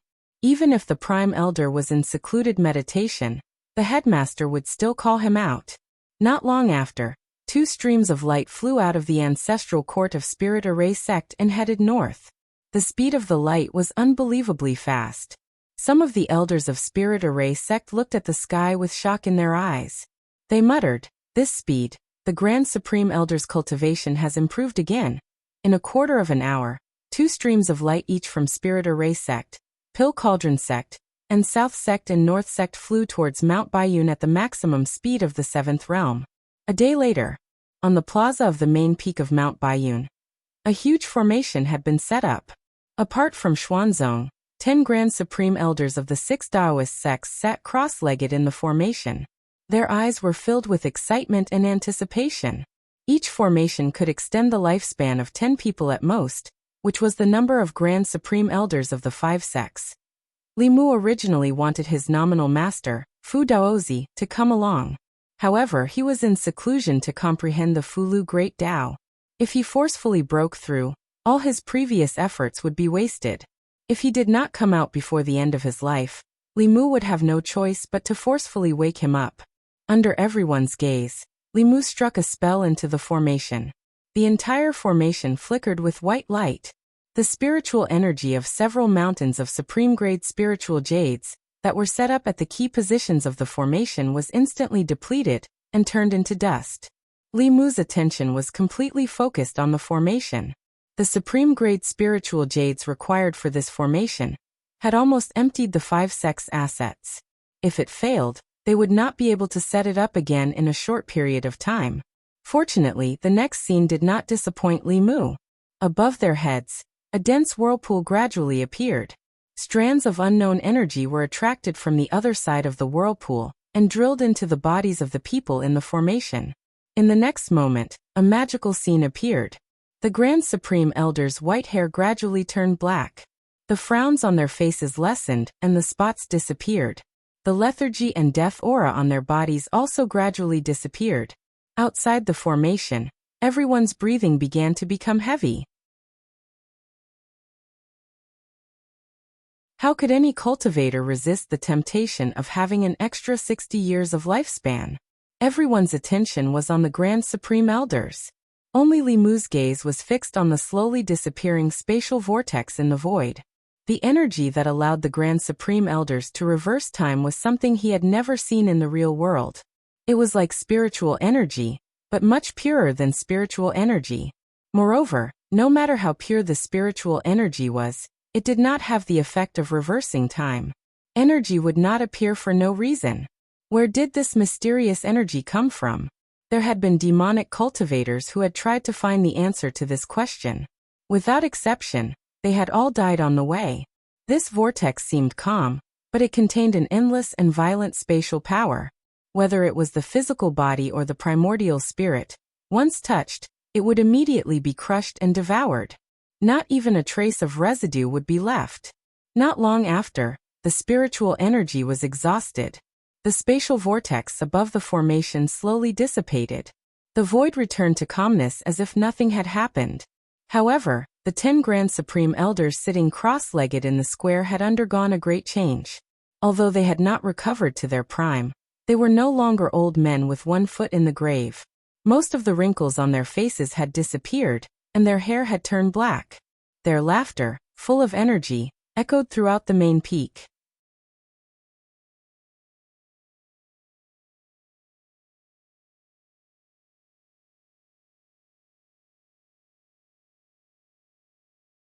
Without a training ground, it would be very difficult to recruit new disciples, and the sect would not have fresh blood flowing in.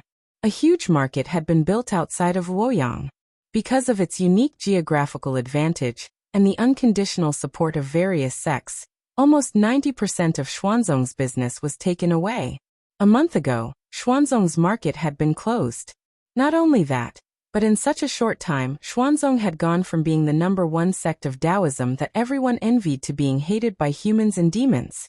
Now, not only the Yao Kingdom, but even the Ghost Realm had forbidden Xuanzong disciples from entering. Before offending Li Mu, no one had thought that things would turn out this way. No one had thought that he could make the Empress of Great Zhou, the Queen of Demons, and the Master of the Ghost Realm stand against Xuanzong. What did he rely on? Now, The Grand Supreme Elders of the various sects were preaching at Fulu School. This was tantamount to directly admitting that Fulu School was the true leader of Taoism.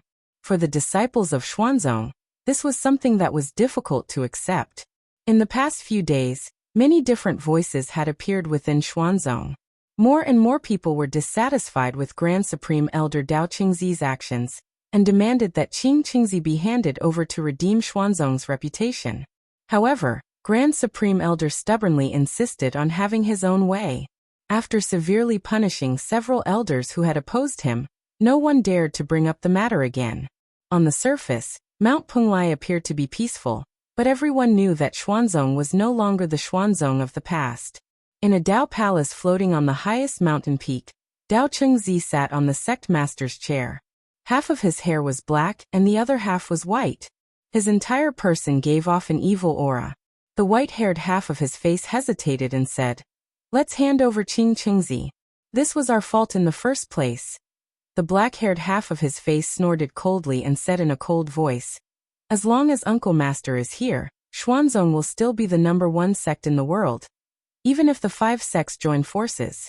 When we step into the Dao integration stage, we will destroy the demon Dao and unite Taoism. That's not what I want." You never fight for what you want. Otherwise, the sect master's position would have been yours long ago. Listen to me from now on. Only I can lead Xuanzong to greatness again. In the main hall, the same voice alternated with different tones, making the atmosphere of the main hall particularly gloomy. On Baiyun Peak of Fulu School, Li Mu was enjoying his last moments of comfort before going into seclusion. He had already told Lu Hanyan and Li Qing that he was about to go into seclusion to refine the Emperor Qi. The 2 strands of Emperor Qi that he had prepared for them had swallowed each other and become one.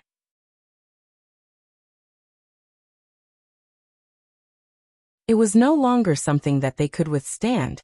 After receiving Ao Qing's inheritance, Li Mu's body was comparable to that of a dragon. Other than the Empress, he was the only one who could withstand this strengthened version of Emperor Qi. With the Empress's current cultivation, unless she had more than 10 strands of Emperor's Qi, her cultivation would not improve much if she only refined 1 or 2 strands. In comparison, Li Mu needed it more. Li Mu didn't choose Baiyun Peak as the location for his seclusion. Instead, he chose Shindu. He had been running around these days and didn't have time to improve his relationship with the Empress. Now he had to go into seclusion for a long time. In that case, it was best to go into seclusion near the Empress. If he made her unhappy, Li Mu would suffer.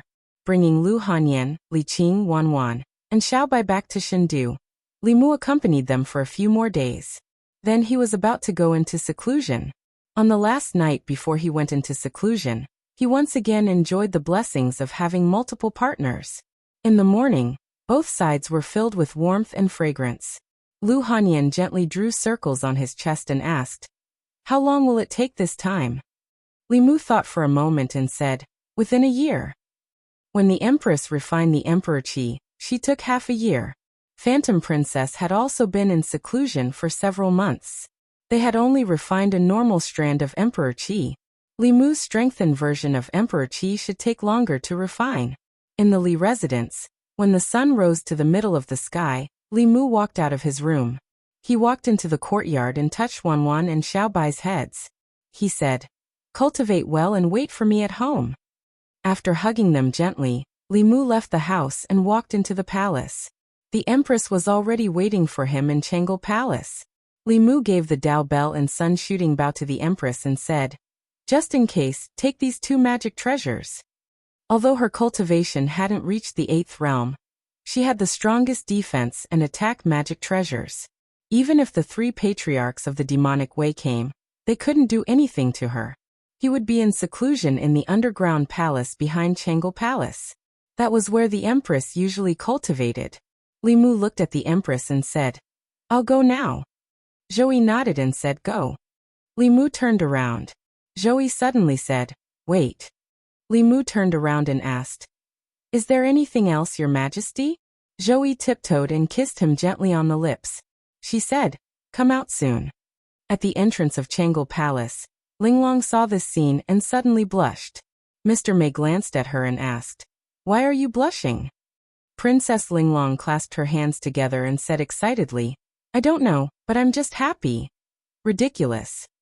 Lord Mei no longer paid any attention to her. When he looked at Shangguanli, he was stunned and said in surprise, Ali, why are you blushing too? You're tuning in to the Li Mei's Wuxia Whispers YouTube channel. We're so grateful for your support, and don't forget to subscribe to join us on this incredible journey through captivating stories. Your generosity through donations truly makes a world of difference, as it's the primary source of revenue that allows me to expand and enhance this channel for you. Thank you from the bottom of my heart for being a part of this adventure.